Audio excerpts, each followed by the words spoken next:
that is ranked as the lowest win rate commander, but it really comes down to how much of a prize pool you get split. Yeah, I mean, I'm looking at the Harleys, I'm looking at the Dairos, I'm looking at the lesser played commanders, right? Not everybody likes to gamble, but this is a gamble of a prize pool, I would say, when we definitely, especially for the players going in, well, they are going to have to represent the hardest here. And looking at Group A that will be playing here at MRS Season 6, we have a lot of representation. Coming all the way from Vietnam, we have Ngoc T Game, and for Philippines, we have Durbin and Doi. For the side of Ukraine, we have Q-Snake from the EECA region, Trong Tron from Canada, Insomnia from Indonesia, Morpheus from Myanmar, and the Weakest coming in from Kyrgyzstan as well.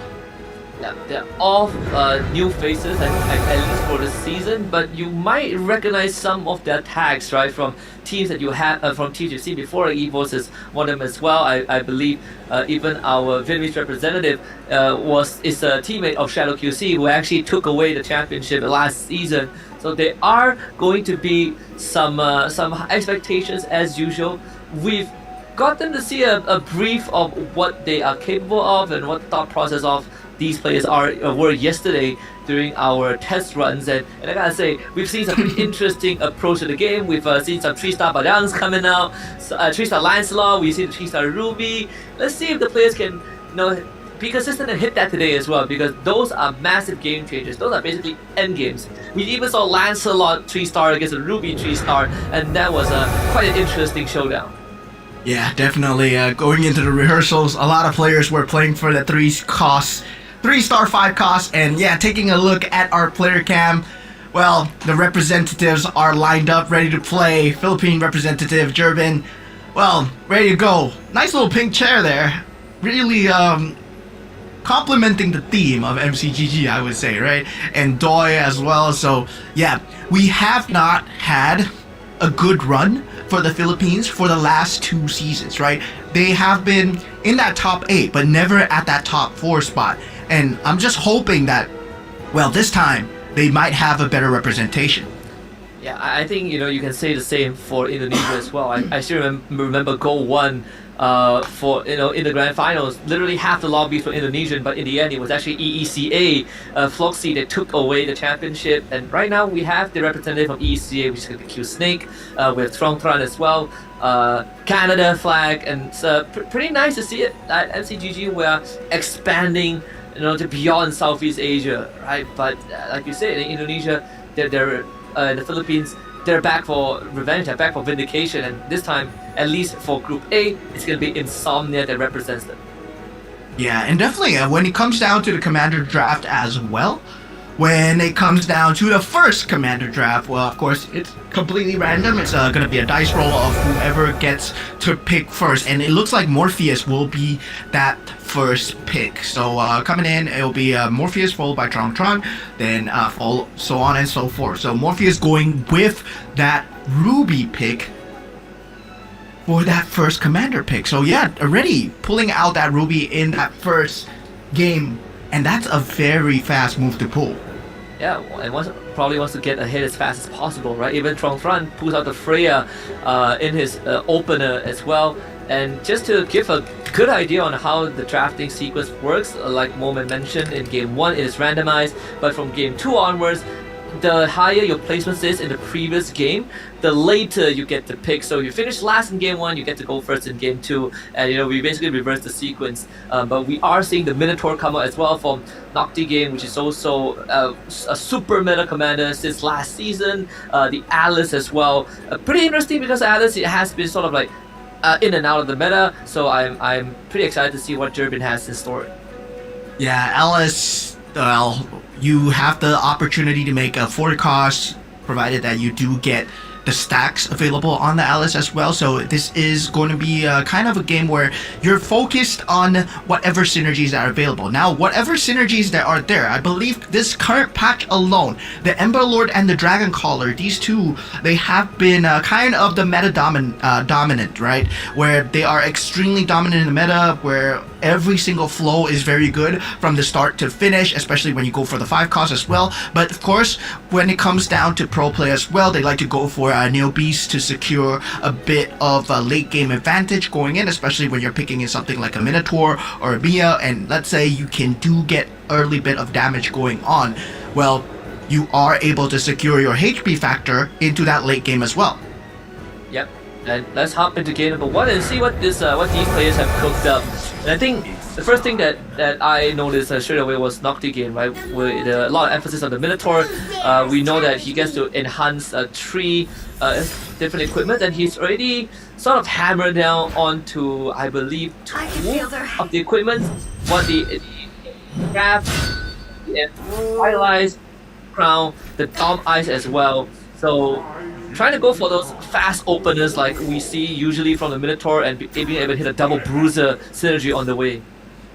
Yeah, I mean, Minotaur, good from start to finish. One of the most dominant combinations that we've seen in a lot of the combinations when it comes down to MRS Season 5 and Season 6 as well. And going for the commander cards, nothing too out of the ordinary. Most of them are just following the flow, right? They will have their own cards. Now, the surprising pick here is Doi on the Nana here. And Nana, well, he does have the immunity to fatal damage. He will have that Molina's gift available as well. And yeah, that is going to be somewhat of a saving factor, especially if you do get the card for a shield or also recovery as well. So you can play for a lot more of the late game, and you can aggressively level for the interest as well.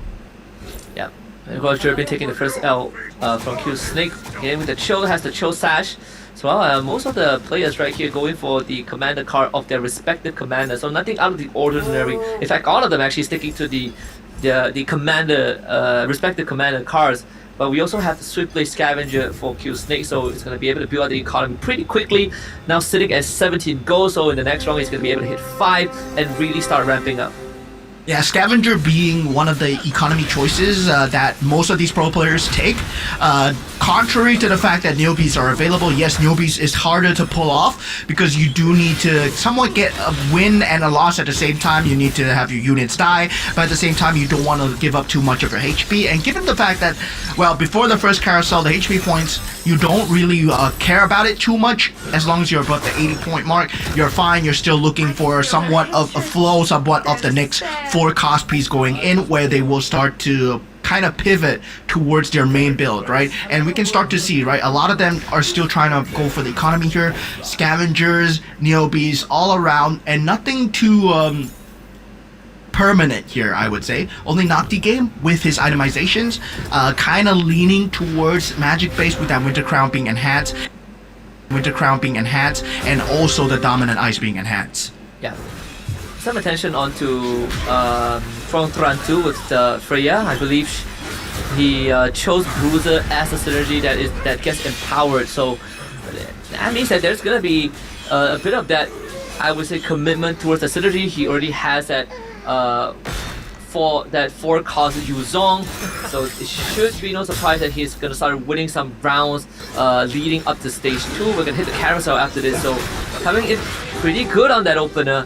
Even for Insomnia as well, not able to hold out against Nocti game. As we did say, he has like, what, 5 enhanced equipments with this Minotaur. So understandably, being able to get that early snowball going. Yeah, going into the first carousel here, Jubin will be the first to go here. Nothing too big. That Yuzong is going to be a piece that most people will want to fight for. Insomnia does get it. Jubin goes for that Winter Crown. So Insomnia already leaning towards a 4 cost piece here. That Yuzong, very strong in terms of having that Exorcist and also that Bruiser synergy, right? We know what Bruisers can do. And Bruisers, well, they have been a huge problem for the longest time because, well, you give a character a chance to hit twice, and that's just double damage. So with the Scavenger piece as well, yeah, it's going to be a very good piece to pick up. Yep. And even when We see the board getting built up as well. The weakest already hitting level 6. Some of these players, yeah, the weakest and Doi, 2 of them at level 6, but importantly, the 4 defenders on the weakest keeping him in the game. But having this Lunar Bowl and the Nia Commander basically sort of allows you to get an early tempo going with minimum items. I think the streak should continue here against Durbin, who is going to need some time to ramp up. Yeah, so looks like the attribute of choice coming in for the side of Durbin is also not working out as well in the early game. So this is where you start to see like people start to pull apart. But this is where the go-go card will be coming in, and the first go-go card is actually of a blue quality, so definitely not too game changing, but in terms of holding on for the late game, this is where the HP cards, this is where the shield cards start to come in. So this is a potential where they can start to just stall out for that late game. So we're definitely going to see a level 9, level 10 finish for all these players here. They have very good HP marks, only Durbin falling below that 70 points between that auction round here. And then auction round as well, you want to keep up your gold level up as well, because you want to turn the tide with potentially a synergy crystal. Yep. And even on the right side of your screen, you guys can see the win or lose streak of these players. So some of them are really starting to take a bit of a beating. Durbin in particular, finally breaking his lose streak over Doi. But I think for Q Snake, yeah, also breaking his 3 lose streak just now over Tran, who is again still trying to make that bruiser work, but only sitting at 2 bruises, as is very highly contested so far in the lobby. Insomnia has 4. Nocti Game also running the bruiser as well, but the fact that Insomnia did take that Yuzong away from the carousel is going to slow Tran down for just a little bit. You can even see some of them are still holding on to the go-go card. There's a chance that it is going to be that extra shield or even the glittering jewels that they could commit later on. Yeah, Morpheus goes for jump the gun here, so there is that extra boost coming in, that 12th Commander EXP wanting to boost himself in terms of that level advantage. The level 7 is where you start to see the 5 cost coming in, so it's still a 1% chance, but a chance is still a chance here, right? And the first 5 cost pivot here is going to just mean a lot of problems, especially for the 4 costs that they have been building towards. The weakest so far with that defender marksman synergy, he will be pivoting out of it really soon, does go into the heart bond and also the Kufra Mia synergy that we are used to seeing, and Morpheus as well will be following the same as well. He does get the 2-star Kufra on the weakest as well, so with a 2-star Mia, so he's gonna be set for the early game so far. Durbin right now, he needs to find a way to kind of stabilize. Yeah, and I think he's probably gonna try and hit that 3-star Hellcut and Saber as well, as he did take for the customized recruitment. So the chance of finding 3 costs actually goes up by 10%, which makes it a 50% chance of finding 3 cost heroes right now. So he's probably going to be staying at level 6 for a while to try and hit his pieces before going up the level, and hopefully to use those 3-star 3 costs to sort of kind of get through this mid game, as he is the Alice, so he can supercharge his hero of choice. In this case, it should be the Saber and the Hellcat. Yeah, definitely going in. No more Shadow Cell, right? No more Shadow Cell for that previous season where Shadow Cell was kind of a cheese build coming in. But now we do have that Enchanted Tales, we do have that Ember Lord as well. And surprisingly, a lot of people in the competitive scene, where in the ranked games, yeah, you see a lot of Ember Lord, you're going to see a lot of Dragon Caller, but with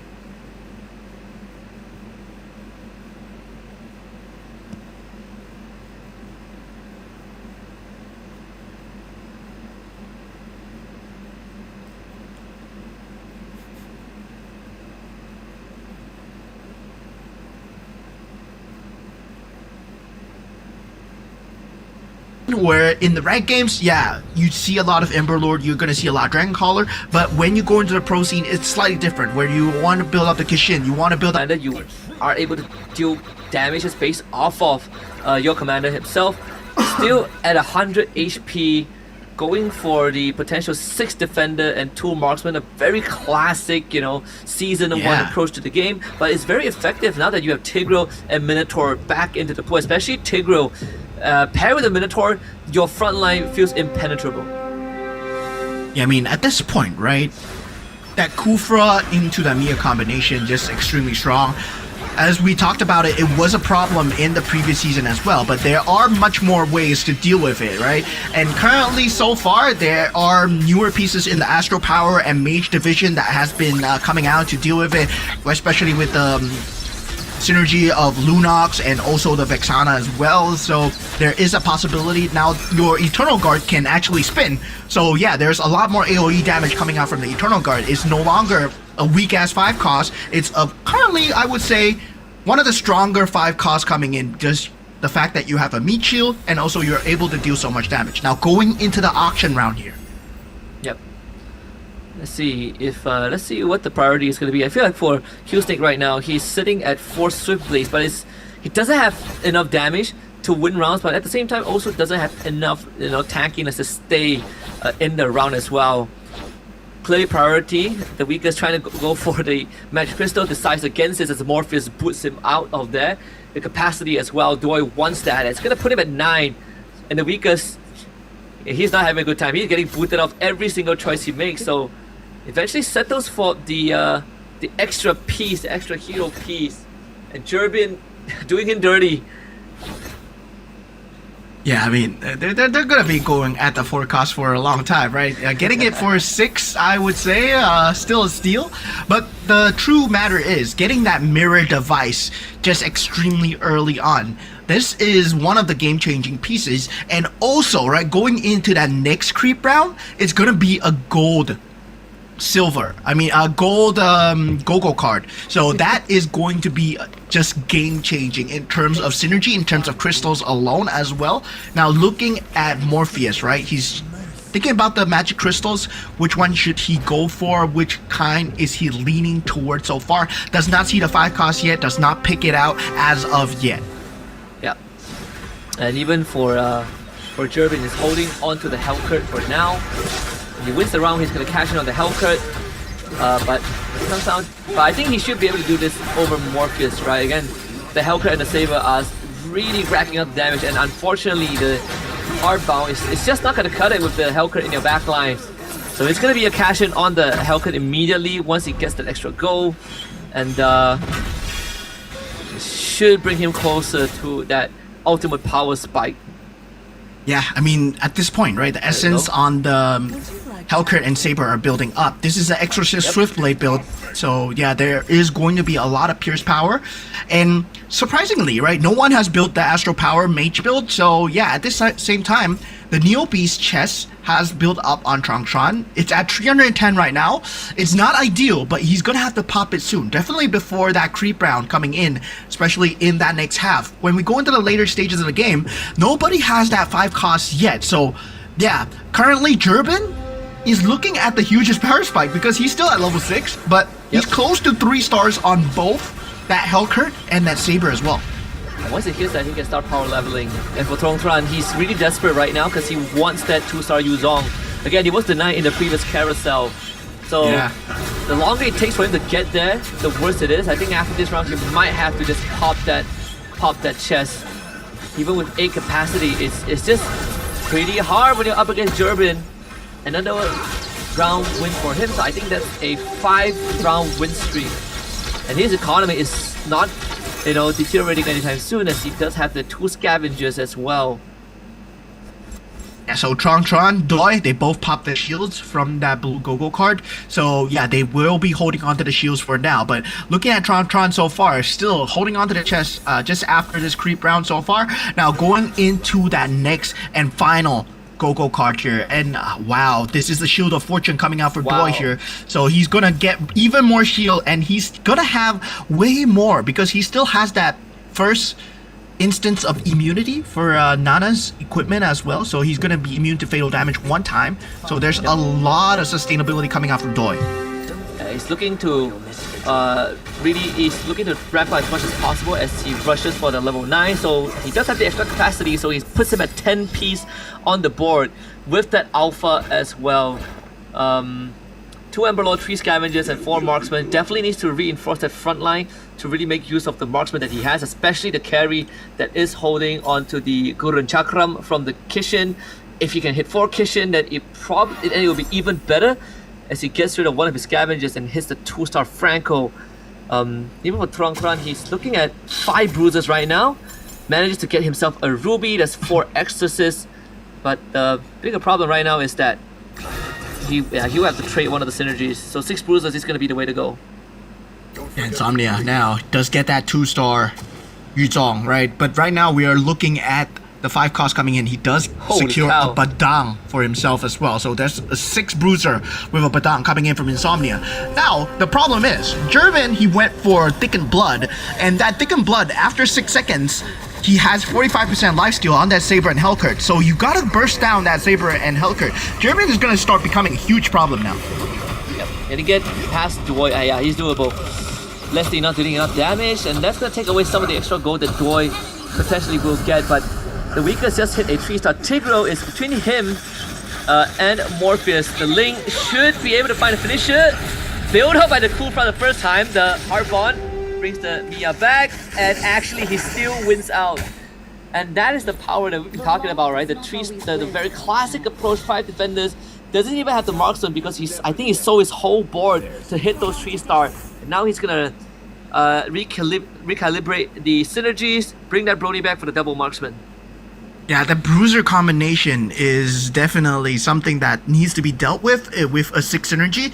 And 6 marksman, well, it's gonna be something that you can deal with it so far, but if you have that Badang, and definitely if you have the correct itemizations that Trong Tran, he did manage to get for himself, well, that's gonna be a huge problem as well. Now, going for the Mystic Meow here, actually, is Q Snake, because he did go for the combination where, yeah, the Goku card where if you have more synergies, you get more gold, but he's at 4 HP, he's on his final legs here, and he's going up against Insomnia. Q Snake with a really big pivot, but that is gonna wreck that his sideline. But this should be fine. As again, the 6 marksman damage. It's gonna start tearing through everyone. Marring this last Yuzong is hitting up pretty fine with the War Axe, but still, again, 6 marksman, not easy to deal with. As again, the carry and the Mia, especially the carry on his end, and having that Leslie as well, almost guarantees that someone's gonna go down, thanks to the fact that you have that 60% hybrid attack with the Cho Sash. So now hitting a 2-star Leslie, the ultimate snipe is going to delete at the target that she hits. Yeah, definitely wanting to get much more Mystic Meow synergy. Mystic Meow, we know it as the ultimate late game, but not a lot of people, can build into it so far, because the amount of pieces and the amount of board space that you require is just so much and so fast. So complementing it with that 6 marksman synergy just to secure that late game, I'm very curious to see how his matchup against Gerben is going to go. But now taking a look at Trong Tran's board, he has that 6 bruiser, he has that Yuzong going in. See if this is going to be enough. I mean, that Ruby should be able to soak up a lot of pressure, but I'm worried about that Mia, right?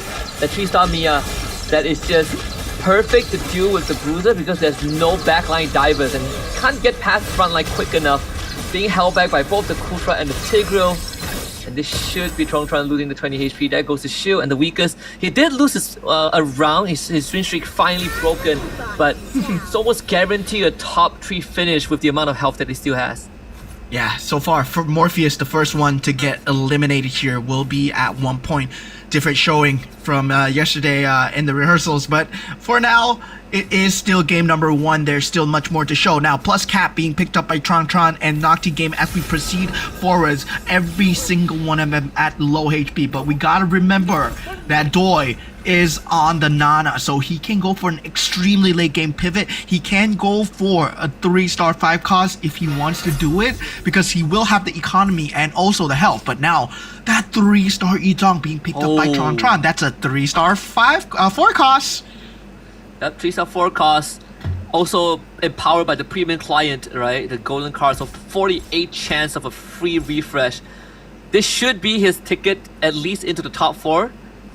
If he can survive the next 2 rounds, it's gonna be that creep round, which will further bolster his front line. This Yuzong is gonna allow him to, if he faces up against the weakest in the vision round, he should be able to tear through them. But let's see if it's gonna be good enough against Nocti Game, who has again 4 hardbound, 3 defenders. That Yuzong just basically slaps through the front line. And this is gonna be Nocti Game wiped out.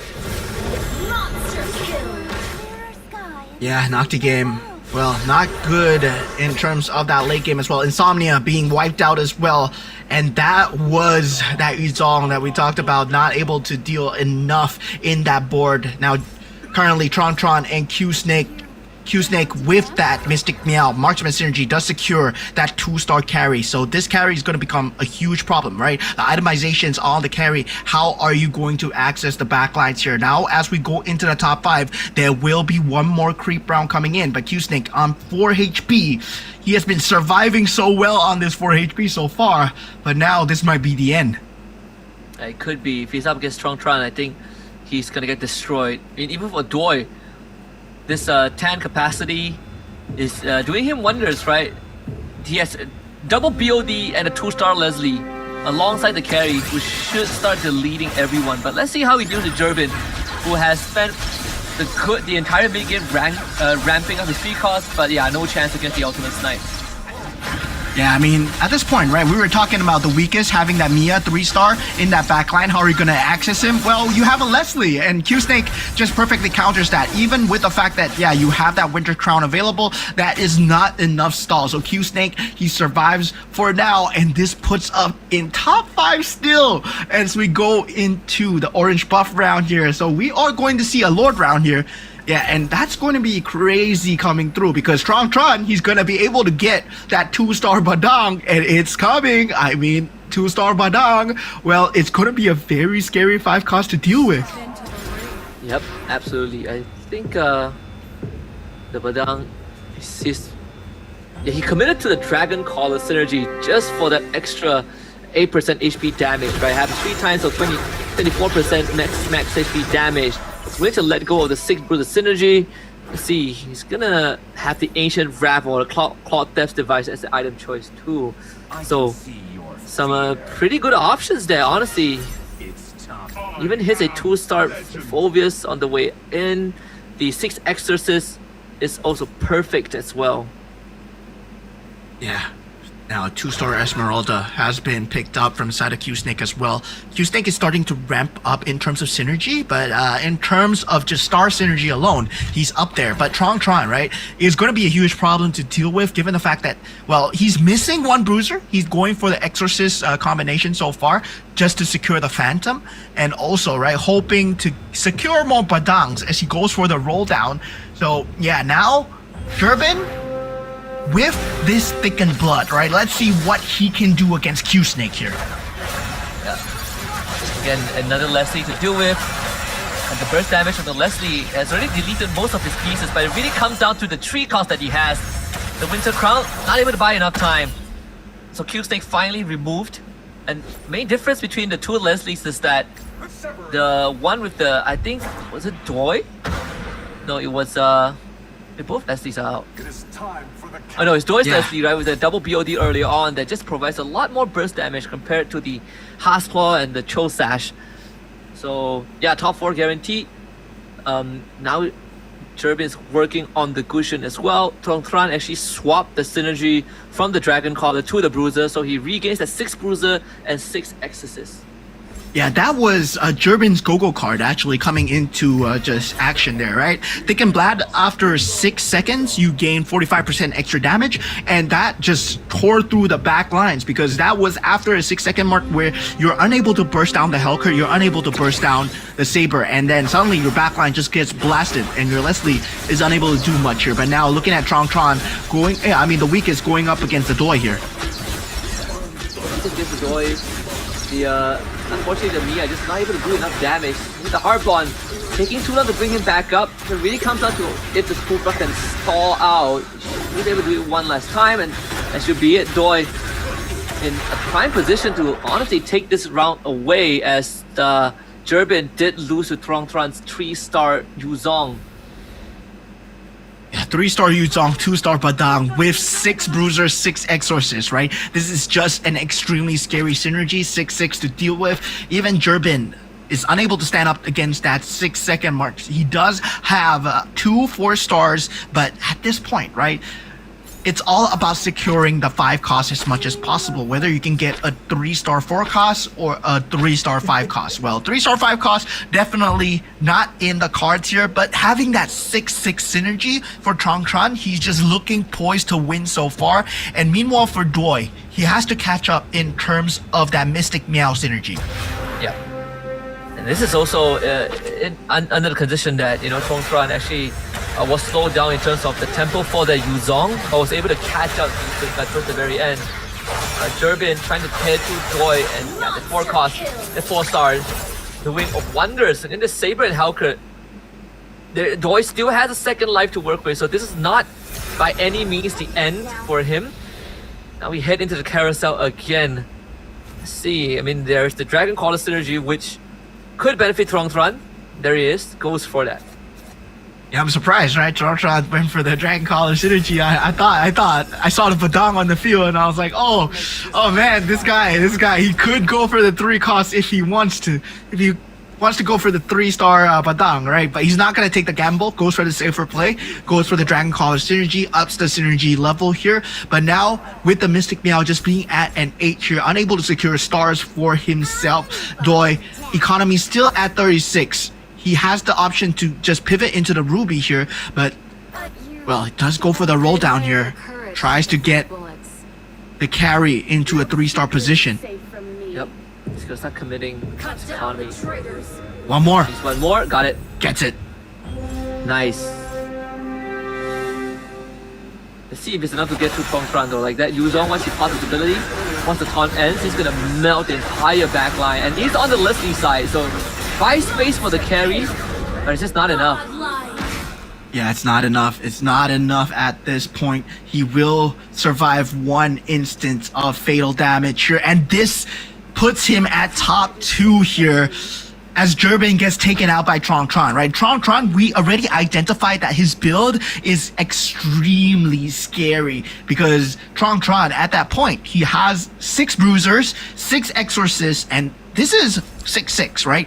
When we talk about previous seasons, 6-6 synergies, generally synergies go better than your stars. But at the same time, he has a 2-star Badang and a 3-star Yuzong as well. So that's going to be a very scary synergy coming in. Yeah. Doi did get the 3-star Esmeralda, but again, the same problem still applies. Not really sure how he's going to deal with the Yuzong. Once more, Yuzong starts on the left side of the board, but the carry actually got polymorphed by the Molina's gift earlier on. So this should be a Tron coming back in the mid game and taking the win in the first round. Wait a minute. There's still one more round left. There's still one more life. It's the Lord round. This Nana, man. This is why Nana is so good, right?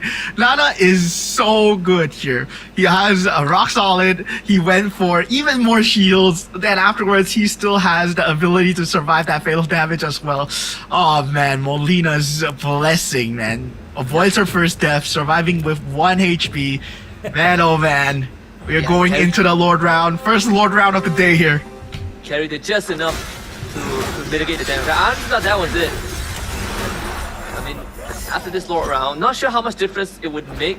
The economy not looking good on both ends as well. For Tron, it's perfect. He has like 48 gold. He can roll down for 4 cost 3-star, or even try to go for the 5 cost if he wants to. But for Doi, he's reaching his limit here. The Leslie's still sitting at a 1-star. So with all that damage and not really much opportunities to use it. Yeah, his only chance was to go for the 2-star Taunt Ruby and a 2-star Leslie at the back, right? That's his only form of damage that will be coming through. His carry right now is being bursted down by the 3-star Yuzong, and that's going to be a huge problem, especially with the Phantoms coming in from the side of that Exorcist synergy as well. So this is definitely Tron's win here. 100%. Tron didn't even bother rolling down because it's pretty much in the back. Gary is still going to try her best. Like, she has a significant amount of damage, but it really hinges on whether the front line can hold on long enough. And the answer is no. There's They can't do it. Too many Yuzong Phantoms. That's a confirmed takedown against Tron with the 8 points to kick off that Group A. Yeah, and a debut performance coming out from a lot of these players here at Tron, securing the first $250 coming into this round as well. What a matchup. What a synergy being played at by him, right? We were doubting the Freya coming in when it comes down to the early game as well, because the Minotaur was doing extremely strong. But at the same time, couldn't find the build, that Bruiser and Exorcist build coming through. And that was only in the mid game as well. Yeah, and then he was just quietly rolling down for the Yuzong. And taking the lose streak, in the process. But once he hit that Yuzong, it really felt like he was unstoppable. The 3-star Yuzong was too much for anyone on the board to deal with. But you also got to give it to Jerbin, who was able to tough it out with the Alice. And that Go-Go card basically cemented that build, right? Going for the 3-cost Saber and Hellcurt that really brought him to the podium finish. So good openings for these players. The minor shocker is just that I didn't expect Morpheus to go out that early on. It does seem like he had a good early game opening, but unfortunately wasn't able to cut it once that mid game hits. Yeah, a lot of pivot synergies coming in from a lot of these players are to go for the later stages of the game. And Morpheus, he thought that, yeah, he did have a lot more time, but sadly for him, did not have much time to begin with. And yeah, great showing coming in from the weakest so far, given the fact that yesterday he wasn't playing a lot during the rehearsals. But yeah, Mia into me Minotaur synergy, right? This is the hard-bond synergy that you generally, defender, marksman synergy that we did see coming out in the previous season as well. But currently, well, it's not going to be number one as we have seen so far. Being dealt with it extremely well. We have currently the Exorcist synergy. We have the Astro Power synergies, able to jump into the back lines and not the game being taken out there. Tron, our champion for that game, number one so far. Able to secure that 3-star Yuzong at an early venture, and afterwards able to get a very good flow into securing that 2-star Badang as well. Yeah, just overall being able to kind of read the board, right? Because all of the brutal players actually were taken out, so it really allowed him to get the pieces that he wants as all of the Yuzong returned to the pool. But I think even Joy held on, even the weakest held on well, like you said. He actually was like, what, on a 8-9 round win streak with the Mia, just because he had that 3-star Mia with the most classic approach to the game. We sort of know that if you run like 6 defenders into marksman, you are going to struggle when the late game arrives, but it does guarantee you some decent finishes, at least in the top 4, and that's where he is now in 3rd place. But Tron did win out first round, so that's an extra $250. Yeah, definitely for a lot of these players here, it's about securing that top 4 position, right? Given the fact that the board, the chess pieces might not be what you want. Sometimes the game might be asking you to play a certain build, and you have no choice but to go for it. And for a lot of these players, it's about trying to pivot out of it, trying to go for the build that secures them the top 4, secures them the top 1 here. And meanwhile, for a top 4, well, we see Tron at the top. But Jerbin, I would say, very good showing coming in. Like, despite the fact that he was given a very bad start, right? Given the fact that he had a Hellcurt and a Saber start at Swiftblade, he went for a good choice of going into Thick and Blood, finished top 3 in the end. And the Nana, man, oh my god, I gotta stress how Nana is one of my favorite commanders, used to be one of my favorite commanders, but now they made her even better. Yep, this Nana, it's always been one of those build-offs in that late game, right? And it's even good, and that's why like even newbies users, if you play some pub games, that's probably what they will go for as well. But here is the lineup for Tron running the Freya, and basically it's all ending on that Bruiser, right? Which is one of the traits of that commander. You basically tell everyone which synergy you are going to invest in, and in the end it finally paid off. He was able to basically get that 3-star Yuzong, it solved his backline die problem, and then he hit that 6 Exorcist, which transforms every Exorcist into a Yuzong when they die. And not to mention that he has the premium client as well, so it cut the cost of his rerolls. Yeah, that is just a pure economy build, right? Freya, you get more synergies, you get more rewards, and definitely going for that early synergy at the start with the Yuzong, having the Exorcist Bruiser very early on, and despite the fact that he did have the chance to go for the Dragon Collar Crystal or the 3-star Badang, chose to go for the Dragon Collar to secure the win, shows his level of discipline, right? Going for the glory, or do you want to go for the win here? And that secured win, well, put him at that $250 mark. He is walking away with $250 for this first round here. Yep. And let's take a look at how that entire match played out, right? The match overview of game 1, as we did see two Mystic Mel synergy towards the very end. Durbin somehow pulling through with the 4 Astral Power and 6 Swift Blades. But we actually had this discussion before the show, talking about the Dragon Collar, and Morpheus actually did attempt to go for 6 Dragon Collars with the Ruby, but unfortunately he only has 1 star and it's just not good enough.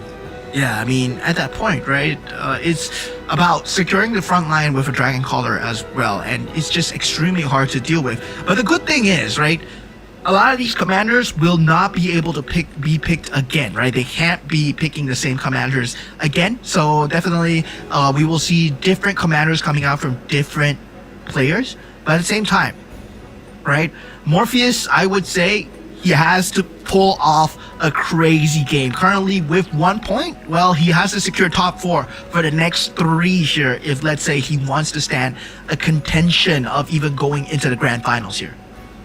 Yeah, and just a reminder to everyone out there, top 4 for each group advances. So when we look at the standings later on, we are going to start to see some of the cutoff points, and as long as you finish top 4, it really doesn't matter. You will go into the finals regardless, but the bottom 4 are going to get eliminated, and in this case, right, the Filipinos are off to a good start.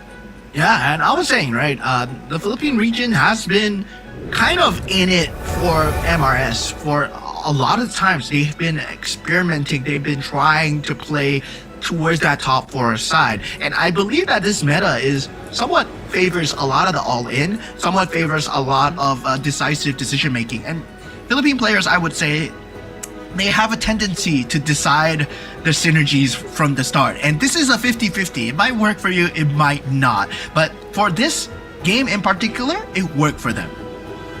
Yeah, and I think it also helps that they at least in game 1, like for example, Durbin went for a build that no one else was doing, and for Doi basically just hanging on with the Nana for as long as possible, and not to mention that he was able to win the auction for the extra capacity, right? I believe he wasn't even contested as much, so that really helped them in that mid game.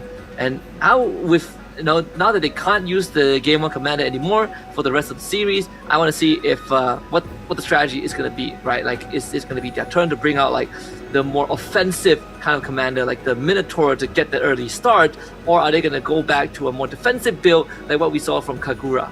Yeah, I mean, definitely for a lot of this first game as well, it was very focused on scavengers. It was very focused on not on the Neo Beast as well. We did see Tron.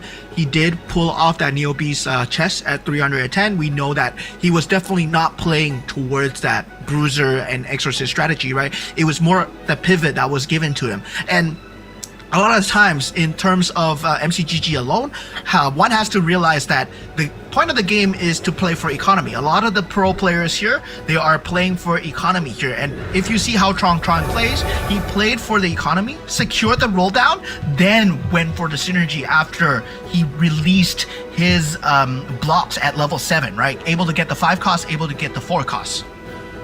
Yeah, really trading his health for that. So see the players on the screen early on, even I believe you talked to Q Snake for a little bit, and he shared his thoughts about the competition this time, coming into this. But of course, your round 1 winner Tron as well with the Freya opener, and judging by sort of the approach into round 1, I'm excited to see more of what Tron has to bring. Is he gonna now go for like the Minotaur or Ruby to again play another offensive approach? Yeah, definitely. And to all you guys watching, of course, these players, they're playing from their own homes. So definitely there might be some differences when it comes down to the regions, right? When it comes down to the regions thinking where they aren't able to share their ideas yet. But definitely when it comes down to the main tournament itself, Go 1, it was held in Jakarta. Hopefully for Go 2, it'll be held on site as well. And the players will be able to talk to each other, share more of their ideas, and exchange much more meta strategies. Now, TE Morpheus will be coming in at the first pick. He does pick up the Alice here. Might be going for a very similar approach that Durbin did. Yep. It's the show now for Insomnia, for the Cho Sash. And obviously Morpheus, there's a lot of high expectations for him as well coming into the tournament, even though he's a new face. But we've seen how the Burmese usually performs in MCGG, right? They have some pretty good ideas to go on the offensive. So this Alice is going to take some time to ramp up. So it's a slightly different approach to Minotaur for Trong Tran, which, I did predict that he probably is going to try to go on the offensive again. Q Snake for the Kagura, the Z-Long for Doi. That is what I'm going to be watching out for. Yeah, Zilong especially, I mean, when it comes down to hyper carry, Zilong and also Ling, right? These two are known for producing hyper carries at the start. And with the Great Dragon Spear augmentation that you can actually get from the item itself, you can produce quite a bit of momentum when it comes down to that early game pressure and mid game pressure as well. But of course, at the same time, Trong Tran, he's going to be kind of circumventing that pressure as well. And yeah, once again, we see Nana coming out from Nocti game as well. And I'm just loving this season so far. Nana is getting a lot of play. Yep. Let's see how this game is going to play out. Of course, Trong Tran actually, I think a pretty decent start. The Mia, Angela, and the Phovius. Kishin opening for Nocti game, Trong Tran having the Scavenger, so that's perfect with the economy. 4 Neobees for Durbin, Q Snake, Insomnia, and Morpheus. Let's see the Go-Go card, right? Because in game 1, all of them went for the Go-Go card of their respective commanders. In the previous season, we see some of them actually pivot away. Let's see if it's going to be the same this time. It seems like they are still sticking to their respective commander Go-Go cards. Yeah, and I gotta say, right, what a disgusting start coming out from Trong Tran. Right. Scavenger start already, first 3. Imagine getting your first 3 pieces and you got 2 scavengers out of your first 3, right? That secures you round number 2 because you get a free roll, and then suddenly you just start getting 2-star pieces. So yeah, that is a very good early game coming out from Trong Tran already.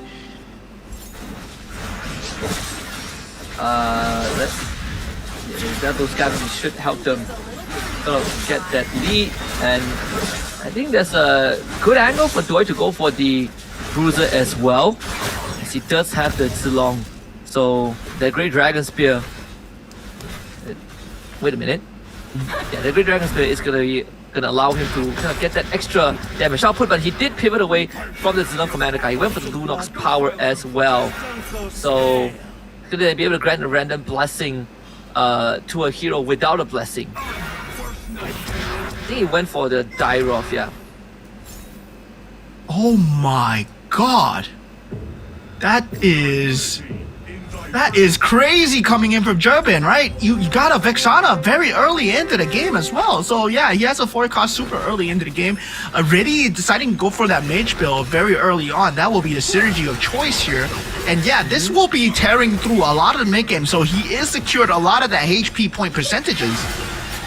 Absolutely, the enchant tilt as well. So this this Vexana should be the one that really, like you said, gets him through that early to mid game. And let me see, could actually go for the Stargazer. We're still waiting for the second enchanted tilt. This should be the Selena or the Bellaric. The Bellaric is going to be able to complete the front line for him as well. And he still can hold on to the Neobees for the extra synergy. So now it's about reinforcing the front line and allowing the Vexana to do most of the work. Yeah, once again, we see a very big scavenger start coming in. Doi first to secure 3, and now with Insomnia going for more of a Neobeast build up, right? Already getting that 4 Neobeast build up. We did see that the Neobeast did come in handy for Tron in that previous game as well. Scavengers secures you pieces, but Neobeast secures you synergy as well as fighting on in that mid game as well. So definitely for Insomnia, trying to take lesser damage might be the name of the game here. Yeah, he just took a handful as well. -9 from the weakest, who actually has 2 Scavengers and 3 Face Warpers. So again, the weakest is finding the synergies that taking the beaten path and finding synergies that are generally less opted for and making it work. But as expected, Jerbin on a win streak with this Vexana. Yeah, Vexana so far just going to be a tear through, but now with that first carousel round, there's not too big of a deal coming in, but that Kagura looking kind of good for Q-Snake. If nobody goes for it, he might actually want to go for it here. Does get the mage synergy. Oh, actually goes for Lunox here. Okay. So yeah, he is going for the mage Stargazer synergy very early on. Q-Snake has found a very early direction, given the fact that he already has the pivot pieces, right? The Vexana and the Lunox are already there. Yep. That is perfect for him. Get 3 Scavengers to work with first, and Darov is going to be that main front line. Who? Wait a minute. Trying to look for the protagonist here for. It should be the Vexana, right? Yeah. Should be the Enchanted Tales protagonist, but he does not have the synergy activated so far. So now looking at Tron's board, he did have a very good scavenger start. Now he does have the Mia available, so yeah, with the enchanted items coming in, it's going to be dealing quite a bit of damage, but at the same time, it's still a 1-star Mia, right? Going up against Q-Snake, who did secure the Lunox for himself, not going to deal a good amount of time. Tron takes a bit of damage here, but going into that first go-go card, it will be a blue go-go card once again. So what blue go-go card mean at the first one, right? It won't be accelerated, but at the same time, might be a later game because everyone will be playing for the HP, will be playing for the shields. Yep. Let me check out the synergies again. Weaker still in the lead. Most of them are hitting, already went for the level 6, but the 3 Scavengers one are going to be the main focus, right? Tron actually has the yeah, because of the Phobias, double synergy on Scavengers, he gets to work on the Econ, and better yet, because he's on that Minotaur, so he's able to basically supercharge all of his offensive items, and that's gonna be enough for the Mia to get most of the work done in the early game. Now it's about tearing through this Dyrov. It's gonna be quite close. Damage is just enough. So Tron breaks free from Doi. Yeah, so far, Insomnia taking the most amount of damage coming in, right? We do know that he's going for Neobeast so far, and currently, I mean, he's trying to build up the energy, but 64 HP before that first auction round is not a good place to be at, especially if you don't even have the 6 Neobeast synergy, and yeah, taking so much damage as a Cho. He does have the money though, he does have the money. When does the aggressive role come in? When does the aggressive leveling come in for these players here? Because that level 7 is going to unlock a lot more pivoting. And now with that go-go cards being picked up, a lot of them going for the eco pieces. There's a very good chance that Jerbin is gonna switch that enchanted synergy away from the Vexana, because you can do that at any point in the game. And maybe going for the mage enhancement early on is just to give a bit of extra punch to your damage. Even for Morpheus, I believe. So doing pretty fine so far, right? With the Switchblade now having 7 capacity. Just setting that board just so he could hit the 4 Switchblade on the 2-star Saber. And it's almost going for the same build that we saw by Jerbin in game 1, where you are just looking to hyper boost your Saber and your Hellcurt. Yeah, that hyper roll down. Generally, it secures you kind of a top 4 spot, right? Because in this kind of pro games, it's not going to be a situation where a lot of them are going for that Swift Blade build, Astral Power build at all. That Saber and generally the Hellcurt is uncontested. So Morpheus is going to have a good time. Much better time than German actually in that early game. So he will have a better economy with his win streak as well. And so far, right? I'm very worried for Insomnia because he's been taking so much damage. Okay, he does go for the buy through, secures that Franco for himself, but still 256 will be that Neobeast energy waiting for that 300 mark. Yeah, I mean for Insomnia, ideally he wants to start winning because he has this cyclical support, right? So the longer the game goes on, the better it is for him. For Morpheus, he actually has the exact same Gogo card as Jerbin, so the customized recruitment, that's gonna help him get his free cost. For Nocti game, it's an angle to go for the Mystic Mail because he is on the Nana as well, but he's gonna have to start racking up some wins here so that he doesn't hit that critical mass too early on. Yeah, so far, that Kagura not able to deal much against here, but Insomnia finally might be taking its first win against Jerbin here. Does have the pieces, he will have the Kishin synergy as well. Whether or not he will be choosing that Kishin synergy as his endgame here. Face Warper being picked up from the side of the weakest as well. But definitely, so far, not a lot of pivot pieces, not a lot of tells yet. Anyone can still be going for anything, in the exception of Morpheus, right? Who will be going for that Hellcurt and Saber no matter what. There is still a chance for every single one of them to pivot away from this current build.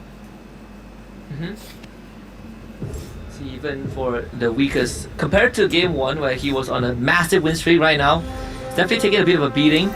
It's a Ragtag synergy, has a Northern build available, but it would be nice if the Bane is part of it because you could bolster the defender synergy, which helps you go into the Mystic Mail. But right now, Doi is ramping up with the Zilong, 4 bruises, 4 exits, 3 scavengers. So they'll be able to get a quick head start, especially this Dyrov, who has been absolutely tearing things up. Has the Justice Sword from the Kishin 2, now at basically maxed out at Arcane with the current synergy level. Yeah, going into the auction round, I believe the weakest is trying to go for a Swift Blade combo with the Ruby. That's the normal thing that we see from the Ruby as well, the Swift Blade Ruby combo, but you do need the itemizations on the Ruby before that combo can be secured, right? Mirror Device will be that #1 contested item that we usually see from all these pro players. The +1 cap is something that players can go for as well. Morpheus nearly gets it for free, but now jumping in is Nocti Game at 9 gold so far. Doi does get the Mirror Device for 9 gold, and looks like Nocti Game will get the +1 cap for 9 gold as well. Yep, the Insomnia actually getting to see Halberd. Another start up here, I think, for the weakest. Still not able to find the pieces that he wants, unfortunately. And most of it hinges on the Clint and the Angela, but they're not the pieces that are gonna get you win. So it is quite the tight spot right now for him. For Insomnia, I think it's almost the same thing, but the build-out could be this Ruby, if he could hit the Ruby 2-star here. Yeah. And Doi has been doing so well, right? He does have that 3-star, 3 Scavenger synergy because he did pick up the Lunox card, so he did go for that blessing as well. So now going up against Tron, both that win streaks going up against each other, but taking a look at Insomnia so far, he finally picks up that Ruby, but still, at the same time, right? 32 HP, not going to be a good spot for him. He needs to find that pivot coming through, and he's starting to build up soon. Does he pop the... Yeah, he already pops the Neobeast box. Has to do it early here. So the hard bond synergy for Insomnia. Morpheus sitting very comfortably now, even has that Gushin rolling, so this should, like you said, get him into the top 4. For Jerbin, not looking too good right now. Changing that enhanced energy to the marksman, but only has 2 marksmen and a 1-star carry. And now it's a face strong Tron, who should be able to get through him with that 4 defender. 3 scavengers, but most importantly, the carry has a thunder belt as well. So a bit of the extra damage should be enough to tear through the front line. Yeah, but the problem is, right, it's a Harp on Mia with Enchanted Golden Staff, Enchanted DHS, Enchanted Sea Halberd. So Tron is, yeah, it's going to be very strong. It's going to be very strong. German takes 18 damage here. So yeah, that carry not going to deal enough here. The poison build actually coming through from the side of the Minotaur, and well, he did have the perfect items for the Mia. If he gets a 3-star Mia, it's going to be a very accelerated mid-game here. Morpheus might need to have to watch out here. Now, going into the last Go-Go card here. The final one, it will be a purple Go-Go card. Fully loaded will be the choice from Durbin and Insomnia. They're going for it with the all-in. Let me test your weapons of tranquility. See, the items are going to be important. I think, you know, for Tron, as long as he gets items that bolster his front line, it should be good enough. And once he hits a secondary marksman, then he can move that War Axe away to that marksman itself. Let's see what he gets. I mean, there's a Berserker's Fury available that could go into a Leslie in that late game. And another Golden Staff for the taking. So it's plenty of good options, right? Even a Garden Helmet as one of the drops. Morpheus getting his hands on the Terisla again, finding another Saber, so it's really close to the 3-star Saber and the Helker, one piece away from a 3-star for both of them. Yeah, the attributes have been given over, and that's a good thing about the Alice, right? You don't have to bother with having the cards itself being linked up to get the stars. You can actually just give up the attributes, but we do have the 3-star Kufra being picked up from the side of Tron already with the 3-star Tigreal, so that's gonna be a crazy front line to deal with. Yeah, not to mention, like you said, we have the Harp on Mia on top of the 3 scavengers, so he's just baiting in money. Let's see the 3-star front line. Can the Ruby take care of this Mia? Doesn't seem like it. This Mia has the Demon Hunter sword, so he's ripping to the front. Now he's come up to Esmeralda, but unfortunately it is the Hard Bond, so Mia has to come back and finish what she started here. It's gonna be close. Oh, Nocti Game takes away, finally takes away the win streak coming in from Tron, and Tron, he's gonna have to struggle to find a better build now, because he knows that Nocti Game, right? At this point on the Nana, he's able to secure that 8 Mystic Meow with that 6 Marksman build, with the carry and Irithel in the backline. If he secures a 2-star carry, 2-star Irithel, it's gonna start shredding through the Mia sooner or later. Yep. Yeah, it's the 6 Marksman that really made the difference there. Anything lesser would have been GG's. Oh. So see the Claude being picked up actually by Tron. There is an angle for 4 hard bonds, but he needs to go to level 8 here. For Durbin, not looking good right now. On his last leg, 6 bruises, 4 Dragon Callers. Does have a 2-star Badang. Yeah. See if he's able to bail him out of this. That definitely will be able to bail him out, right? It's a 2-star Badang with a 6 bruiser strategy. Unless the Ling has that perfect Winter Crown timing, I don't think you're going to be able to deal enough damage here. Okay, he does! No! Gets taken out! That was just unlucky timing! That Winter Crown came in at the perfect time!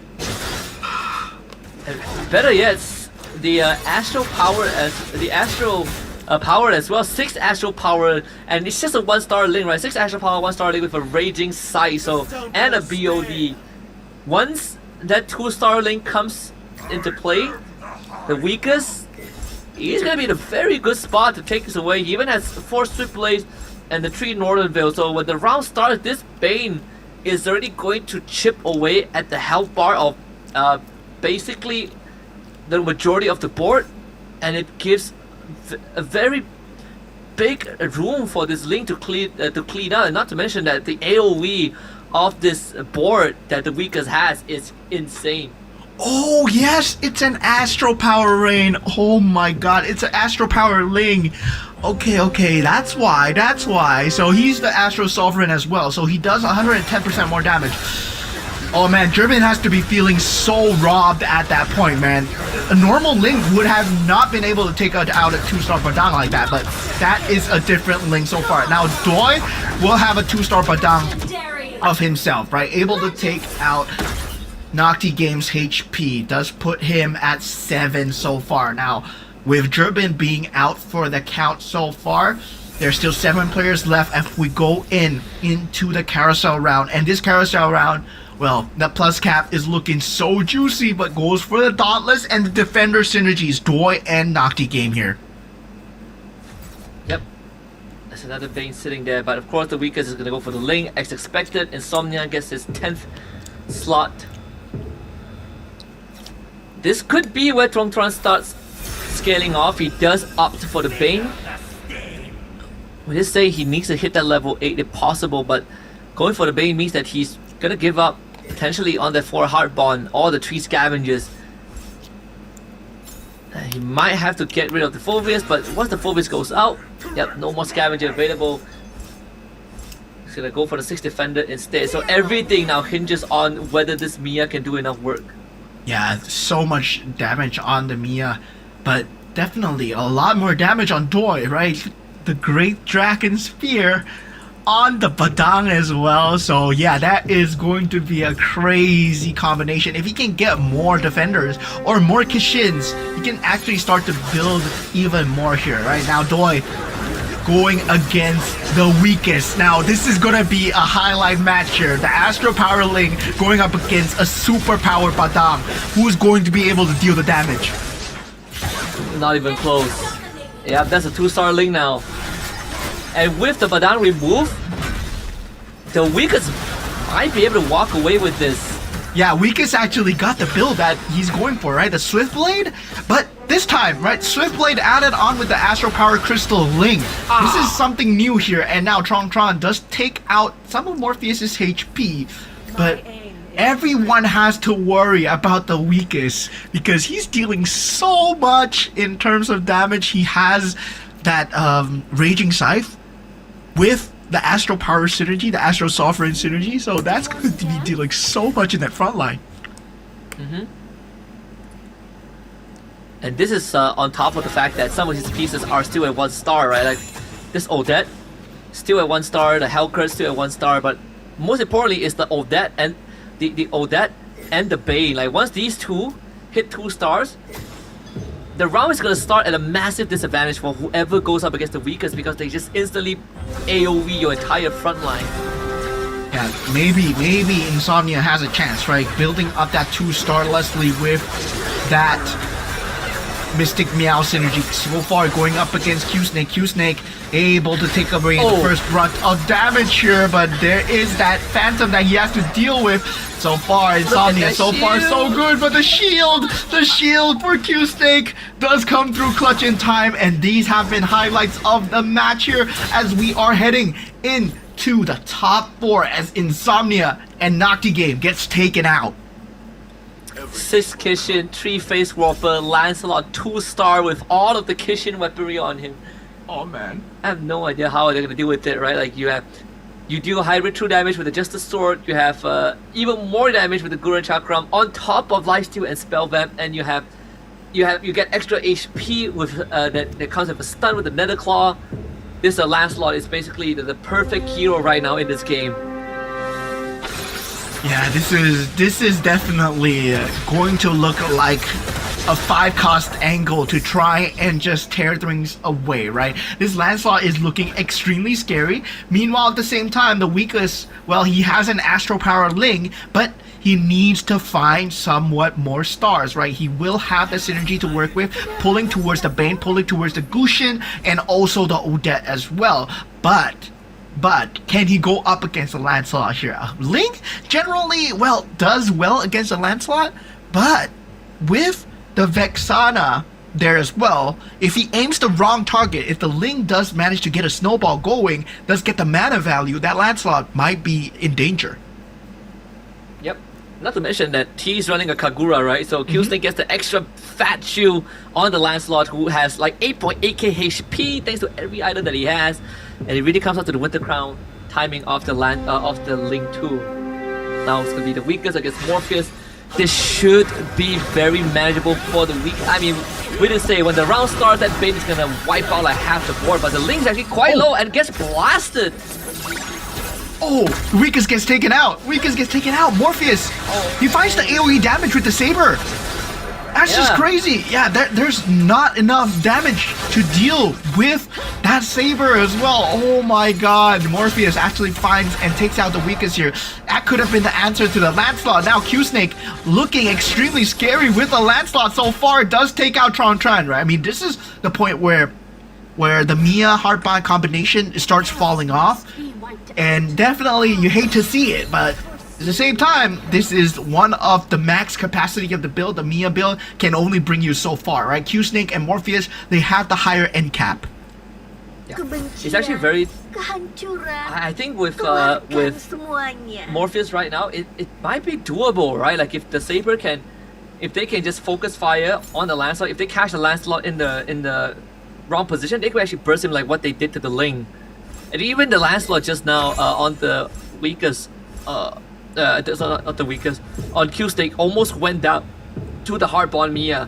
So there is a window that, you know, this Lancelot might not be the be or end all. Yeah, definitely. He needs to get a 3-star Lancelot here. This Hellcurt and also Saber able to deal so much damage in terms of the AoE so far. Tran, well, we did see that his build is not going to be doing so well. The Heartbond does come back up, right? Morpheus will have a hard time dealing with the Mia so far. This Heartbond combo, can he deal with it in time? Oh, no! Tron, so close! But for Morpheus, it's going to be way ahead. Lost because the Saber turned into a Phantom after that. That was just unlucky. But still, we did see that there is a very good chance that this Mia cap be just enough to bring him over the edge. Another factor was also because the Hellcurt stuck around when the Mia was reviving, right? So I actually took down the Mia twice in a row, so she couldn't ramp up that Golden Staff as much as she wanted to. Yeah, that's a 3-star Lunox coming in from the side of Q-Snake as well. So, yeah, he's gonna secure that front line together with that 3-star Lunox. Now places the shield on the Lunox. The main carry becomes the Lunox at this point, right? The focus is no longer on the Lancelot. Q-Snake goes for a different strategy against Morpheus at the last second. Can this be enough? Able to get the distance with the shield as well. And yes, he pulls through Q-Snake with a perfect pivot at the last second. And here for Tron's end, he's gonna lose to Q-Snake's mirror as well. This almost looks to be like a first place finish unless a miracle happens, but yeah, that's not doable. Q-Snake, man, what a move at the last second to go for the Lunox, placing every single item on the Lunox as well. Now Q-Snake will be at the lowest at this point. Does go for the Mage Synergy. Morpheus will have the ability to go for anything of his choice in the board here. +1 cap will be that decision. And now going into that final battle here, as we have Morpheus at 44 HP, right? He still has a lot of room to pivot, but at the same time, he's reached his maximum capacity. Right now, it's all about building the Exorcist synergy. If he can find the 6 Exorcist synergy, well, that will be his saving grace. Yep. It's gonna be crunch time, because that means you have to sacrifice some of the pieces here, and it could mean that getting rid of the Hanzo and the Joy for swiftly the 6 Exorcists, or even just get rid of both the Astral Power. I mean, he has 2 rounds to think about it, but that extra 2 Mage Synergy is again going to give this Lunox such a big boost. Yeah, that Mage Synergy no way now. around it. Yeah, adding to the territory, right? That Mage Synergy really come and help with the Mystic Meow as well. Man, oh man, Morpheus has so much to deal with, and his only reliance right now is the Phantoms, right? The Phantoms from that from the Exorcist synergy. If hopefully he gets that 6 synergy, 250% is enough to burst through. But the problem is you're dealing with a Kagura, and the Kagura shield, well, in the late game is a complete monster as well. This should be a first for Q-Snake unless something happens with Morpheus, but oops, misclicks. I sold my Lunox. Unless that happens. Unless that happens. Yeah, no more economy to roll down. This is gonna be his max cap. If you can take out enough pieces, then maybe we can make it to the creep round. Highly unlikely though. Yeah. Look at that, like he loses like half on half of his board at the start thanks to the kitchen items. The Phantom can do it.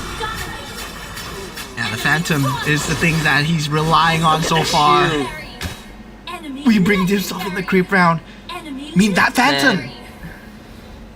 Right now it's 120%, right? If he brings it up to 250%, that's twice the damage. That Exorcist synergy is his only out so far.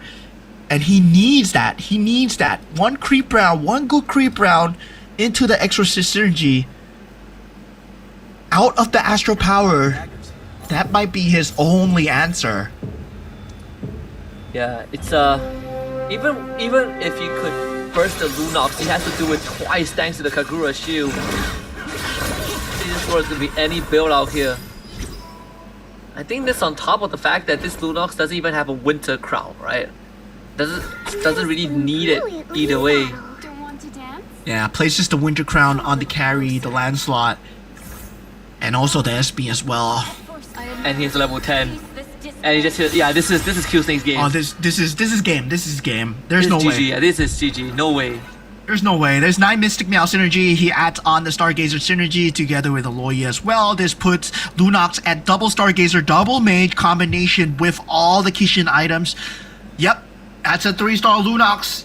And this is game. There's no way that Morpheus, even with a 6 Exorcist synergy, I don't think it's enough now. Nope, no way. You need a 3-star 5 cost to win this. That's GG's. Yeah, it's the Yeah, the beginning last of the minute pivot end. from Q Snake. Look at that. Wait a minute. The shield? Nah. Wait. Nah, Okay. There's no way. There's no way. He's Without still- the Kagura, yeah, without the Kagura, maybe Morpheus would have won that round. As Q Snake walks away from the cab, I mean, quite the win there. Yeah, but if it wasn't a Kagura as the commander, then maybe Morpheus would have been able to burst down the Lunox, right? But unfortunately, can't do it twice. Yeah, what a combination, right? What a last minute pivot coming in from Q Snake. And yeah, maybe, Q Snake, he was saying, right, this is one of his favorite commanders so far. So far, he's been more towards the defensive commanders where Nana, Kagura, and also like kind of just having that defensive capabilities. He does like to play the Cho as well, but Cho is kind of risky, and it is risky as we saw coming in from Insomnia. He was trying to go for the economy as much as possible, and well, the risks, well, did not meet the rewards. Yeah, and so far, I think Cho so far hasn't really found that magic, right? I think the commanders that have been winning out in this case is the Kagura and the Freya. We did see some attempts to replicate that Freya run by Jurbin, but unfortunately just really couldn't find the synergy that he was able to fully commit to, right? He hit an early Vexana, went for the Mage, but pivoted to a Marksman, and by the time he sort of found his stride, he never really had the health to work with. So unfortunately for Jurbin this time, despite finishing great by the end of round 1, I think finishing second, this last place in round 2 is gonna put him behind. Yeah, I mean, that top 4, right? That difference between the top 4 and the top 1 spot is such a huge stretch, I would say. Jurbin, well, not securing a good game for himself so far. And yeah, I gotta say, he gotta feel super robbed going up against that Astro Power Ling. Even I didn't expect that. I was like, oh, it's a 2-star Ling? Yeah, I can deal with a 2-star Padam. But then I saw the Astro Power Crystal and I was like, oh, okay, that makes sense. Because with the Astro Sovereign, it does 110% more damage. Suddenly, yeah, you're just not dealing with the same damage levels that a Ling has. Yeah, it's quite tough as well. Honestly, I thought that, the weakest could go slightly further because he had the exact right pieces, right, to soften up the board for the Ling. But unfortunately, he just got completely cut down by the Saber AoE because the Ling does need some time to buffer his abilities. And then we see this pivot by Q Snake, which basically was the game ender. Yeah, Q Snake's pivot, that Lunox 3-star, managing to put all the Kishin items onto the Lunox, choosing not to go for the Lancelot, right? Lancelot is just so tough to go for. And yeah, definitely now looking at the prize board going in for the match winners, right? Q-Snake, $250 so far. Tron, $250 so far. And we still have 3 more rounds, right? So there's $750 left to be given away. Yeah. So this is going to start shaking out the leaderboard again. Start shaking out the leaderboard a little bit. And remember, top 4 will go through to the finals, but you gotta be consistent, right? And in this case, it was pretty unfortunate that Durbin, finished second in round 1 and then basically just bottom of the barrel with his Freya attempt in round 2. But for some of these other contenders, they're doing all right. I mean, the weakest had a decent round. Tron was able to basically, make it to the top again, make it to I think top 4 again in the second round. But Q-Snake, that's the recovery that he needs.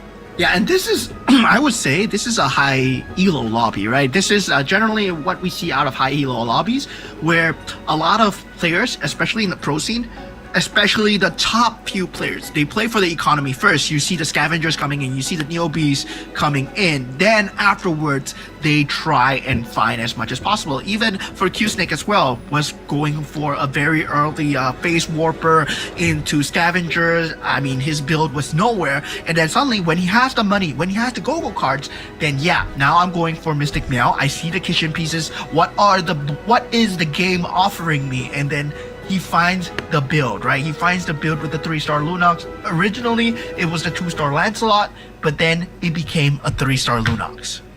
Yeah, 3-star Lunox, and on top of that, he got through the early game by having the Dyrov as well, right? He hit a 2-star Dyrov very early.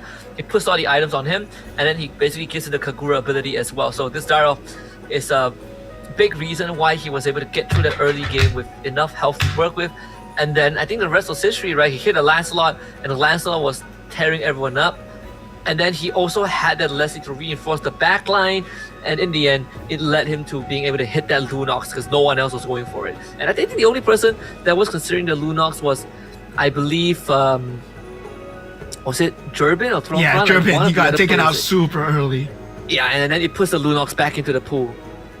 Yeah, that was so lucky, right? Given the fact that they'll carry a choice, no one goes for it. Generally, we do see the Badang being one of the endgame, Lancelot, Ruby as well being one of the endgames, but going for that Lunox, what a pivot coming in from the side of Q-Snake, and looking at the rest as well, right? Morpheus, he was uncontested from the start, having that 4 Swiftblade into 4 Astro Power, I believe, yeah, at the start, and then he moved on to 6 Swiftblade. If he managed to get the 6 Exorcist slightly sooner, that could have ended Q-Snake's reign, but sadly did not go for that combination, or the game did not provide it for him.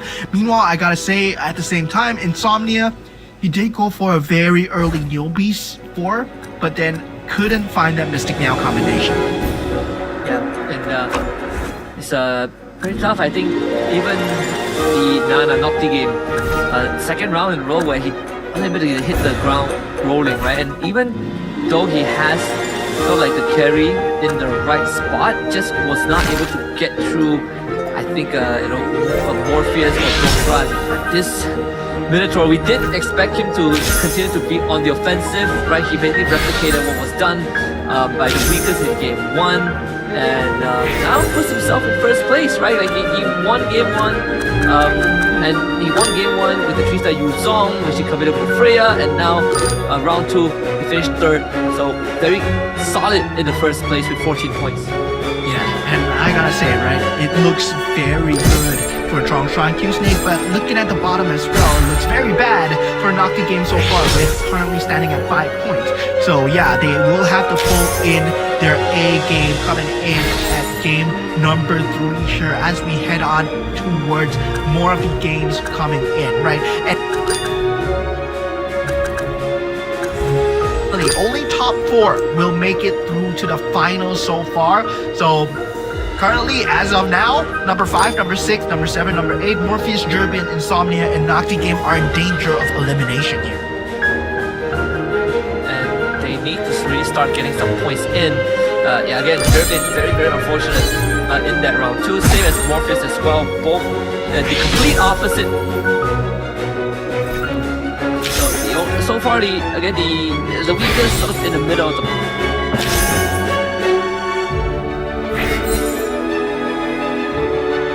Everyone else having a rough time, and now we're gonna really start.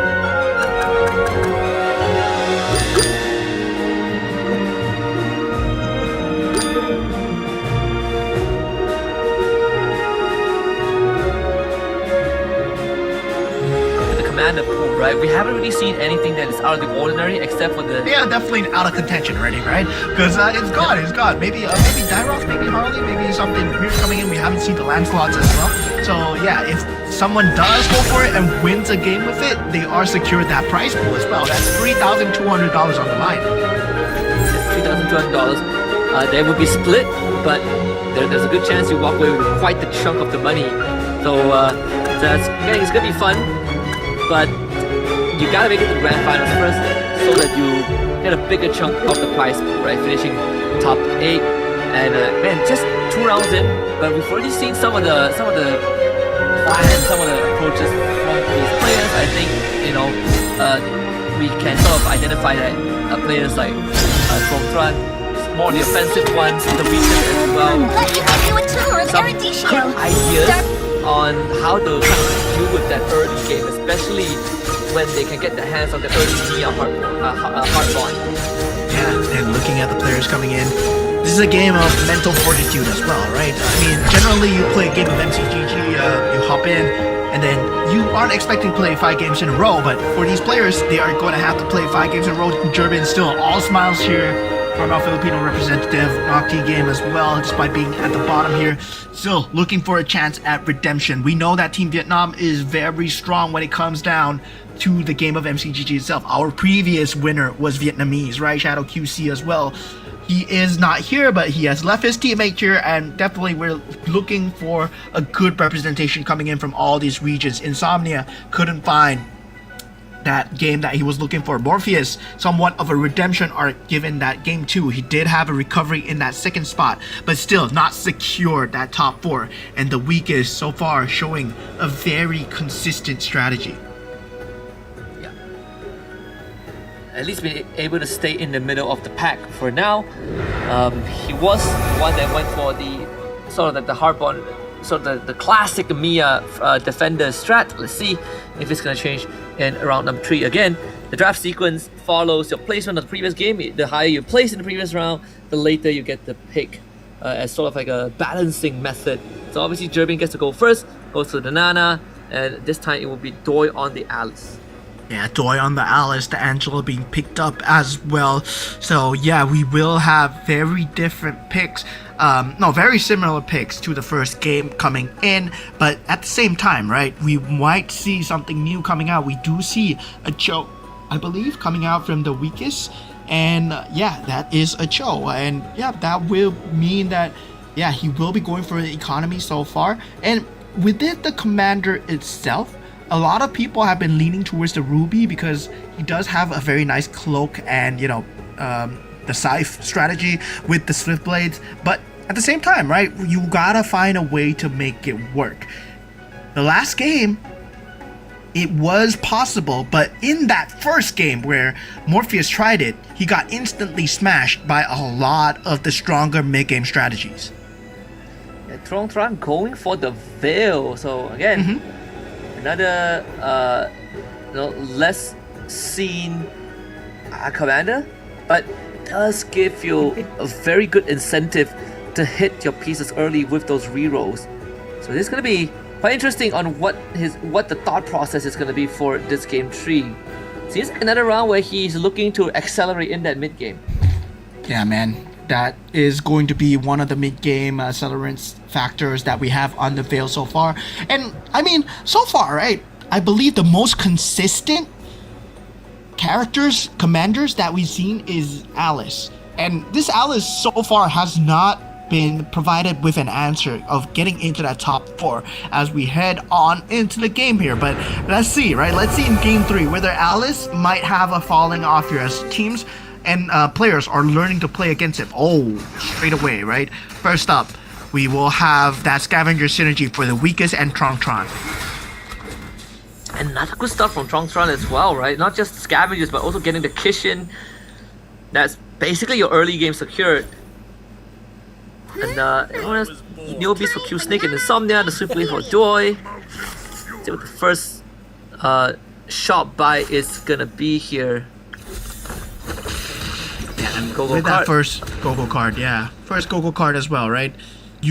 With Veil's power, right, it's definitely much more towards that mid game where you can actually go for much more synergy towards economy if, let's say, you are building towards that scavenger in this current meta where scavenger is just so key when you want to build, right?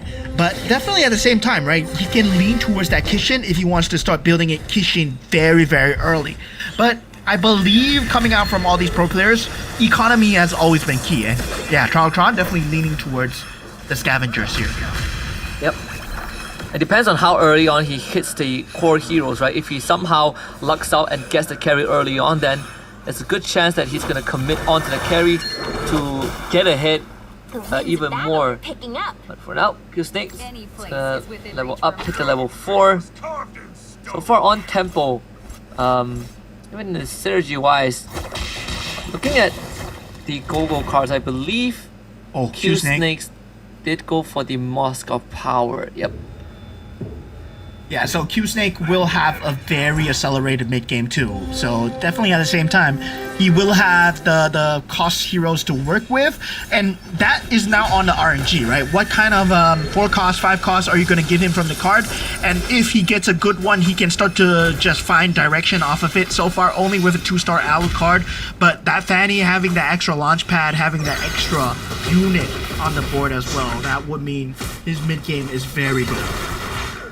The weakest actually went for the Ruby Commander power, so you get that cloak and sight. Gonna start buying out the board just to see if you can hit some Kishin. There's a True Shots to Sicilion, mostly used just for the synergy as Joy rearranges his board. Does have the 2 Dragon Callers and the 2 Astral Power, so kind of a ragtag board for now. So should be expecting a bit a longer lose streak up against Q-Snake. Q-Snake should be able to take this. Yeah, and guys, if you didn't know, right, MCGG has also a PC app as well, and that has been such a lifesaver, right? Given the fact that both the game itself on mobile and the game on PC are linked. So definitely, if let's say you're looking forward to play on the PC or mobile or whatever, well, now you can do on both. And yeah, now that we can take a look and observe even from the PC. So yeah, that has been a lifesaver for us casters, but hopefully for you guys, it's been good time as well. As we go into the carousel round, so far, Doi will be the first one to start here. And yeah, Doi on the Alice, not having a good start as we predicted so far. German actually going for a very early carry here. Oh man, all the 3 forecasts have been taken up. Yeah, I honestly thought that, the carry would go to Tron, but he opted for... What did he opt for again? I think he opted for like... Was it the Farsa? He did get a Farsa. Yeah, he took a Farsa. He took a Farsa instead. So, yeah, he's not going for the Kishin at all, right? He's going for the Neo Beast into Scavenger. Pure economy. Tron. Oh, hits it. For Neo Beast. He commits the economy to level up, but will make it back regardless by the next round. It's gonna be a bonus if he takes down Insomnia this round. Q-Snake up this Nocti game. This Angela Hugh. I think he put it on this Eudora, right? So yeah, able to constantly queue up the front line. So this should be a win for Q-Snake here. For Nocti game, sorry. Yeah, Nocti game so far. finally takes out Q Snake's win streak, right? So far, I mean, all these players, they are playing for scavenger economy. Nocti Game, the only one that potentially has not been able to find any kind of economy pieces for himself. Doi as well, right? Going for the Hellcat extremely early as expected of Alice, unable to find the Saber for himself. So at that 2 Swiftblade, 2 Astro Power, his HP currently at 65, not looking good. No, not at all. Has to wait for the second go-go card in the next round, which will be a purple one. And so far, we've been seeing the same go-go cards for the Alice to allow them to hit the tree cost, extra 10% to find the tree cost, but it seems like it might be different this time, so it's be interesting to see how Doi adapts to it. For Astro Power, just not finding enough value because his carries just do not have the right resources to ramp up just yet. Q Snake finds another win. I believe he hits the Lancelot with the Moscow Power. So this is great. 2 Face Warper, 4 Heart Bond, and still has the Scavenger to keep the economy in a good place. Yeah, that's already a very good pivot piece starting in. But now going into the second round of go-go cards here, right? This will be a purple go-go card. A lot of economy pieces being picked up. Doi has to opt for kind of a pivot towards non-economy so far because he has to secure his HP, right? He's currently falling extremely low, and this is what happens when you're unable to get the pieces that you want, right? He did not get a Saber early on. Now he does eventually get it. The Swiftblade 4 is there, but he has to go for the Blood Claw.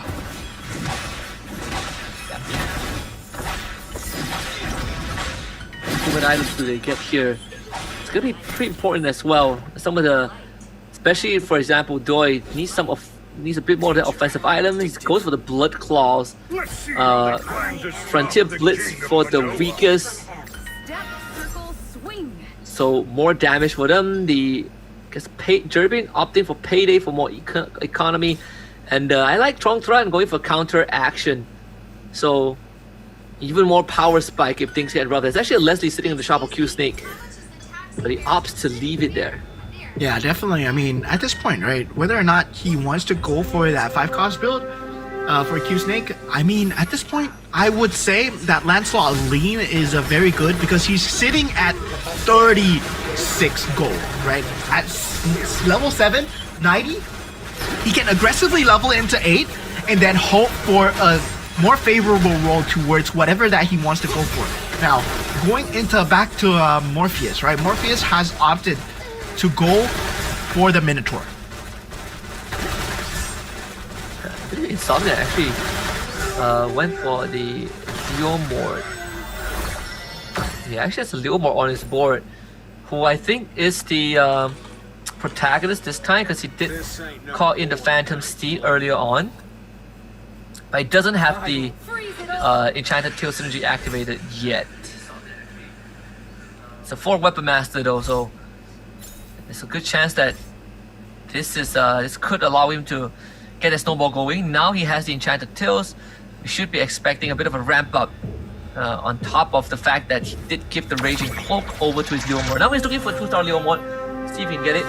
Trong as well, still investing in the economy. Yeah, so far, economies on both sides looking extremely good. But in terms of HP, right, Trong needs to kind of secure that 45 HP and below first. So, yeah, with the Neo Beast, he will be going to 222 Neo Beast chest, will be getting the equipment chest. This is where Trong will need to start playing the game so far. It's been a good standing from game 1 and game 2. But now, with every member trying to play on every single cylinder here, as Doi, once again, takes damage below 50 HP. And this is not where Doi wants to be as an Alice. No, not at all. Desperate times as well. He's not hitting his pieces. Again, we didn't have the same go-go card that gives you that extra 10% chance to find a tree cost, so he's sitting at 40%, which makes it slightly harder as well. Danger. The cash out for Trong as he gets the 3 equipment chest. So he can invest majority into the Farsa, the Divine Glaive, and the Glowing One, but now he needs to look for the 2-star. Sort of like reminiscent of game 1 where he didn't hit his 2-star 4 cost until later on. Yeah, and this is also a very rare case where two players are going for the poison build, right? Two players are going for the Mia and also the Minotaur at the same time. So the weakest and also Morpheus, well, they're going for the same build. Q-Snake, well, he's just putting his finger inside, just denying the Mia away, putting it in his lineup as well. So there is that possibility that the Mia will never reach the 3-star here as we go into the auction round. And as per normal, the mirror device will be the number one of players' choices here. As Tron will be going for it so far. Insomnia actually pays 12 gold for that crystal. Tron 6 gold for the mirror device. Weakest jumps in. And Insomnia gets the crystal, yeah. Oh, Tron gives up on it. Goes for the polymorph instead. Yeah, that mirror device is very important because we said he needs his 2-star 4 cost, but it's not willing to tank his economy any more for that. Yeah, and currently at this point, he's at 23 HP. Somnia has some pretty good choices as well for the Crystal. Kishin, Stargazer, and Dauntless. He could go for Kishin and hit 4 Kishin immediately, and he can even put it on the Leomord if he wants to. Yep, that's the Kishin Leomord. 4 Kishin Leomord. Now he gets to equip the Kishin item. Let's have the cloak from the Ruby. As the enchanted tilt as well. Is the protagonist. Now all he needs is a 2-star Leomord. Yeah, definitely at this point, right? It's all about getting the 2-star Leomord. Doi finally finding the pieces, does get the 3 stars up and running on the Hellcurt and the Saber as well. So yeah, got that going in his favor so far. Now meanwhile for the side of Q-Snake, finally taking his first bout of damage, 81 HP, but he still has so much economy to work with at 59 gold, right? Does get the secondary Lancelot already, and yeah, he's looking on the cusp of making a Mystic Meow build with the Phase Warpers as well. So this is going to be a very scary late game coming out from the side of Q-Snake. Yeah, I believe just now Q-Snake did lose to Tron because of the Molina's the Feline Blade and having the Angela on Tron side healing up the front line just enough. The 2-star Yuzong also making a lot of difference. The 6 Exorcists now coming into play. So almost like the game 1 build, right? The 6 Exorcists with this time only 2 bruises, but he did get the Badang and he has that Ruby to reinforce the front line. So Tron again could be on that generational run from the last place.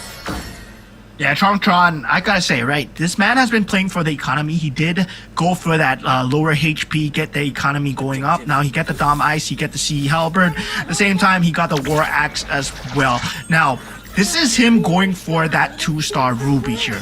If he manages to find the 2-star Ruby, well, suddenly his mid-game is super secure, and still, with all 8 players beginning to ramp up, Doi has started to find his pacing here. Yep. Even I believe there is the Jerbin who did get the prime selection earlier on. He did lose the previous round. Boozer, wow, just to boost a bit of the damage, but also having a Kishin Esmeralda. Bit of a ragtag synergy here because all of them, the important ones, are sitting only at 3. He would definitely love to have 4 Kishin if he could get his hands on Lancelot, even just a Lunox. That would work well in his favor. And our final Go-Go card coming through for all these players here. It will be a blue Go-Go card coming in. So a lot of healing fountains, a lot of shields as well. Morpheus still yet to pick it up. And Insomnia as well, right? So yeah, let's see what they do go for here. And Morpheus actually goes for fast promotion. Oh, this means that he can get a 2-star 5 gold here. Morpheus, does he actually go for it? Yes, he gets a 2-star Ruby straight up with a fast promotion. Yep, and he's 1 Leslie away from 6 marksmen as well. But let's see anything that he could sacrifice. Maybe the Exorcist. We'll see how he deals. But Durbin on the screens right now, having to deal with Morpheus, getting completely shredded. This 2-star Ruby coming in at just the right time.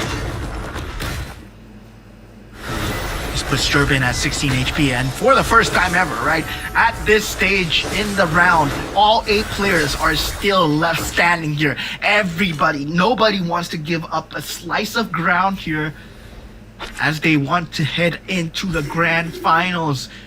This is only Group A. We will have Group B playing later on as well with more different representatives, but looking at Group A, it's looking extremely competitive already. More new faces, still more new strategies. I mean, at the same time, right? Noctiga has only he's almost back to 100 because of the healing fountain. 6 defenders, 2 face warpers, with the Angela on the Kufra as well. So not only is the Kufra hard to kill, he has the Clit with the anti-heal with Sea Halberd as well. But most importantly, this front line is insane. Yeah, so far Nocti Game has a very good front line to be dealt with. But looking at the others so far as well, right? They're going and ramping towards that late game, tripling. Look at the Neo Beast apartments coming through and just everyone jumping around here, who will eventually come out on top as the weakest does manage to find damage onto Insomnia. It really comes down to the timing of the links. Not to mention there's a Gushen as well on the other side. 6 Swift Blades doing just enough work.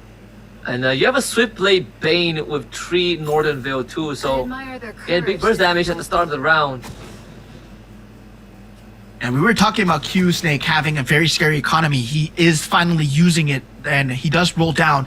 Gets a 7 Mystic Meow with the 6 Kitchen, as you were talking about, right? And then gets a 2-star Lancelot as well, placing all the items on the Lancelot so far. We did see what happens, right, when you get a 6 Kitchen combination. Now, Ling being contested by a lot of players here. Insomnia and the weakest, they are both going for the Lings here. So they will have 2-star Lings of their own, but who gets a 3-star first? See Insomnia Ling going straight from the backline, but gotta get rid of the Leslie as fast as possible. Leslie is basically tearing everyone up. The Lancelot can get bursted by the ultimate snipe here, so it really just comes down to the Ling, gets the right target. And that's all she wrote. That was exactly what the Ling needed to do to get rid of the Leslie. The Tron again on the win streak. This movie is doing so much work. Oh, Nocti Game actually comes through with that 2-star Heartbond combination. That's just so hard to deal with, right? The Clint in the back line, and also Kufra in the front line together with the Fanny. Just extremely hard combination to deal with so far. Insomnia does get the +1 cap for himself. Tron going for that +1 into that Swift Blade strategy. Meanwhile, the Padang being picked up from the weakest, and the Golden Staff being picked up finally by Nocti Game. Tron just need a bit of extra damage to work with, right? He's still holding onto the 3 scavengers, but I think might have to look for quite a pivot. I mean, he has 2 Kaguras on the board. He's looking for 1 last Kagura to hit the 3-star. Now he finds it. That's the 3-star Kagura. Once more, Tron. He's so good at hitting these 3-star forecasts, man. Yeah, I mean, there is one more away from that 3-star Yuzong as well. So, Tron. Yeah, and another. He might have 2 3-star, right? He might have 2 3-star forecasts. Yep, and they're both ecstasies. That's That's insane. If he can pull it off, though. Everybody. He wins this round. He's got it, right? He's gonna win this round and he's gonna start rolling down again. Yeah, so far so good. Looking as Doi will be the first one eliminated here. Doi having such a great start, but definitely on the Alice, right? We were saying, right? Alice might not be it this round, especially if you don't get the pieces, Alice. You can't be playing the same things as well. Sometimes you have to go with what the board wants you to play. And Q Snake, with such a great economy, with such a great start, now finds himself at 12 HP. Insomnia and Durbin as well, in danger of being out from this third game here. Yeah, Noctiga also in such a strong spot as well, going for all the 3-star for his tanks. 3-star Kufra slacking 1 gold to buy it, but not a problem. He can just wait until the next round ends. That's Front, it. if he wins the next round, He gets a 3-star. he's gonna win. He's gonna win the next round for sure. He gets He's a looking for a 3-star. 2-star Claude too, yeah. Yeah, so Tron so far 3-star Yuzong, 3-star Kagura, both on the Exorcist as well. Extremely scary to deal with. Nocti game, right? What does he have so far to deal with this? I don't think he has anything in his cylinder. As right now we're looking at Insomnia going up against Durbin. He does have the 6 Kishin. Does have the Lancelot, but the Ling here. The Ling has been a problem. Lancelot's eating everything from the carry, and now Lincoln does have the burst thanks to the items.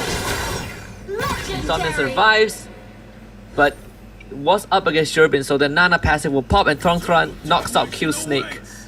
Oh, And he 2-star Claude. Yeah, the thing is, Q Snake, right? Q Snake had a great early game, guys. Q Snake had the best early game ever. He had a Lancelot, he had 6 Kishin, he had 60 gold. He could have rolled down to anything that he wanted. But meanwhile, for Tron, he just set into his own goal of getting the 6 Exorcists, and he does get it. He's even holding on to the goal. Yeah. He had an option to go for a 2-star Claude here. And not to mention, he has the healing fountain, so with every passing round, he's gonna get more and more health. So he's already bought himself an extra round, but more importantly is the item that he's gonna get, right? Like, he has some pretty good item. He has like a War Axe that he can go for, the Antique Cuirass. Probably will go for the Divine Glaive now that he puts Vexana in the pool, and this is going to make the Kagura even stronger. Durbin going for the 2-star Leslie. Morpheus is cooking himself with the 2-star Leslie as well. So yeah, the Mystic Meows, and also, right, you see the combination of the Heart Bond and the Defender coming out early, and then meanwhile for the later stages he swaps out into the Leslie and the Ruby as well. That was a crazy pivot. So all players are going on all cylinders here so far. Top 6 we go Insomnia versus Morpheus here. See if this Link can take care of the backline again. This carry Mia doing way too much work here. The Link, it's not going to be able to ramp up in time though. And Lifesteal away with the cloak. Nope, not this time. Insomnia finally stops. It's Morpheus that finds the knockout blow. Game is probably gonna knock out Durbin here. Yeah, Durbin with the 2-star Leslie's, right? It's been a game where Leslie's, well, have not been doing too well, but Morpheus has been making it work because he has that 2-star Ruby. And that was a crazy pickup. Now, Nocti game, so far, right? This is a crazy build. Like, this is a variation of the poison build that you can see with the Angela. Instead of going for the Mia, he went for the 3-star Clint in the backline with the Dragon Caller and the Phase Warper as well. So getting that triple Phase Warper together with the Fanny initially at the start to deal in the damage. Now, with that Angela buff as well, it gives additional protection, right? And it prioritizes heroes with mana, and yeah, with Clint, you're just gonna have so much mana at the same time. Not only that, he's almost back at full health again, so gonna really slowly work through that health bar. The weakest is gonna be the next person to deal with him, and seems like it's like he might be able to do it, right? The Face Warper already used with the crown as well. The Link jumps onto the front line, but the bigger problem is more of like, you take down the Clint, sure, but now you gotta deal with all these big fat tanks. Yeah, and well, it's gonna be a Link versus Tigreal, and finally the weakest able to deal that bit of damage coming through. Now needs to secure more Gushins, more Lings coming through as well. But Tron's build, right, coming to fruition here. 2-star Claude, 2-star Ruby, 3-star Yuzong at the front. This is a very scary match, and also very scary board to go up against.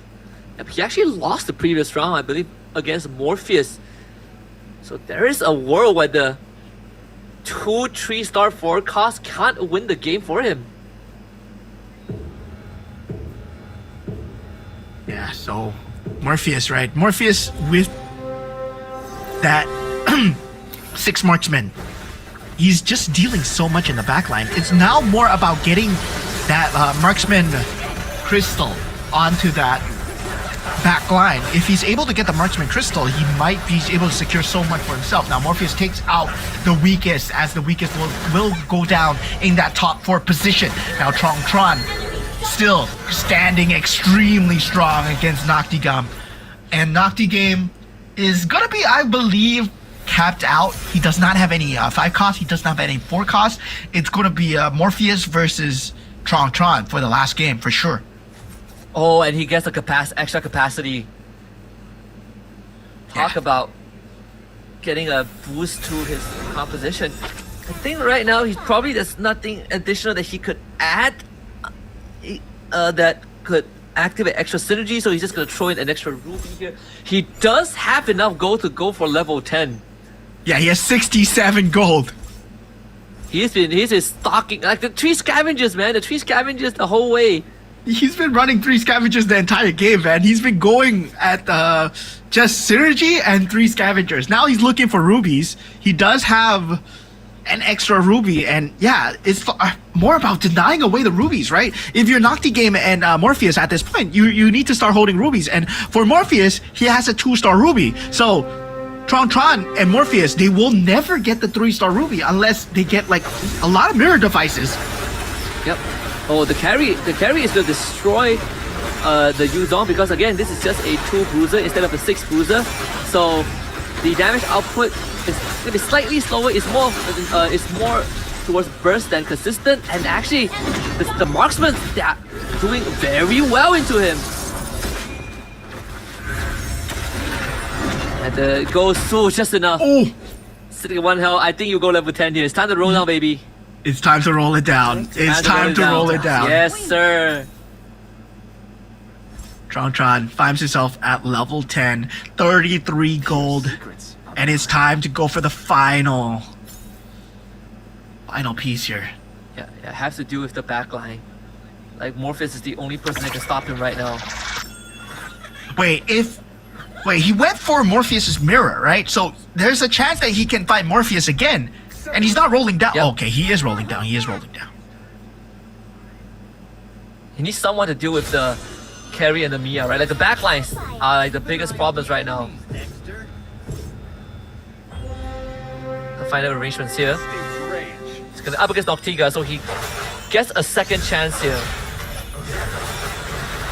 It's the fact that he placed his Yuzong right in front of the carry, so the carry like melted the Yuzong in the previous game. But he should be able to get out of this round.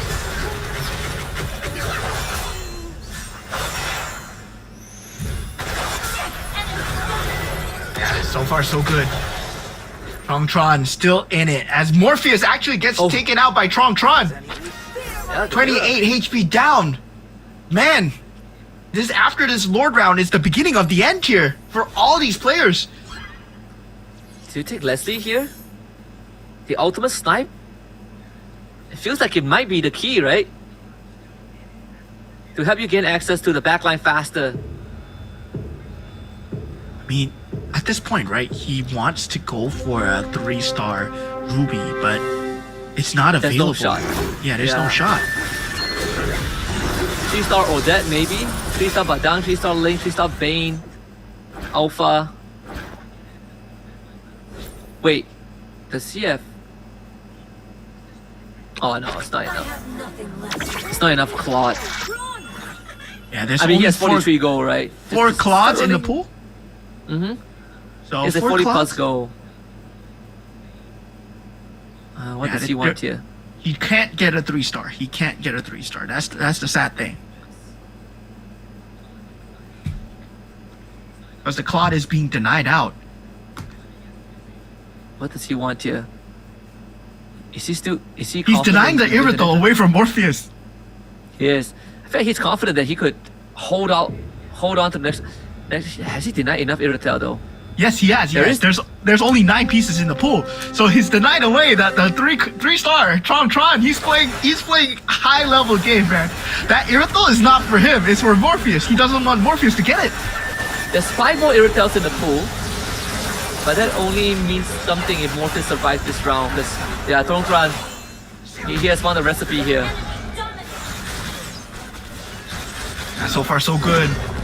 Nocti game, as expected, number 3 will get taken out here. Now, it will be the final showdown here, right? Where do we see the roll down? Guess the 2-star Claude. Well, is there a 3-star Claude available? Yes, it's in the pool. It's in the pool. It's in the pool. 3-star Claude is in the pool. So he can't go for a 3-star Claude. Oh, he took the Irritel away. Now he's gonna start rolling down. Oh, he sells it. He sells it. Oh, he got the 3-star Irritel. Come on, you need the Claw right now. 2 more, baby, 2 more. This is so close. 3-star Irritel. Is he not rolling down? Is he staying at 20 gold?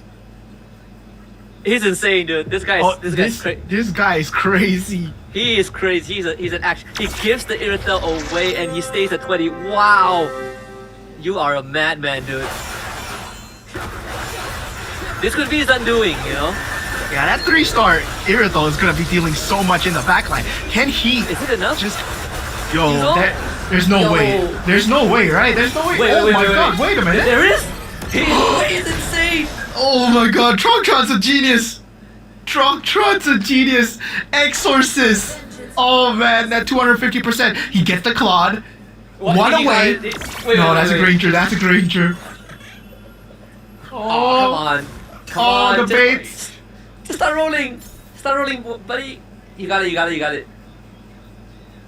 There it is. This guy's the 3-star Claude. What? Oh man, this guy, he's been playing with our hearts, man. Morpheus, he was cooking. He held on to the fast promotion to get the 2-star Ruby, and then went for a 3-star Irritel off his own. But meanwhile, Tron, he was playing a game of his own on the Veil, man. This was a disgusting show by him. And yeah, it's for sure on Tron to win this game so far. That's so cooked. Not even close, dude. Guy has an entire Sovereign Fund available at his disposal. He has so much gold, and not to mention the healing fountain actually ended up being one of the biggest reasons that he was able to play this game in this manner, because he just keeps getting health that kept him like he went into like what, 1 health at one point. Actual madman. This guy is something else. This line. If you can't cross this line, then you basically cannot fight anything. This whole area right here is controlled by Valir. Nice rectangle. And this happens quite a lot of time. And then later on, they picked up the Claude as well as the glue, pick number 2. So this is no longer a surprise, right? So let's talk about why the Ling as well as the Claude.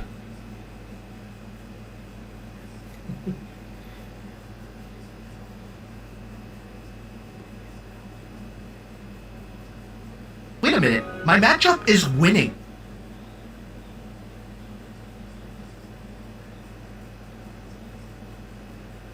Against Morpheus, right? Because I have 6 Exorcists.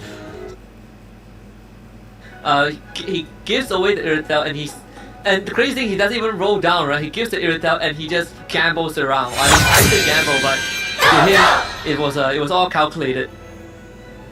It was all calculated for sure, man. That was such a disgusting win coming in from the side of Tron.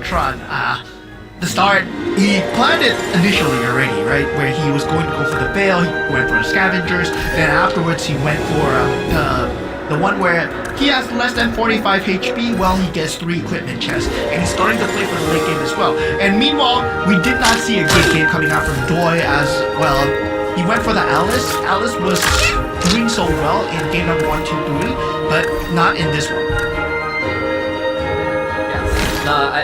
Alice, and not to mention that he gets the right vocal card to help him get the teams that he needs, right? So there was no football going on, and unfortunately, I think Boys has lost way too much health to get any value out of the Alice. Yeah, definitely.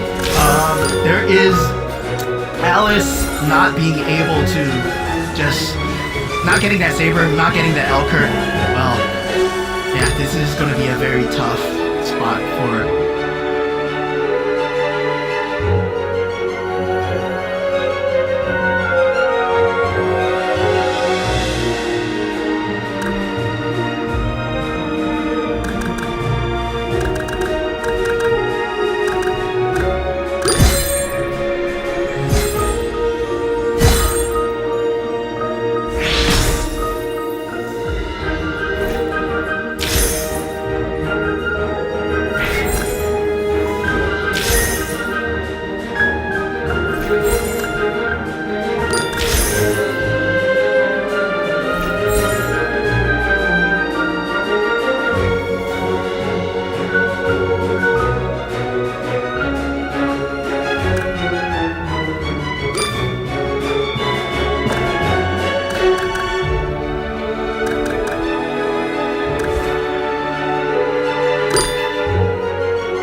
Yeah, so that's what they need to do. Everybody's at the double digit point. This is not a case where someone is at the single digit sitting at the bottom. No, everyone has a chance going into the grand finals here. Yeah, for once, Stormfront doesn't start with a scavenger. Can you imagine he wins this again? That's $750. But in fact, no one starts with scavenger. So there are 4 newbies though. Jerbin, Doi, Stormfront is also having newbies, and Q Snake. But knowing him, he's probably going to try to roll for the scavenger. Trying to go for the scavenger. If it's present, let's check out the go-go card. Nothing on the ordinary. Everyone going for the Commander go-go card. Alright. Yeah, the only standard commanders. So no Moskovs, no different rubies with Cho. You know, they don't have that so far. Meanwhile, yeah, Cho does go for the Cho Sash on Doi as well, so he was the first pick. Now, does anyone go for the scavenger here? Now, Q-Snake actually pins it on the Weapon Master, actually. We could cash in on the reward with 2 Weapon Masters already on and get that extra buff to hopefully get through that early game, because Weapon Masters not really the synergy that is as reliable as maybe the bruisers for you to get some of that the big damage spike, right? Because it relies on you dealing damage, and that usually comes from having higher ranked pieces or items. So it takes a while to ramp up, but Stormfront winning his first round over Doi, and even for Jerbin should go down to Morpheus to the Kagura shield. Yeah, so far, so good, right? Everyone playing in that early stages, not showing their hands too early yet. Most players still trying to jump within that Niobe synergy. Doi will be the first one to be able to jump into that Niobe synergy there. Does get the 4 Niobe synergy for themselves. And yeah, at this point, well, nobody has a scavenger, only Q-Snake. A bit of a different approach now. At least we are going to see a bit of a slight, I would say, slowdown in tempo for the economy for now. I have a feeling that bruisers and defenders seem to be the primary focus for Neobees for Doi and some for Neobees for Doi, but everyone else that has Neobees still sitting at 2. Stormfront actually has 2 bruisers to work with as well. Yeah, so far, so good. Definitely a lot of economy gameplay coming through. Insomnia, well, shouldn't have too big of that first time as well, right? Going into that Neobees. Well, Doi, I would say, hasn't had a great early game so far, so he might be popping that Neobees chest extremely early as well. Now, a lot of bruisers coming in from the side of Morpheus. This is very interesting, right? That Bruiser Ember Lord combo, that is something that we have not seen so far, because it has a very good early to make game scaling while securing the win streaks at the same time. So this is something that he might want to do on the Kagura as well. Yeah, very viable thanks to Kagura shield. Although at the same time, it's also even though we had the Dragon Caller, we had the Ember Lord, it's still the Exorcist, the bruisers that are coming out on top. So I haven't really gotten to see much of the newer strategies per se, the newer synergies per se, as you head into the first carousel. There is a little more on the board, but not really that sought after competitive Exana. Q-Snake actually will go for that. Stormfront with the Sea Halberd. Yeah, definitely carousels. Now,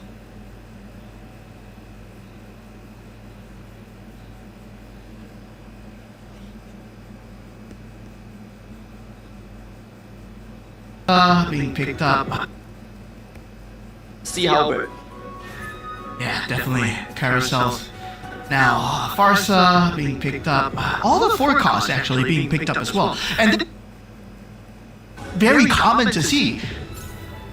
Yeah, I mean the Insomnia with the Ultra Econ, right? With 4 Neobees and 3 Scavengers to work with. It's gonna take that lose streak, but to start building up some economy here, some money for himself. This Farsa should be sort of like a pseudo build up for him to kind of whittle down some of the pieces on the enemy side to lose as less health as possible, but aside from that, he is going to be prepared to go on that blue streak. Yeah, definitely. It's gonna be a tough streak to just go on, right? Tron not doing too well on the Angela so far. Not the game. Morpheus and Durbin still on that win streak. And now going for that next Gogo card is going to be that blue Gogo card once again. Now, blue Gogo card is going to be very different, right? When we say that it's going to be that later game. And yeah, generally when it goes for that blue Gogo card at the start, most players tend to play it safe. But this is a very different look on the game because we're starting to see less of the scavengers, less of the neobies, and already an early synergy coming out. Kishin, Bruiser coming out from Morpheus. Kishin, Bruiser coming out from the weakest as well. Looking to accelerate the game because I think game 2 and 3 when the game gets dragged out, we see some of these late game pivots that really change the results, but for Morpheus' case, because he does have the Kagura and the Kishin Bruiser, so this Dyrov has insane value. It's just impossible to tear through, right? He even has the Garden Helmet to work with too. Overall, it's a great front line that is able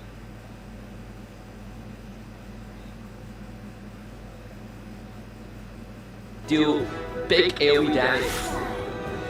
Coming through from the side of Durbin.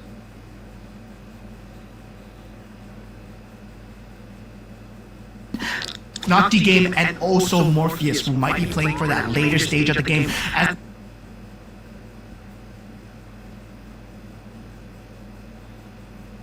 do big AoE damage. coming through from the side of Durbin, not the game, and also Morpheus, who might be playing for that later stage of the game. As a Kagura at the start, he will be eventually pivoting into that scavenger for that eco synergy. And on top of that, we have, I believe, the weakest going for the customized recruitment, so 10% more chance of finding 3 costs.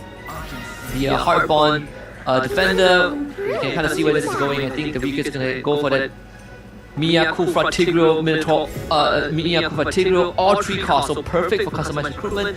And for Morpheus, he went for the Barrier Seal, so on top of the Kagura, the 2 Kishin 3 Scavengers, it is only going to make this fun like even harder to take down.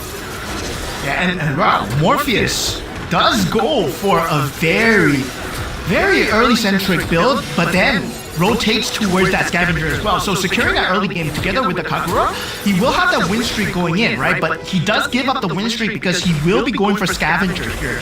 And he knows that because he's going up against Q-Snake's Leomord, right? And Q-Snake's Leomord, well, he has 4 of 9 pieces already. That's a 2-star Leomord that he's dealing with. 2-star Leomord that is also a protagonist and 6th Weapon Master, right? So it is paying off. It did pay off. So if you can get the synergy for the Leomord, the Enchanted Tail, and start collecting the fragments, then that Leomord will be supercharged. And because he is the protagonist, that means that he gets the clean damage from the Phantom Steed, which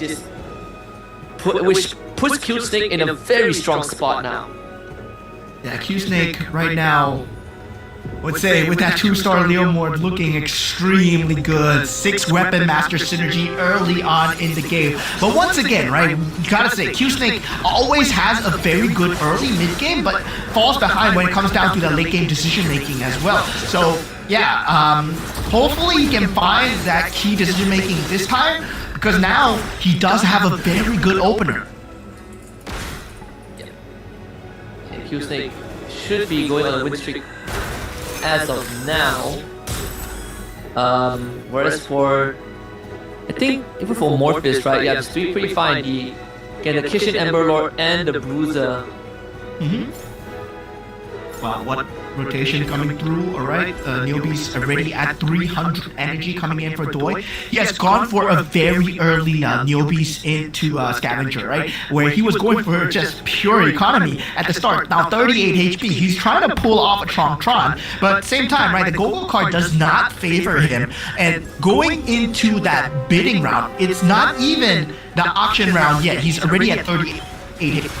Yeah, I mean, even here for Doi, trying to deal with Morpheus is a big front line. Actually, might have a good chance, but unfortunately the Bane just doesn't do enough. So now with the Gyros in the face of his marksman, that's going to be another round on man. Joy just not having a good part in Group A.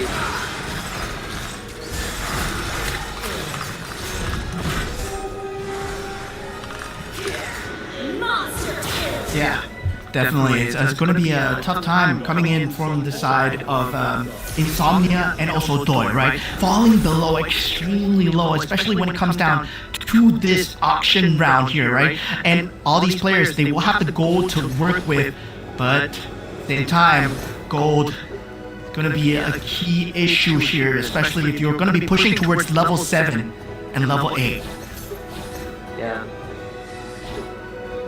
See, Tron getting the purple buff, and should be no contest. Insomnia now getting his 9th capacity on the Nana too. Early on, we did see him go for full econ, but with the extra capacity, makes it even gets an even bigger advantage overall. As Morpheus continues to bolster the front line thanks to the go-go card that he has. Yeah, definitely. Both. Well, with the Kishin.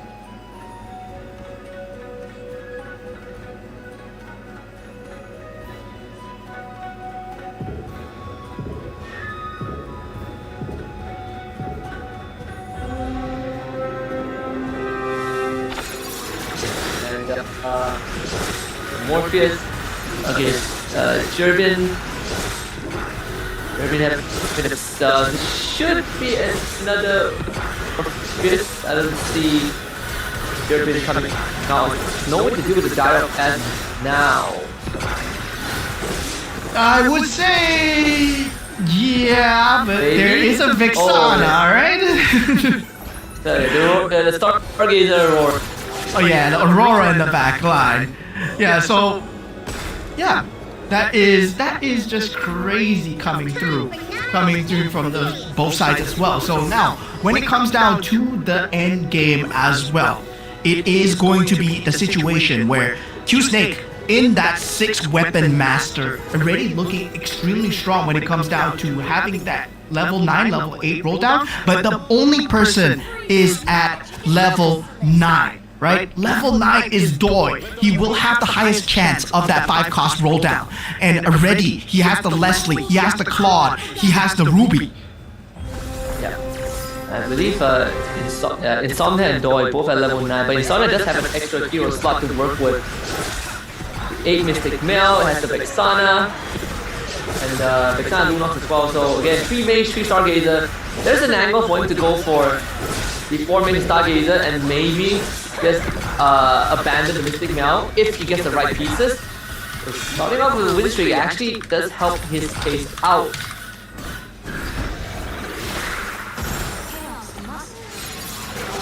Yeah, so far, scary factor coming in from the side of Doi, right? Falling even lower for that Philippine representative. He's at 10 points and he's already at 14 HP. Just extremely dire straits to be in, but he is at level 9. He's trying to secure that 2-star 5 cost for himself. Now going into that last epic card, last purple card coming through, Weakest will be going for that golden staff actually. And meanwhile, for Doi, does go for the purest power here. So yeah, that synergy count, he is trying to activate potentially a Mystic Meow here, does have the Leslie. And meanwhile, for Tron and Durbin, yet to pick out Goku cards for themselves. Hold on to it, especially it's just a creep round, so no urgency there yet. Pretty comes down to the item that they get, right? Even for Tron, he starting to stabilize the state of the game for himself with the 4 astral power, so giving himself a shot. I think the Helker is the one that is the Astral Lord. I'm getting a Saber too. Still holding on to the 3 scavengers like he always do, but now actually pivots away from the scavengers. Let's see what he goes for. Gets a Defender Blessing activated. Yeah, meanwhile, Doi so far Special power, wow. falling extremely low. Once again, Blessing activated for the side of Durbin so far. Meanwhile, I would say, right, that Kishin strategy might be falling short of Doi's Mystic Meow here, right? He does have the purest power already. Whether or not, yes, he's potentially going up against Durbin here because they're both at the lowest. And yeah, they will be fighting up against each other. That Bane, is it enough to deal with Doi's lineup here? Doi, his last hurrah might be now. They better hold on to this. Very doable, it's just the link there. So Doi holds on against Durbin. Gets another chance here. I mean, this Mystic Mail value, not as much, but having the 6 marksman and a 2-star Leslie with like Cho Sash and the BOD, the burst damage, it's a bit too much for Durbin to handle, especially when he is running the glass cannon of Swiftblade. Yeah, meanwhile, Tron, so far, right, he's been going for that Swiftblade Astro Power build, where, yeah, it's generally normal to see an Alice go for that Swiftblade Astro Power build, but for him, right, it's not going to be scaling well into that later stage of the game. I wonder what he's going to pivot to now that he's at 50 HP. He's going to be falling even lower as well. Q-Snake, well, he needs to find a good pivot piece to go through. It feels like Alpha might be his carry of choice here, the Ember Lord into that Weapon Master. That's something that he might look for. 314 Yobi's power here and instantly deleted by the Hawker. In all the economy for Germany actually is not paying off the way that he wanted to, but good take care of this Hawker there. Doing just enough with the Link and the Bane. It does have the enhanced Ice Queen 1. Yeah, does have the Kishin synergy now, right? On that Lancelot on the side of Morpheus as well. So able to actually pull through against Nocti game. So Morpheus, right now, with that Kishin strategy, right? With that Face Warper that we did see in the rehearsals yesterday, that was a very scary combination to be up against, that Face Warper. But you need a very strong Lancelot. And the problem is, Insomnia has a 2-star Lancelot already, and there's a 2-star Ruby and 2-star 2-star Leslie coming out from the side of Doi as well. Yeah. The good news is that he did get the Kishin unbound, so all his Kishin equipments are enhanced, and he has the Weapon Master crystal on the Lancelot. Now going for 6 Kishin, 4 Weapon Masters, everything hinges on this Lancelot. He definitely needs that 2-star Lancelot to really make it work. But he does have the Kagura shield, so Morpheus all set in his direction. Should be able to overcome Strong Front. He has 6 Astral Power, but is working with a 3-star Hilda that's going full damage, and it's the Astral Sovereign, so that Hilda might be the answer to this Lancelot. Yeah, now Doi gets the better of Q-Snake as well. Q-Snake, I said, he has a great start, right? But at the late game, he's been falling behind so much. Now Tron against Morpheus. Oh my god, look at that! 3-star Hilda! Oh man. Man, that 3-star Hilda, man. That 3-star Hilda. The fact that he gains a 12% HP shield, has a golden staff, 4x, gets an extra mana from Dom Eyes, has AoE damage, manages the Astral Sovereign. Holy cow, man, Tron thinks of the wildest of stuff. I don't remember the last time a 3-star Hilda was a viable carry. Yeah, that's just crazy, right? And that's when, I believe when the first people started thinking of Belleric as a carry when during the Bruiser meta came out, that was as crazy as this. Now, this is Hilda being a carry. Oh man, this is something new that we are seeing here coming out in the MCGG semifinals. Hilda, Astro Power carry, coming out with the Swiftblade synergy as well. And yeah, it's being pulled off by Tron right now, but there is a cap because Hilda is a 3 cost, right? And so far, people are building into 5 costs already. Oh, 3-star Leomord. 3-star That should Leomord. be it, right? This should be Q-Snake's game. 3-star Leomord is almost halfway there to the Enchanted Tales Fragment, and Weapon Master boosted by the Freya, has the enhanced War Axe as well. This should be his game. Unless someone hits like a crazy pivot. Oh, here he comes. Look at that Leomord go. Leomord just going ham against Morpheus's Lancelot so far. And yeah, Morpheus, well, he's gonna fall into that 5 HP range. Insomnia falls through that 3 HP range as well. Both players are in danger of getting eliminated here at this game number 4 here. And every single match point here counts because everybody's at double-digit. Minimum score is at 10 right now. And that's going to be Jervin winning out his round over the weakest. But man, his Q-Stage Leomord just hit for like a 1.2k, 12k crit damage. Insane. Yo, that is a 9 synergy coming in from the side of Insomnia, right? But there's nothing more than that Stargazer and Astro Power. And also, right, he does not have anything more than a 2-star. So that's the problem coming in from Insomnia's strategy so far. Meanwhile, looking at the side of Doi, he has a 6 Marksman synergy with 8 Mystic Meow, and the Irithel is already 2-star together with the Leslie. So that's going to be a very scary late game that Doi is dealing with. That's a 3-star Kagura coming out from Insomnia. This is enough to build him out against Noctilio. Might be just enough. Yeah, he blows up the front line and gives it quick access to the Mia. No chance for the hard bond to come online, but that's Nocti game being knocked out in last. Oh, Nocti game. Somebody getting bailed out by the roll down. Nocti game, that means he's ending at 16 points so far. So this still is anyone's contention. Oh man, who's gonna make it to the top 4 here? Weakest gets taken out by Morpheus. He hangs up by a thread. He finds a 2-star Lancelot. But that Lancelot is being held onto by so many different players here. So far, Morpheus and also Insomnia holding on to Lancelot. So yeah, both players are at the lowest HP so far. Checking in. I mean, can you believe it? After all this, Tron is actually in first place with German. The next round, we might lose like 3 of our players here. Yeah, definitely. I mean, at this point, right, Tron, I don't know how he's holding on with a Hilda as a carry. I mean, that Dom Ice needs to be doing so much, and yeah, he's doing, like, he did get the total domination go-go card, but I don't think that's gonna be enough, especially to secure top 4 here. Huh. 3-star Hellcrit here, 3-star Hellcrit, 3-star Hilda, the 2-star Saber. This 6 Astral Power. So he has a 50% hybrid lifesteal on top of his Breath of the Berserk and Bloodthirst, so that's 25% hybrid lifesteal for a Hilda with War Axe. With a 50%, so that's 40%. Yeah, that's a lot of lifesteal. A lot of lifesteal.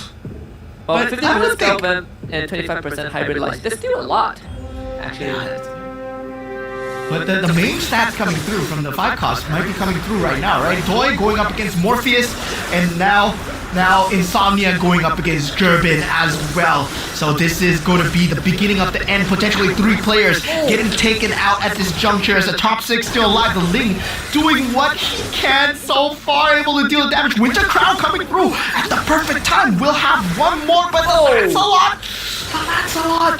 Gerben stays alive here. Now taking a look at Doi versus Morpheus. Morpheus does have the Lancelot, takes out Doi, and Doi did have 2-star 5 cost. Now the weakest and Doi being taken out. This means we're at top 5 position. We are. I mean, Tron. Look, he has 19 health. There's a good chance he survived for 1 extra round. And now he hits level. I believe he hits level 8. Yep. He hits level 8. Gets to put an extra piece. He could look for a Dauntless strategy here, just to again bolster the overall survivability of his squad. But I think he found it. Yeah, that's a Dauntless in the Esmeralda. Again, just hitting the right timing and still able to go back to 10 gold for the interest. He should make it through the next round. He's almost guaranteed top 3 as he just needs to survive. And it's up against Q-Snake's 3-star Leomord. Oh god. Yeah, Q-Snake's 3-star Leomord, and also, not to mention that 2-star Alpha in the back line as well. Able to deal so much in the terms of damage. Gerben here now going up against Tron. Tron's mirror. And he gets taken out. Gerben gets taken out. Morpheus gets taken out as well. And yeah, this puts Morpheus in that top 4 position, Durbin in that top 5, and now we're in top 3 with every single player below 10. Yo. Insomnia finally finishes that 2-star Ruby here, and Insomnia, well, he has that Mystic Meow synergy, and I can't believe Tron, he's been holding on so long with that Hilda build. High chance he's not going to finish first, but can you believe it? If Q-Snake wins this, right, we will only have 2 winners over the course of 4 rounds. Because Tron won 1 and 3, and Q-Snake won the second round. Man, I'm telling you, the West, it might go back to the West because they are killing it right now. Yeah, they're crazy with the luck, man. They've been rolling so well. Their economy has been at an all-time high. Able to find all these pieces now. Insomnia going up against Tron. Insomnia does have a crazy Mystic Meow build, but the Hellcurt... Oh, the Hilda! One more! Bomb, that's Winter Crown now. Winter Crown. Oh, the Angela heal. It's not enough. It's not enough. Yeah. Tron will be taken out here. And it looks like it's going to be a Q-Snake game unless Insomnia can find something crazy with this carousel spell. He does find a Leslie. He will go for the Kishin synergy here, right? And Q-Snake will go for the Dauntless synergy as well. Dauntless, well, right now it's at a weird spot, but definitely getting more synergies for the side of this Mystic Meow might be something of an out for him. But sadly, Q-Snake's build goes against everything that Insomnia want. Okay, maybe that 2-star Odette can change things. Yo, he has 25. He goes for the Kishin. So it's 25 enchanted tail fragments and 4 enchanted tails. And now he gets the Dauntless synergy with the crystal. Oh. Yes, 4 Dauntless. Oh god. This Leomord is actually unkillable. Yeah, I can see the angle that Insomnia was going for. Insomnia wanted the ultimate synergy. He wanted to go for the 10 synergy. Finds the 8, but couldn't find the ultimate synergy. That could have been a crazy matchup here. Now Q-Snake going up against Insomnia. It's going to be one crazy matchup here. That Leomord against the world. 3-star Leomord. Basically, when he secured it, he secured the game. Q-Snake once again with the $250 going in his favor. Yeah, oh man. Wait. Can he do it? Didn't get it? Oh my god! Ah! We got an ultimate synergy! What? We get an ultimate synergy! Yo! This is crazy. This is the craziest comeback ever. Yo. This is gonna be what hits harder, ultimate synergy or 3-star, right?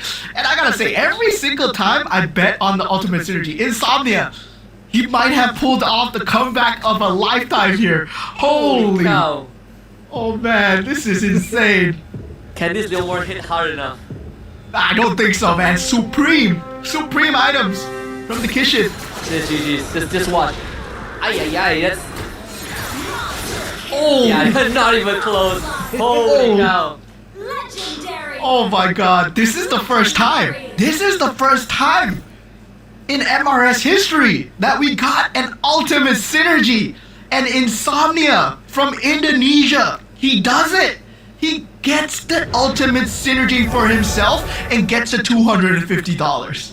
The Nana comeback as well, right? Literally with his dying breath at 1 HP, he pulls it back from the dead.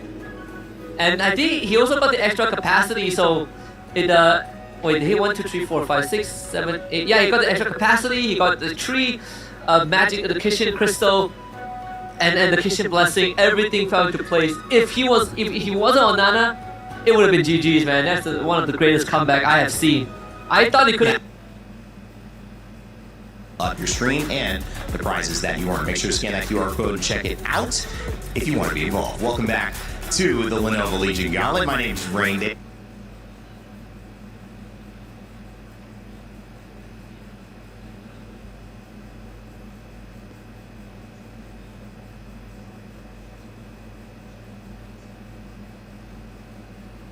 ဒီမှာပွဲစီလာမှာလေးဖြစ်ပါတယ်ဒီမှာကျွန်တော်တို့ကြည့်ကြတဲ့လူတွေအကုန်လုံးကိုလည်း machine လေးခေါ်ပြီးတော့ဒါကျွန်တော်ဒီခေါ်ယူထားလို့ရပါတယ်เนาะဘာဖြစ်ပြောအခုလက်ရှိမှာဒါကင်းနဲ့ကျွန်တော်ကစားကြည့်လို့ပေါ့ရှင်းရီယာဝါလာเนาะ ကျွန်တော်မနေ့ကဆိုရင်လည်းဒါကျွန်တော်ပြောမယ်ဆိုရင်ဒီအသင်းတွေကပုံမှန်နဲ့မတူတဲ့အရာတွေကျွန်တော်တို့လည်းအများကြီးတွေ့ရတယ်။နေ့ကပထမဆုံးပွဲချိန်မှာ SSG တော်တော်ကျူးကြည့်နေတယ်။ဒါပေမဲ့ စဉ်းစားကြရ game number 3မှာသူတို့ရဲ့ဒီ cram ဒုက္ခရောက်နေတော့ဒါဝင်ရောက်ဆော့ခဲ့တဲ့ဦးနီသူကဒီ Jangan နေရာမှာ ski ဆောက်ဝင်လာပြီးတော့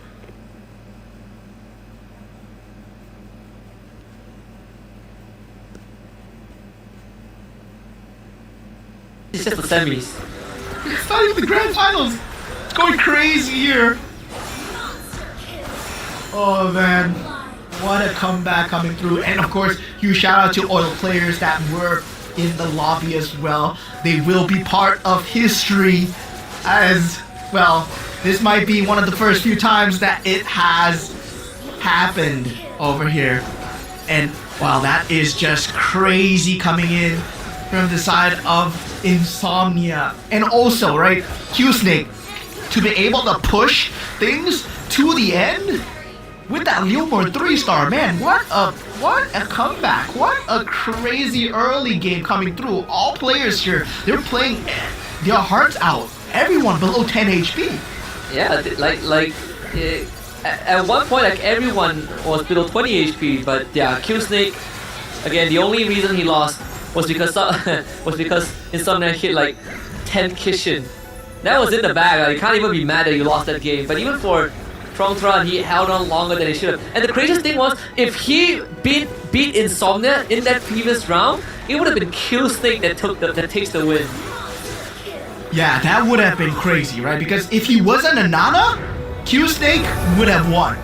But because of the fact that he was a Nana, and this is like the fact that the commander alone, that it stalls out the round, but one single round can mean so many different things, because one single round can lead to a carousel, one single round can lead to an auction round, one single round can lead to a creep round as well. And that's exactly what we saw, that Nana was utilized so well coming out from the side of Insomnia. And this is why Indonesia, I mean, still one of the top few regions when it comes down to MCGG as well. Yeah, and again, showing some signs of life, because we've been looking. You sort of mentioned it in the pre-show as well. Like Indonesia, they've has some good semis and finals appearances, but it's about taking that trophy home, right? And they've came close, but they have not done it yet. And so far, it has been sort of like the more overlooked regions, but it's good for Insomnia that he's able to put his name on the board at least for round 4 and get that extra $250 in his pocket before the last round of Group A. But this winners lineup it's a pretty standard winners lineup until you realize that he has 10 Kishin synergy. Yeah, the synergy, the moment a synergy hits 10, right? This is where it goes crazy. This is where it goes, yo, yeah, you're not winning this. You're not winning this. And there's so many crazy animations coming through when you hit that 10 synergy. That's why the payoff is so huge, right? You saw the sword coming in at the end. Yeah, that's the ultimate synergy that Kishin has. And if you can achieve any 10 synergy for any one of the synergies that are available in MCGG, well, you achieved a crazy feat. Yeah, it just very good stuff, and really stay committed as well, right? It's not like, he had the go-go cards that gave him the magic crystal. He had to fish for them on the carousel and the auction, and at the same time, hit the correct units and hold out until the late game. Everything had to go right, and this is the example of a game that literally everything went right for him. Yeah, and this is the scary part, right? Where we say you gotta fear the players with the lowest HP, because you know that they're coming for you, and that was a crazy portion of damage that Nana could have done with that Kishin synergy as well. But in the same time, the previous game where Trongtron, he was at 1 HP as well, that is a crazy comeback. And every time a single player is at that 1 HP mark, well, that's gonna be a crazy timing coming through. Man, oh man. Didn't even matter if it was all completely 1-star. That Kishin synergy would have carried him through. Yeah, absolutely. All you need is the synergy. And look at the match overview of this game, because again, some of the usual names in the top spot are still there. Q-Snake, Trongtron still very consistent. Morpheus also makes it to top 4, but for Doi, man, just not having a good game, right? Ever since like the first game, he has been falling off. I gotta say, this was one of the best Doi games that would have been available. If you take a look at his board, right, he just couldn't find a direction. He wanted to go for the Mystic Meow together with the multiple synergies that he had, but the cost was just slightly too high because he went for an Irithel, he went for a Claude, he went for a Ruby, and also Leslie at the same time. He did have the 6 Marksman synergy, but the Mystic Meow was not enough to just pair up into that later game where he got wiped out by his own teammate himself, like Durbin and Morpheus. Well, they were just completely having a field day with the spread out synergy. Yeah, it's essentially, we saw the lobby sort of slowly split into two different bubbles where you have basically like Q Snake, Tron, Morpheus, and I think Insomnia basically fighting on the top, and just like how the leaderboard reflects it, right? Almost as if it's preordained in round 4. That's Insomnia getting his first win, so $250 for him. But Tron, he is extremely safe in top 4. I don't think that he would be knocked out top 4 even if everything goes wrong in round 5. Wait a minute. Yeah, I think he's already secured. Yeah, I mean, he's already secured. Yes, he's secured. Yeah, he's secured. He secured that top spot already. So, yeah, meanwhile, everyone else, they are in danger of falling in that bottom 5 position. Meanwhile, for Doi and Nocti game, well, they're gonna need to hope that Insomnia weakest, right? They get that 1 point, and they do get that 7 to 8 points as well. So everyone is still in it, but now we have a new name in the match winner prize. Insomnia walks away with $250 for that round win. Yep, good stuff from the Indonesian, and like we said, when we look at sort of like the leaderboard just now, there is still a chance for like the bottom 4 to get in, but theoretically there's only maybe like 2 slots max. Tron is basically secured. He could AFK the entire round 5 and still make it to finals because he has gotten more than enough points to secure his slot. But for everyone else, there's still a chance that they miss the final slot.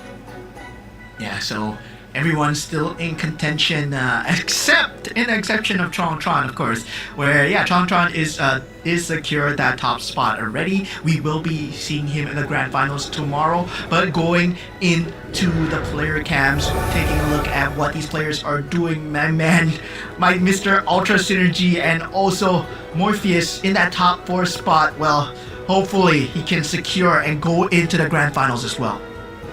This is gonna be crunch time, right? To see if some of the players at the bottom of the standings, can they make a recovery, especially the weakest as well. One of the representatives from Kyrgyzstan, looking to find some sort of a footing. We did see, like in round 1, he came out hot with the classic poison build, the Mia 6 defenders, but ever since then has been trying to find his way back. Even for Durbin, right, had a good Atlas showing, but afterwards was in the middle of the pack. Same for Doi as well. I think finished 2nd in round 1, but afterwards have been struggling. Yeah, so far they need to find a new revival of a way to come back into the game as much as possible as we head into the drafting phase of the Commanders for the final game here, as we will find out who will be our top 4. Tron, our man, already secured the spot in the grand finals here. He can potentially just do whatever he wants and, just try and make the game harder for everyone else. Does he have, right? I mean, he's the only person that has shown us the veil, and see if he goes rogue or he goes back to standard. And so far, I think, one of the speculations that I had was that Popo and Koopa could be a choice. It was one of the more sought after synergy, especially after Shadow QC won the last season. Popo and Koopa surged in popularity, and Doi is going to pick it up. Yeah, there is a PNK in the game, so definitely, I would say, right?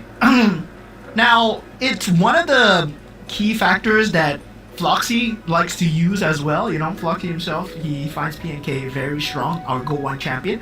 But same time, in this current state of the meta, right, where you're hoping that your opponent is playing something that you're not, well, P&K goes against the grain, where you're hoping that your opponent plays everything that you have. And Q-Snake, well, goes into Amiya, and Tron goes for the Ruby as well. So there is going to be no Alice for the last game as well. New Fanny in, Nana once again coming out from the side of the weakest, and once again, everyone fighting for that top 4 spots.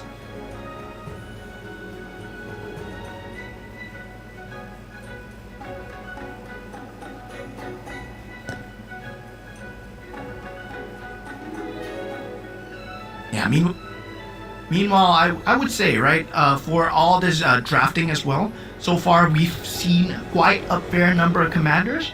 So far, I would say one person only has used the Veil so far. So 3,200 in terms of that final, the last one, right? Yep. Let's see in the opening. Is there wow, Insomnia straight up hitting the synergy that got him the, well, not really got him the win in the previous game, but hitting the synergy that Q-Snake had, the Enchanted Tails. It should allow him to ramp up that tail fragment very early on. He also gets the double bruiser if he goes for 4. Decides to go for 4 bruisers as well. It's perfectly fine now that he has the Freya. This is sort of what we saw for Tron in game 1. So this is a great start. Morpheus went for an Alice card on the Angela. Morpheus is cooking something over here at the last game of the series here. So yeah, he's going for an Alice power into an Angela, and he already has a Hellcurt very early on. Wow, okay. Yeah, Morpheus could go for the Astral Power should play again. Tron so far only has the Dragon Caller, one of the more or less used synergies so far. The only time we saw it, I believe, was game 1, the 6 Dragon Caller, but it didn't really have much of an impact that game, sadly. Yo, Insomnia has 4 bruisers with a Yuzong already. In the 3rd round of the game, he has 4 bruisers with a Yuzong, double exorcist, 4 bruiser strategy. So he can just play for economy the entire time. Man, Insomnia. He's gonna bulldoze through like the early game. Has a Freya empowering the bruisers too, so it's what? An extra 45% extra basic attack damage. And there's gonna be just a lot of early game damage that a lot of these players are gonna have to avoid, like a landmine. Already falling below 80 HP before the first carousel round will be Jerbin, Tron, and the weakest as well. So yeah, this is gonna be a very strong early to mid game coming out from the side of both, I would say, Insomnia and also Morpheus. Here, even for with Jerbin. Let me run the Bandit Commander this time, but yeah, there's no way he beats Insomnia here. We should be expecting Insomnia to go on a win streak, maybe even throughout the entirety of stage 2. It's really gonna start building up the economy, sitting at 31 gold already, and he can still wait for it because there's not really much pieces that he wants that are 2 cost. But primarily we'll be focusing on trying to get that Masha online and then transitioning into Yuzong.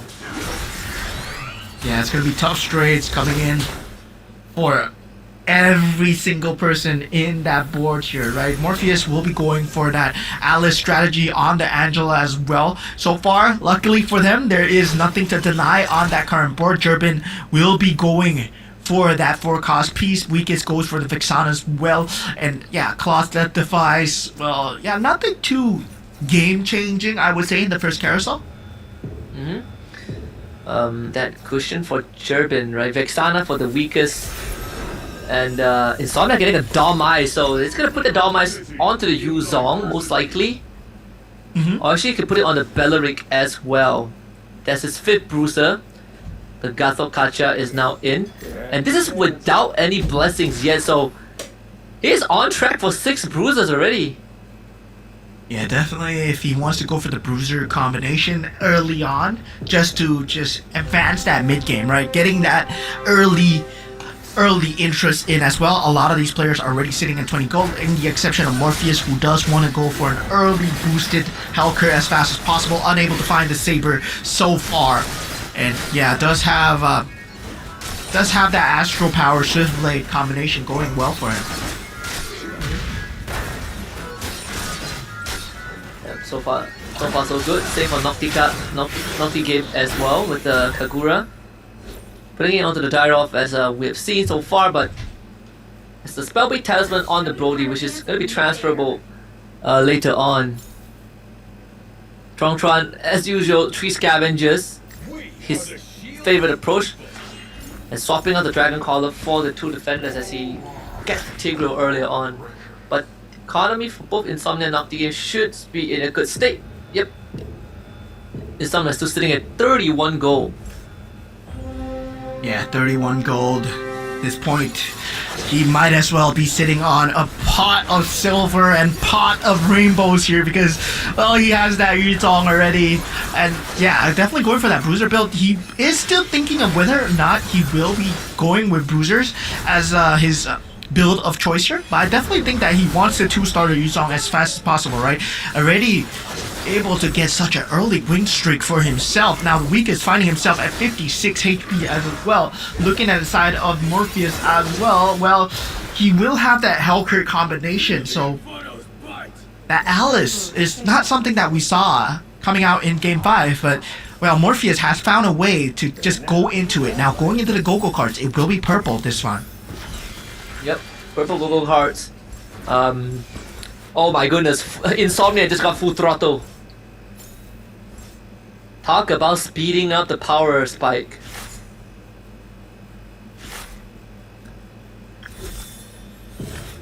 Yeah. Jewels for Oh my Morpheus. God. Tactical airdrop for Nocti game. Trust fund for Jerbin. At least Jerbin is looking to level up, but he's not in a good spot in terms of health bar too. Yeah, full throttle for the weakest. That is actually great for a Nana, right? You get to hit your levels early and you get 1 extra life. In fact, the weakest is sitting at 70 gold. It finally cashes in on the level up. Levels twice. Yep. Oh, gets a Badang, gets instantly rewarded as well. So triple Scavenger, Badang, Bruiser. Hopefully he gets that early 2-star 5 cost because he will be in that level 8 pool the earliest. Insomnia following closely with level 7, so is Nocti Game, Tron, and Jerbin and Doi as well. Yeah, big power spike overall. Let's see if the weakest can at least do some damage to Insomnia. This Badang actually has some decent value along with the Vexana. The Badang is only around very well, but it's all about the Yuzong. 4 Exorcists and 4 Bruisers, the Badang and the Vexana knockup. It is 1 more skill cast. Oh, the Eternal Guard comes in though. Here comes the Beyblade. Yeah, I don't think it's enough at this point. It's so close. Oh. Okay. Wait, he did it! The Takes Eternal away Guard. Insomnia streak. Yep, the Eternal Guard counts as a unit. The Beyblade. The 2 straight levels actually paid off for him. And the Cloud Death device also. To have the 2-star Masha already coming out from the side of Insomnia as well. So Insomnia will be leaning towards that Bruiser build, right? That we talked about very early on, already securing that 6 Bruiser. Now he picks up the Badang as well. So yeah, this would mean that the Badang has been picked up from the side of the weakest and also Insomnia. So yeah, very little chance of going 3-star 5 cost here. So we're looking at 3-star 4 cost. Yep. That should just be a minor speed bump for Insomnia. Back on his winning ways. And should be able to go 6 Exorcists as well in what we saw previously as the weakest. I pick another loss from Q's thing this time. Just need a bit more level. Need a bit the 2-star on the Badang and the Vexana to make it count, and probably will also need to enchant the tail synergy as well for the Vex. Yeah, definitely. for the Vex, I would say. Enchanted Tales currently so far has not been proven to be the winning strategy. So far it has been the Kishins, the mostly on the side of most of these teams as well. The newbies even have been proving to be good in that later stages of the game. But yeah, the Kishin has been the proven winning strategy of this semifinals one so far, right? We have not seen much of the Dragon Caller, we have not seen much of the Ember Lords. Most of the end game builds go with either the Kishin or the Exorcist build. Yeah. Rongchuan preparing to take another L here. Gonna go down below 50 health in the hands of Q Snake. Yeah, Morpheus once again able to deal damage towards the weakest, and Doi finds himself extremely low. This time he's not a Nana. He won't have the ability to be coming back alive here. And now we have the auction round. Insomnia first to go for the mirror device, not being contested for. He is sitting there at 0 gold. Wait a minute. Doi, okay, Doi comes in just in time. Yeah, if a mirror device goes for free to Insomnia, that's just them not doing their due diligence here. Weakest will be jumping in with 9 gold. Insomnia chooses to go for the 5 gold hero instead. Yep. Turbin, does he give it to him for free though? Does. Yeah, actually gets the Anticuras for free here. But the fact that Morpheus got another capacity, it's gonna work in his favor. Let's see which crystal does Nocti can go for. There's some pretty good options just now. Yo, Insomnia from that 5 cost random hero, he got a Badang. This game is rigged for him to win at this point. Yo, Insomnia just got a Badang from that 5 cost random hero. Like this, Insomnia, well, I believe with that 10 Kishin strategy, somewhat you just rigged yourself into a win. Now He's going definitely into gonna the make top 4, yeah. going into the next Goku card, it's gonna be gold as well. So yeah, he's gonna have the Badang really soon, right? I think he will. Maybe like a good round or 2 after that, he's gonna be able to level up and start rolling for the Badang. And yes, he still has the two scavengers too, so that could give. Well, he just got the Badang. It showed up in the shop, man. Yeah. Meanwhile for Doi, he's at dire straits here, 11 HP. We're looking at the weakest board. Weakest so far, he is trying to find his final synergy, trying to roll it down. It looks like Kishin will be that synergy of choice so far. Now for Doi, for the side of PNK, he has not been finding any value so far with his traps. Does go for that marksman synergy with the carry at 2-star. Unfortunately, the Phobius steps into it, so not much value there. Hinges on this carry to really carry the game. Then Leslie also finding some value here. He might be able to just barely make it out of this against Morpheus. Yeah, does still have the Phantom from Saber, but yeah, able to get out of it with the final synergy switches in time. But the person that has been having the greatest time here so far is Insomnia, right? With that crazy 6 bruiser build, already with that Badang at level 2, that's just going to be a very scary mid game for everyone to deal with. Now the final Gogo card might change things here, turn the tides. Defender Blessing being picked up from the side of Q Snake, so he might be going for a full poison build here. Yep. Actually in a very good spot to do that as well. It's gonna be a creep round. Man, Insomnia is hitting all the right pieces here. Winter Crown on the Badang too. Noctiga does have the Shield of Fortune. Noctiga has the Shield of Fortune. Tron the same as well. This is probably one of the more underwhelming rounds for him. Going for 4 dragon. Well, he had 4 dragon callers. Now he's gonna start cashing in with the board cell. Yeah, this hard bond meta, well, meanwhile, can the weakest as well, right? Both of them are falling extremely low in terms of HP. Tron does get that go-go card to kind of keep him into that game as well. He does get the Shield of Fortune, but hopefully that gold is enough to convert into either a 2-star Claude or a 2-star Link that he's going for. Hopefully a 2-star Link, because he's going for that Ruby Swiftblade combo. Because Tron right now looking at the lowest and weakest. Now Doi going up against Q-Snake. Man, oh man, Doi needs to hold on here. Yeah, he has the 6 Marksman. Iritel, but Harry is doing God's work, and he has the Ruby to hold the fort. Leslie is on the right target too. This snipe will take out the Mia and bring her low enough for the finisher. So Doi survives another round, but not for Tron. He just lost his shield against the weakest. Yeah, it's gonna be tough straights coming in for Tron. Shield of Fortune not able to convert into that gold.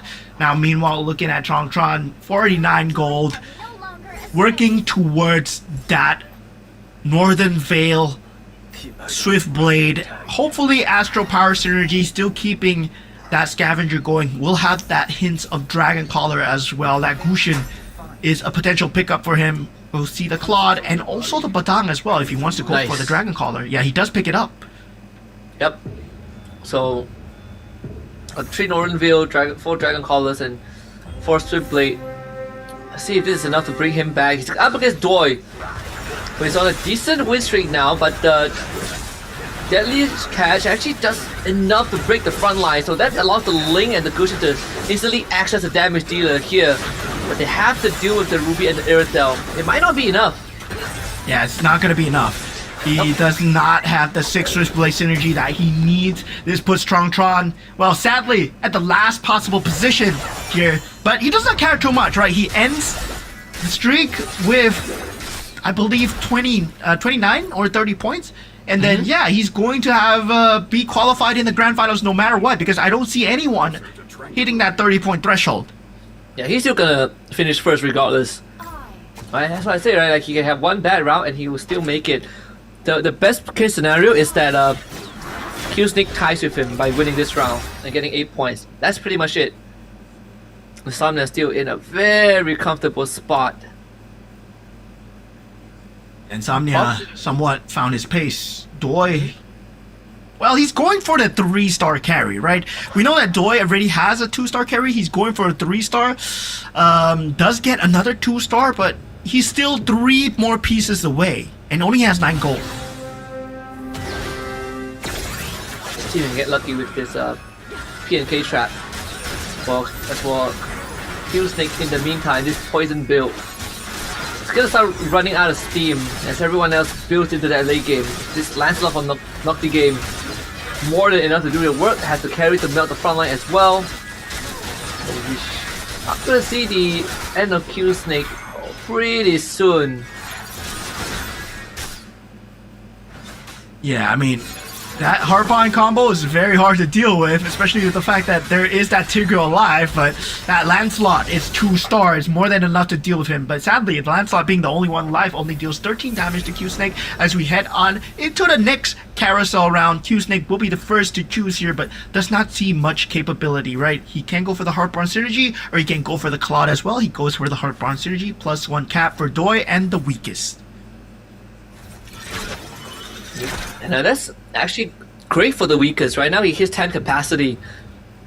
And again, because he is a Nana, there's going to be a lot more room for him to work with. Let's see, even for Insomnia. Still keeping the 3 scavengers because he's so far ahead. He could easily play with the Econ. There is room for him to start hitting those 3-star 4 costs if he wants to. He's looking for the Yuzong for sure. Yeah, another problem is Morpheus as well, right? We know that he's on that Swiftblade synergy as well. So that Swiftblade Astro Power synergy is starting to ramp up. Whether or not he can get more pieces, is able to get that 3-star Hellcurt. And yeah, whether or not the itemizations are going to be enough in time here. With the Angela, with the Alice Gogo card that we saw earlier on. This Hellcurt could be the answer, right? Because you could easily get to the back with the Deadly Stingers. He's already taken out the carry. Now the only person he needs to deal with is the Lancelot with the Kagura shield, which still proves to be too much. Yeah, this is not a good place to be playing the poison build, right? Everyone has figured out the poison build so far, especially since the game 1, it was so prominent. Now everyone has put on their A game towards that Mia Heartbond strategy. Now Q-Snake being taken out at 23 points. Well, that would mean that there is a possibility, right, where the weakest, Insomnia and Morpheus, if they get enough points, they can knock Q-Snake out of contention for top 4. Yeah, they could boot him out. Scary place to be in for Q-Snake. Again, the poison build. Two of the front runners, in fact, that's been performing well the entire past 4 rounds. Well, the first 2 to get knocked out in round 5. What a turn of events we have. Yeah, different builds coming through for the side of all these players here. Now, with the Swift Blade strategies and also the Dragon Collar actually being picked up from the side of Morpheus. Not going for the full Astral Power here. We'll be trying to lean on Bushin as the carry of his choice, but currently so far he has to deal with that 2-star Padang who has a Winter's Crown. But yeah, able to deal with it somewhat just in time. That 3-star Hellcurt coming in clutch. Yep. And I mean, even for the weakest, right? Just lost his extra life, I believe. But then with the item duplicated, he actually duplicated the Winter Crown, so he has a ton of Winter Crowns, but it's more about being able to do enough damage, right? 6 Stargazer and 4 Mages, but it's still struggling against some of those backline divers. Yeah, and that's just sad news for Doi. He gets taken out here. This means that Doi will no longer be in contention for top 4. He had to finish with a top 1 spot there at the minimum if he wants to be in that top 4 for the grand finals here. And Nocti game as well, right? Even if he gets to top 1, yeah, I don't think it's possible right now. Given the point factors, I don't think even at this point, Nocti game from Vietnam might make it to top 1. So right now, it's more about whether Insomnia and Weakest and Gerben, right, are able to secure enough points to just get an upset for Morpheus. Yep. And yeah, unfortunately for Nocti game, he's here to play spoilers, right? Take away as much points as he can. What about the Weakest as well? What the items that he gets? He definitely needs a bit more of a damage items. So he has a Divine Glaive and the Divine Glaive and the Holy Crystal picked up. It's gonna put the extra damage onto the Odette. Yeah, he does have that 6-star Stargazer synergy already for the Weakest as well. So Stargazer into Mages, the Mage Burst build coming through. Does very well against Marksman builds, right? Against Gerben's Mystic Nail build. Now, we are seeing Morpheus going up against the Weakest so far. And so far for the Weakest, well, his Mage build seems to be doing okay, but the problem has always been the Hellcurt and that Saber. And Morpheus so far able to bring the Weakest down to its final legs here, 1 HP. Yeah, unfortunately the big problem is just that the Saber and the Hellcurt are just too strong. They just cut through all of the mages. A glorious adventure. Unless you hit like a 3-star Vexana, there's no way out of this. It's down to its last legs as well. At top lane, both teams able to get multiple kills. As we take a look at the replay brought to us by STC again, Fury of the Phoenix is great. And look at both junglers, they have their moments here. Han cleared out that mid lane, he makes his way up to the top, he sees multiple health bars low up on this tier 1, he sees his moment, because he knows Coily's having his own, so might as well go in for this, gets that double, but essentially will go down, and also really good response from Kaise to come back and get P down with that Mystic Gush. So this trades across the board, which will all ultimately lead up to setting up for this first Lord here, now that it's up.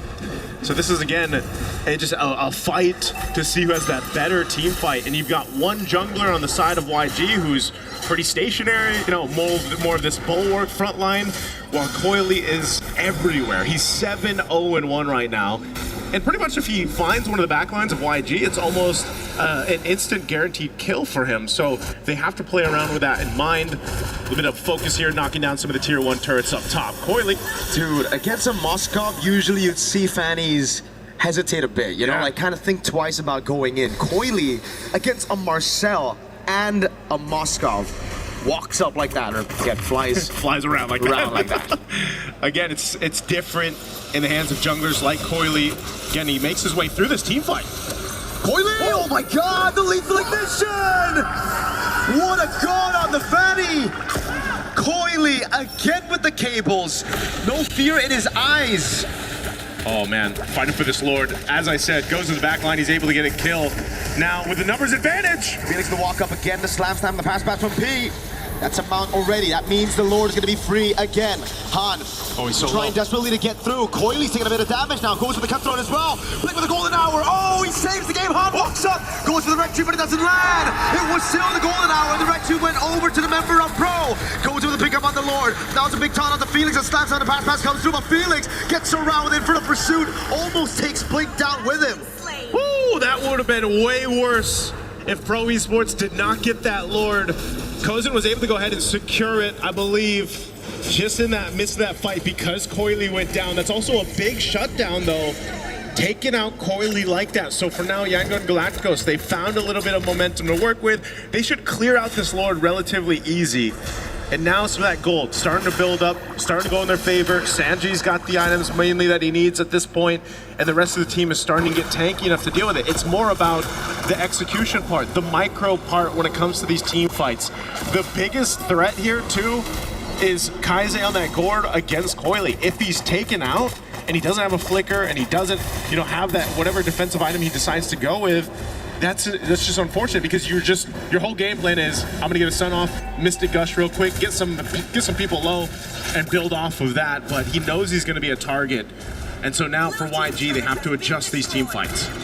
And it's just so sad to see the golden hour now 2 times. First time was okay, that was just unlucky by Blink. Second time, miscoordinated by Han and Blink. Right, the golden hour was there, it delayed the Lord.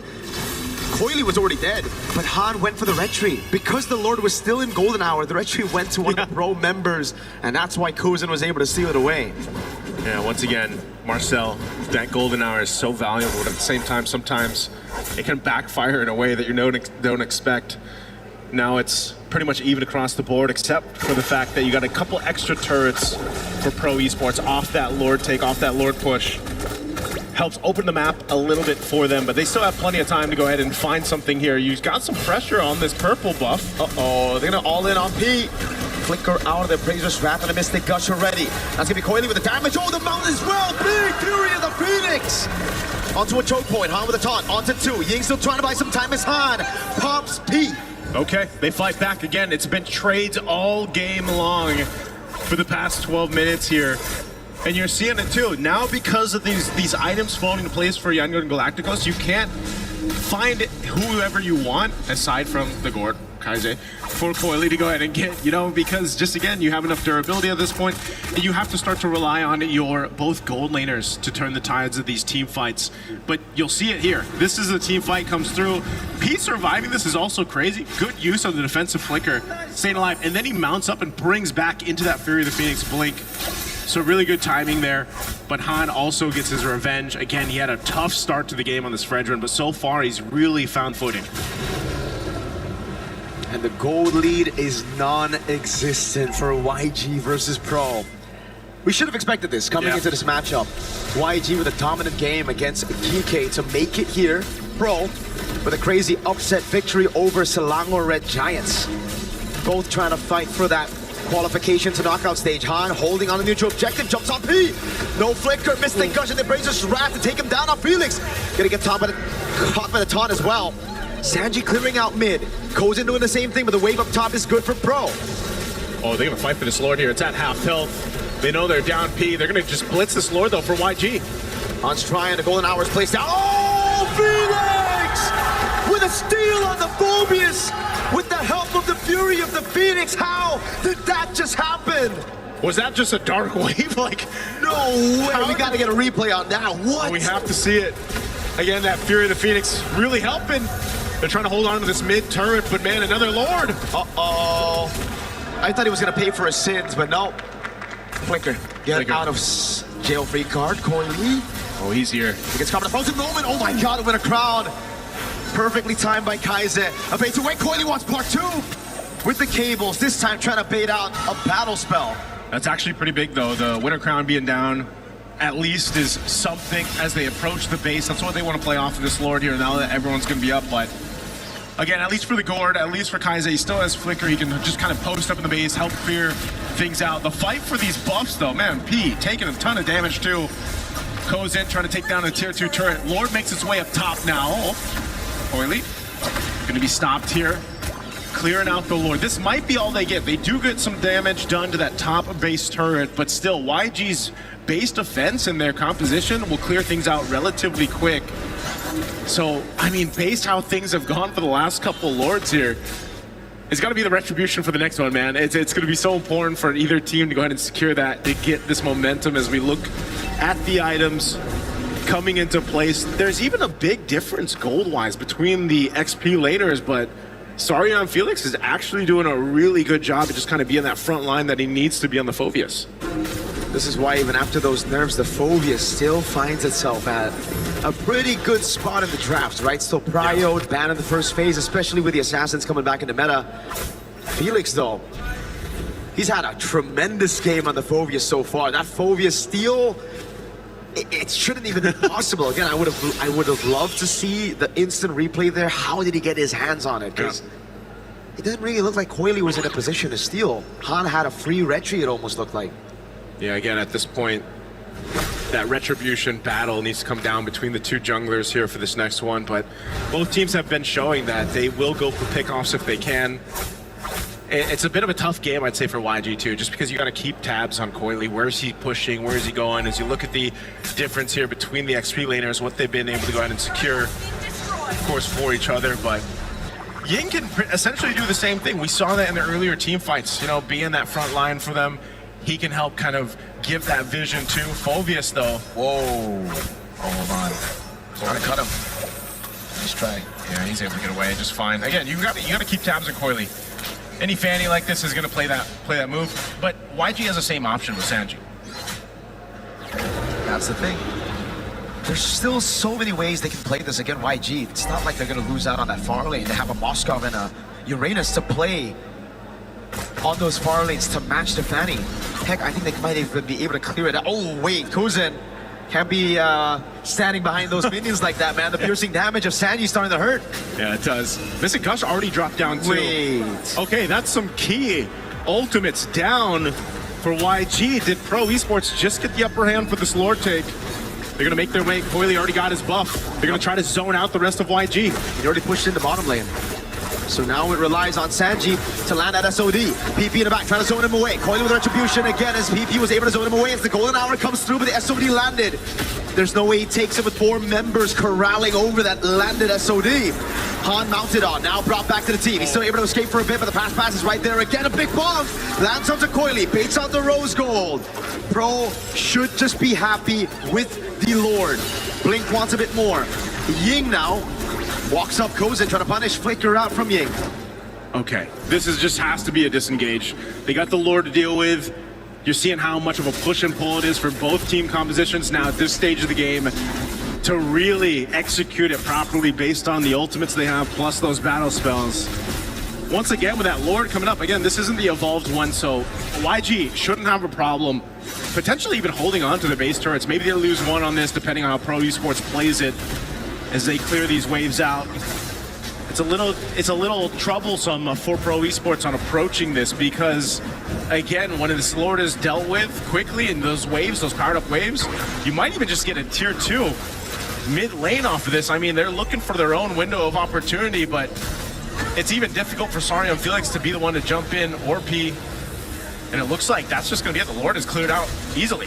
That's one advantage that YG have, right? Like, when it's outside of the base, Pro definitely have the advantage. They can go from different angles to attack this front to back, to break the formation. But when YG are defending, there's no chance you can break that formation. They're playing under those turrets, right? And that's why with Sanji and Kaize, as long as these two are still alive and those frontliners can just hold in front with the towers, there's no way Pro can actually siege them down. They're gonna have to win it through a team fight. Yeah. This one, Oily, get a couple hits off.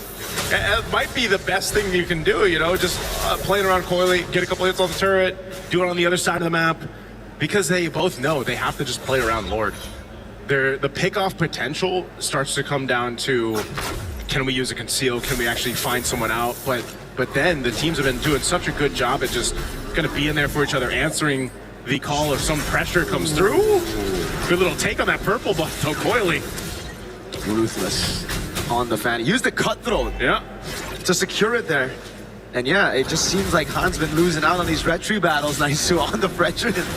Hey man, at least if he can get it for the Lord here, it's gonna be 30 seconds over quality. quantity. Yeah, exactly. You know, and that one will be evolved too. This is a very different game one than what we've seen so far throughout MSC, especially, you know, you're reminded once that Fredrin gets picked up and a lineup is kind of built around it, this kind of utility jungle concept, it's very different, bit of a different pace. Pete? Just walks out of there, blink. Frozen moment, Felix walks up, that's Sa with a massive Fear of the Phoenix. Toilers over the ankle, big golden hour. How do they utilize this? In the midst of it all, he's giving the slam again from P. He's able to flicker around to safety, now it's Coily. Looks for an angle to go with the cables. Just trying to bait those resources from YG. Again, nobody falls. Just a flicker burnt for Kaize and P. And a flicker for P. Ying. Yep. It's all this battle of resources at this point. Coily, as hell of a start that he had in this game, he knows that he can't just throw himself into the arms of YG. And so he's going to continue to push down that bot. It looks like at least cut that wave through. YG's going to make an attempt on this Lord. It's half felt right now, but Coily will be here in time to face off. He has no flicker. They know it. They're going to try to burst him down. And Todd lands as well. He's able to survive. Oh my God! The rebound with the Fear of the Phoenix. Good going out in the back line, but Coily's able to buy so much time. Sanji caught in the dark wave. Now the blazing duet from Kuzen. Oh, Sanji. It's all up to Sanji now. He's going to be confident slam and a pass with a nature and also the immortality buy. He's a mortality buy for Coily as well. Dark wave lands. Sanji's still there. Ying trying to buy some time. As Blink is in a 1v1 against Coily. It's an all-out fight everywhere in the map. Again, Coily trying to chase Blink down. He's running away. He finally gets cutthroated and assassinated up top. Oh, I thought that was a nice block, though. I thought it was going to land on Coily, but man, they bought some time, but Pro Esports, they want to go for this tier 2 turret. They want to take this purple buff out. Wait, they don't go Lord. They reset the Lord. They reset the Lord. I have to go. Let's look at this replay again. Started things up with the Mystic Gush over here. This fight breaks off into 2 areas. Collapsing down, golden hour used into that Fury of the Phoenix. Meanwhile, also a real cam. It looks like Pro Esports is going to secure themselves that Lord there, but you know, that was a fight that was dissected on through, and that's one of the things that Fanny will do too. You know, you were able to go ahead and split the fights up, focus on the right targets. Golden hour, it just feels weird in some of these instances because it's like it's clearly there to stop the momentum of a fight, but sometimes it ends up just kind of splitting things off in an odd angle for YG. So now it's back to the defense of YG. They have a good composition to defend, but Pro have an evolved Lord now. At 22 minutes, it's a different kind of Lord. Wind of Nature for Kuzen. Bootless at this point for both of the gold laners. Okay, clear out these waves. Lord is up top. It's going to get that charge in. Taking out the base turret. YG has no choice but just to let that go. They're going to have to deal with the Lord, clear it out. Potentially losing some more base turrets. Conceal's going to be used from Pro Esports zone. Double top from Han now with a force play as well. Coily with a jump in the back line, but it's going to be the winner crown again. Flicker route, Blink shredded to pieces, but he gets the golden hour. All base turrets taken out now as Ying buys the immortality in time, keeps himself alive. Han! With a big taunt on the Appraiser strap. Kozen was able to win of nature all of that physical damage. Okay. YG lost the base turrets, but it's okay. They're still in the game. They've got some more waves to deal with here, and knowing that they're down a Blink, looks like Pro Esports still wants to go ahead and potentially end the game here. Ying again, pops to the consecration, baiting the mini waves over to the right side of the map. Sanji clearing it out. Kaize no flicker. He needs to play far back. Pro are still lingering. That's a pounce. The Mystic Projectile landed. The BMI gets Kozen out, but the Rose Gold was already propped. So that's all they get. Pro Esports off that Evolved Lord will take down and strip the base of those turrets. Taking the disciplined route, even amidst the lead they have, it's just YG still able to fight up. They're still able to do well. This is where we start to see the item swaps come into play. Winter crowns even being picked up. You've got multiple across the board here for YG. Wind of Nature sitting on Sanji. Sanji has been doing a great job just staying alive because he's so pivotal for them to actually be able to stay in this game. Kaize as well, very happy with his Mystic Gush timings, but he's got to go in a way where we saw in that last fight where he pops the Winter Crown, he Mystic Gush. It's still being used even when he's frozen, but again, it's better for him to go ahead and do that in the base. But this time, now 24 plus minutes in the game, this Lord, I don't know, man. If Pro Esports able to secure it, even with this kind of defensive line that YG has, I don't think you can defend against that. Coily's still pushing in that bottom wave. He knows it's going to force someone from YG, force Sanji to go clear that out, respond to it. Holy moly. Even with the guaranteed slow push, Coily decides to shove it straight inside the base. This means Sanji's going to have to deal with it. And he shows up on the map. Kozen utilizing the position to go on to Ying. He has a bit of crowd, positive consecration. That's the Fury of the Phoenix, baited out already by YG. This could be the angle. They've reset it, and Sanji has cleared out bot. Yeah, he's cleared out bot. He's handled the waves really well. YG, this is a Lord dance as ever. Still half health on it. Fury of the Phoenix still on cooldown, so they don't have that right now. And Han's tanky enough to go ahead and sit here, like we've seen so much before on this Fredrin with an immortality to go ahead and just tank up the shots. Blink jumps in. Golden Hour doesn't land on anybody. Felix is able to evade right now as he lands at the upgrade, but Coily's gonna go up top. Mystic Gush and a Blink appraises trap. Coily in the base. Blink trying desperately to go back into the base to save it. He gets there in time, but Coily has a few minions on it. Now he's gonna the SOD that lands. Sanji gets Coily down. His first kill of the game, and it's a massive shutdown. Both junglers though will be taken out. A last-ditch effort from Coily to try to make something happen, knowing that the Lord was secured by YG. Really good timing against Sanji. Might have been his first kill, but it was an important kill. Might be the one to potentially win them the game here. They've got a really strong Evolved Lord to march down this mid lane. Now, 45 seconds for Coily to be up. Can Pro Esports delay this further? And without Han, no. The same thing. Is Ying going to be the guy to go on and tank this, lead this, or will it be Blink? He's got a golden hour that he can play around with. The game plan here might just be to knock down some base turrets. Mystic Gush already on Felix. Golden Hour catches 3. No follow though. Felix is able to escape. That Fury of the Phoenix from Sa buying them a bit of time. Now can they clear this Lord? Base turret I think will surely fall. Sanji's on it already. But hold a second, after that charge, it doesn't seem like YG have the resources one hit to push it forward even more. It's just going to be the base turret taken by the Evolved Lord. Pro, again, able to defend through the wins they got all the way from the start of the game. Those base turrets on the side lane, I see. Yeah. So Pro Esports, mind you, again, they were up quite a bit, 7,000-ish gold. Again, at this point, it's more about switching the items, but they did lose that lead that they had. They also lost a base turret off of that. So YG now in a position, now in a seat to actually go ahead and be in a better position to win the next Lord fight. The biggest thing for Yangon Galacticos is literally just dealing with whatever Coily is going to do. He's the only guy that can push the opposite side of the map. And Sanji so far has been the guy that YG has counted on to deal with it. Ooh, dude. This is very squishy, Patrick. In the face of Mystic Gush late game. Yeah, it's definitely hurting. A flicker down is something for YG to play around with. Some big waves down bot that they're going to have to deal with too here, but it's just playing around each other because they just know that if Coily jumps into this backside, even on Kaize, and gets a Winter Crown, that's value. Everything comes down to pop in battle spells or defensive items now that we get this point. You're going to see these potions being picked up now too. 28 minutes, man. This has to be, if not our longest, one of the longest so far for MSC groups. Fighting for this Lord up. It's going to take some time to go ahead and take this one down as both teams get in position. A whole lot of immortalities to play around too. Sanji clearing up that bottom side. Seal's gonna be used. Pete pushing out Han here. Just fighting for this space right now. Pro Esports trying to control this space around the Lord, but it's just too much to hold.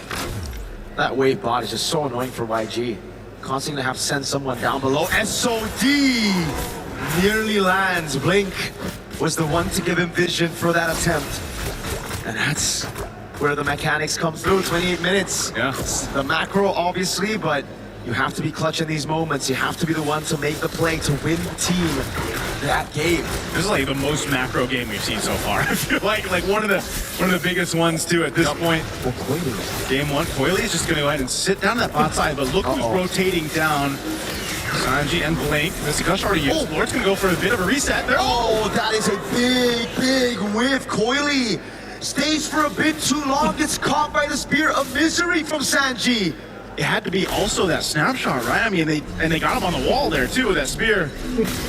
That is a huge pickup, and now without Coily for 60 seconds, a whole minute. YG cleared out the waves, and they know they have the space to work with for this Lord. And it's Gush. All in onto P. Fear the Phoenix, P. Immortality down already. Blink not coming in as well. Good taunt and the Pierce from Sanji.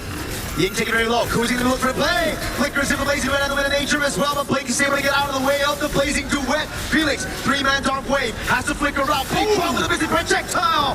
Kuzi has the immortality, but he's gonna go down to Ying. A big box sends Han, or rather Felix low, but now it's Sanji with nature. That's an immortality already down. Hassan's gonna get flickered out, but he buys the immortality in time. Wind of nature, everything with the wind of crown as well, but it won't be enough. It's a big wipe for YG as they come back in game number 1. Talk about a defense from Yangon Galacticos to hold on strong, even when down for the majority of that game.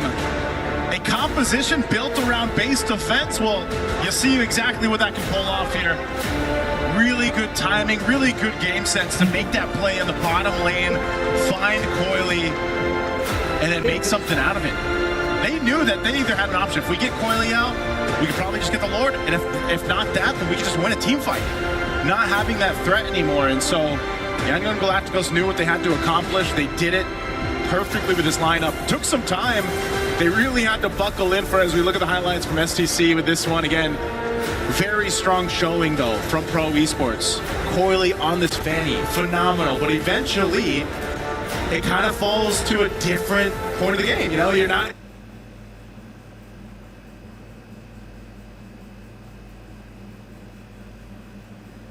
Every point counts. Climb to the top and advance to the global stage. 16 spots worldwide across 9 divisions. Points by rank.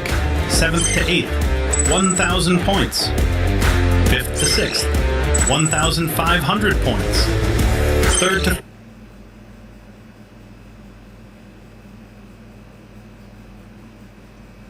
Bilhan. Yet it was them coming back through crazy steals, honestly, crazy mistakes as well, but then adapting and downloading the pro movements as the game got to that late stage.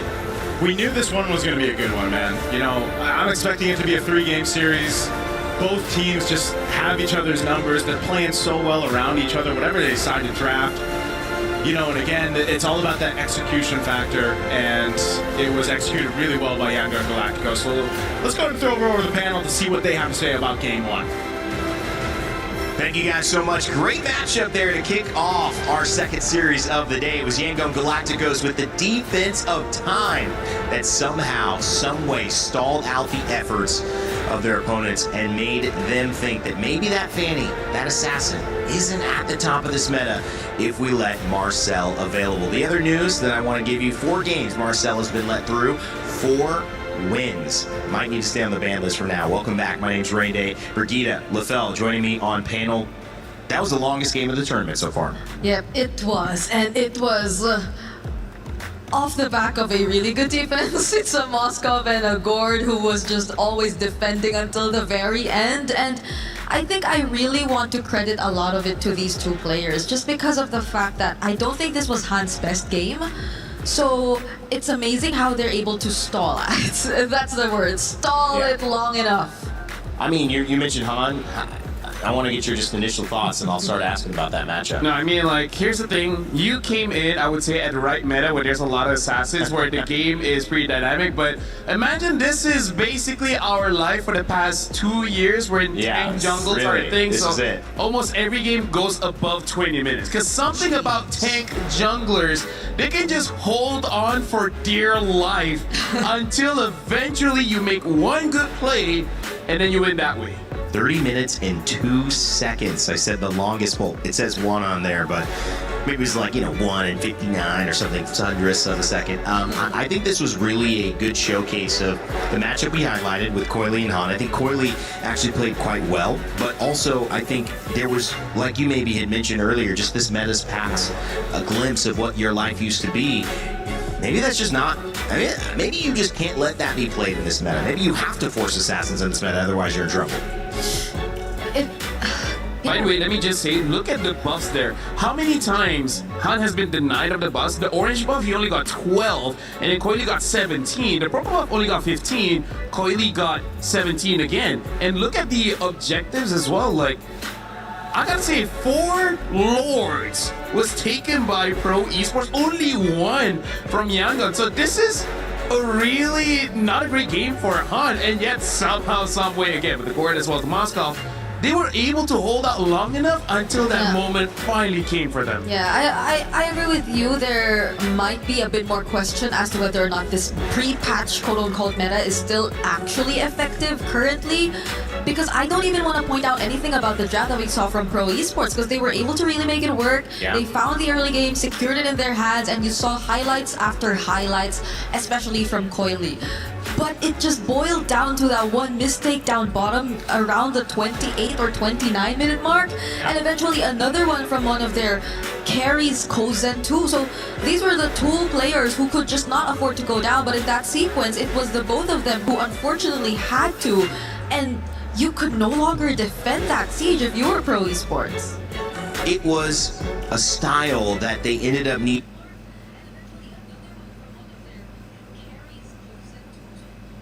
3,000 points! Additionally, the global stage prize pool has been fully upgraded. The champion prize is boosted to $10,000, with corresponding ranking rewards for 2nd through 16th place. Earn an extra 250.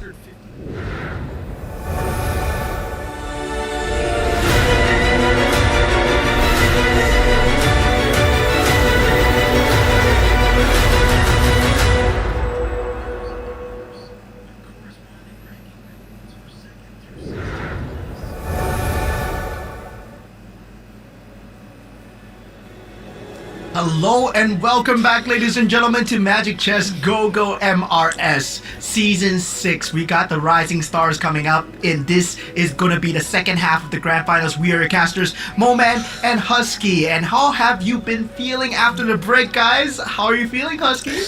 Feeling great. I mean, we see some crazy stuff in just the Group A, and I mean, the players have set the bar really high, right? And now it got me excited on what's going to happen in the second half of the show, where we have the Group B contenders, another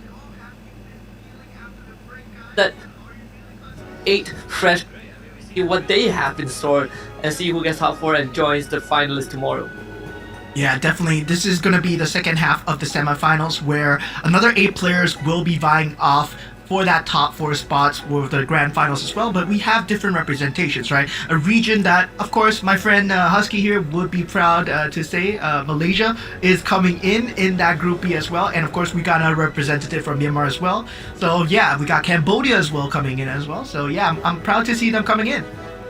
Yeah, but I mean, last time we've always had Malaysian representatives, but never as much as this, right? At least not 3 in a single lobby, which is pretty crazy. You know, I thought that it would be more spread out, but it is what it is. And now I want to see if they can make it true, because, you know, these are, again, new faces. They are not the usual names that we saw back in Gold 1 and back in season 5. So with the torch being passed on, there's definitely going to be some expectations, as Malaysia is regarded to be one of the strongest regions as well. We did win SEA Games. You know, I think last year, actually no, couple months ago, sorry. So there's definitely, you know, a standard to be held. Yeah, and for all of you guys that are watching the live stream as well, of course, do remember to follow our official Facebook account on the QR code there, and you will find luxurious rewards, you will find activities, comprehensive game news, of course, everything to do with MCGG Magic Chess Go Go, that will be there on our Facebook group as well. All the rising stars, well, if you didn't know, right, MRS, from season 1 all the way to season 6, it has started with all of you in that app itself, where you are just playing in the comfort of your own home. But going into the TikTok as well, right? Going into our Facebook and TikTok QR codes, do follow our live stream, do follow our official TikTok account at Magic Chess Go Go Global. You'll find the latest and also most comprehensive game news.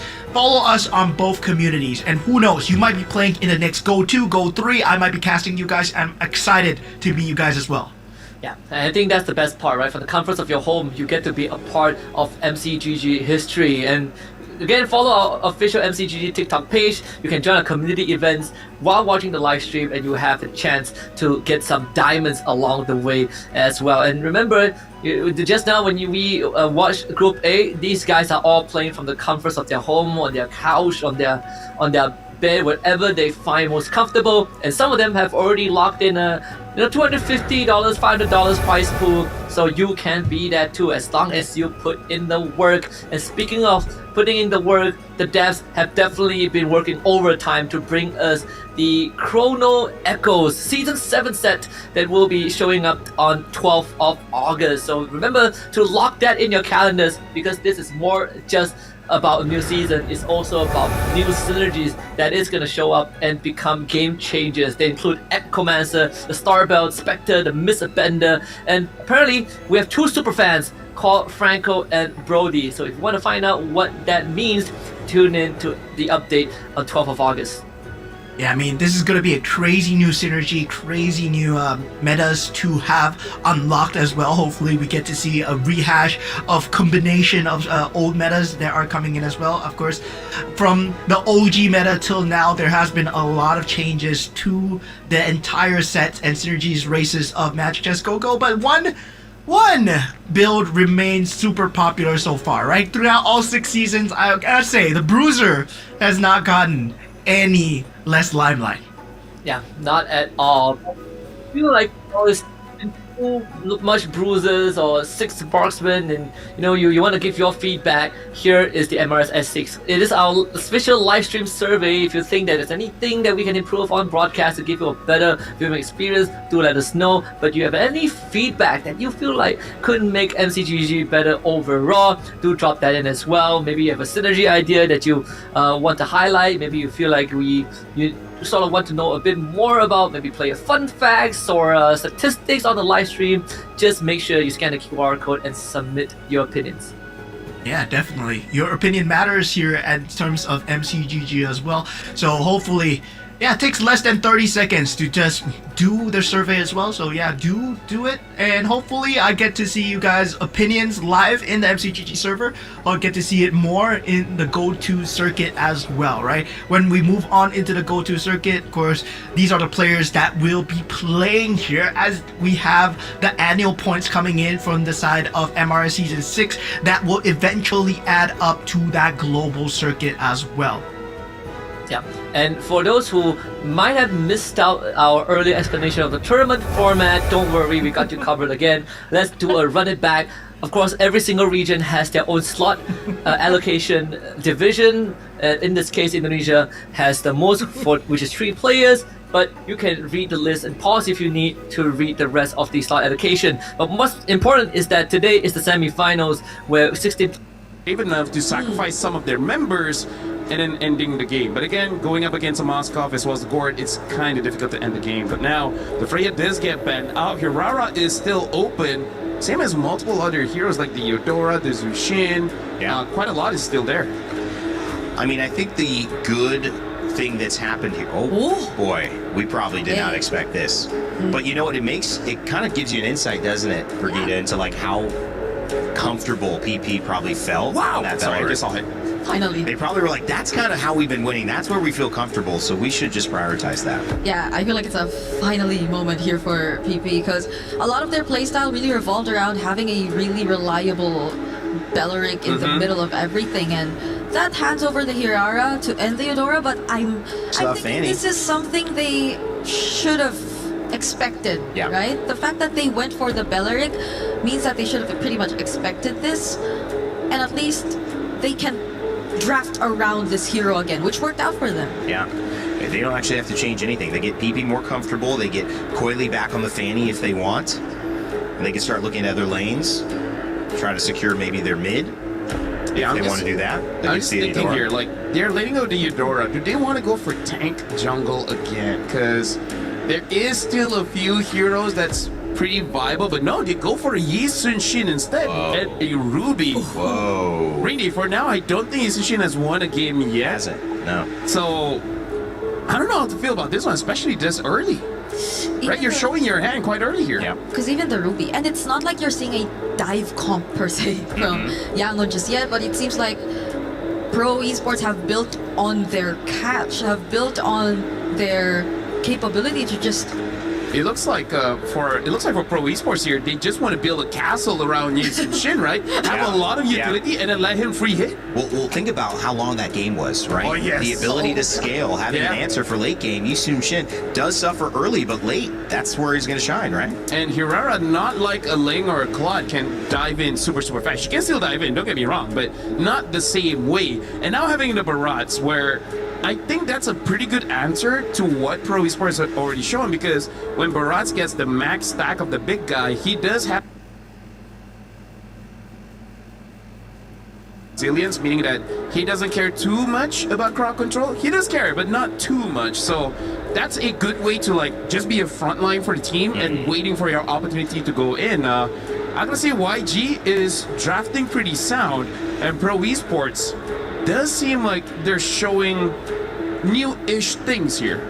Yeah, I agree. It's also making me wonder, because I think the probability of us seeing a double fighter lineup in pro esports is pretty much very high. Yeah. But for YG, on the other hand, who are showing a Hirara right now, I'm wondering, and a Barretts too, I'm wondering if they're planning to even consider that route as well. Because if they do, then that's gonna make things, I guess that's gonna allow them to play around the Hirara, yes, but the range I think is gonna be a problem. Melissa. I feel like Melissa would work well against the fortress that Pro Esports is building. Yeah. As of the moment, they still have that option. They can pick it up. They banned out the Carmilla. Interesting. We haven't seen a Carmilla just yet, so maybe they got some information about what's going on with Yangon Galacticos here. Right now, they can pick up their gold lane if they want, because they don't have the gold lane as well as the roamer, and I feel like showing either or doesn't exactly expose your draft too much. Because it's not like, oh, you show Melissa, I'm going to pick up something like a Farsa to kill you. There's multiple ways to deal with a pick like that. And you know that the Yi Sun-Shin is going to the jungle anyway, so there's less things to worry about. It's, at this point, really just a potential. What if Yi Sun-Shin gold? Oh. I don't like it, hey. Who knows? Oh. Ixia, okay, Unique hero. Another new pick again. Okay, we're going deep here. If they're going double fighter, then the other fighter has to be a backline. Yeah, like a Lapu, Benedetta. Yeah. Yuzong. There has to be someone to reach that Ixia, because, well, it can also be the mage. Is okay. I think CC is okay. Yeah. If you want to put CC gold, but Ruby EXP against Barats may not be a good matchup there. Or if they don't want to do that, then maybe the mid lane too can compensate for the range, for the reach. Eve probably is the safest. Yeah. We don't see much Farsas currently, so. We see one loss, but we see one. So let's see. Oh.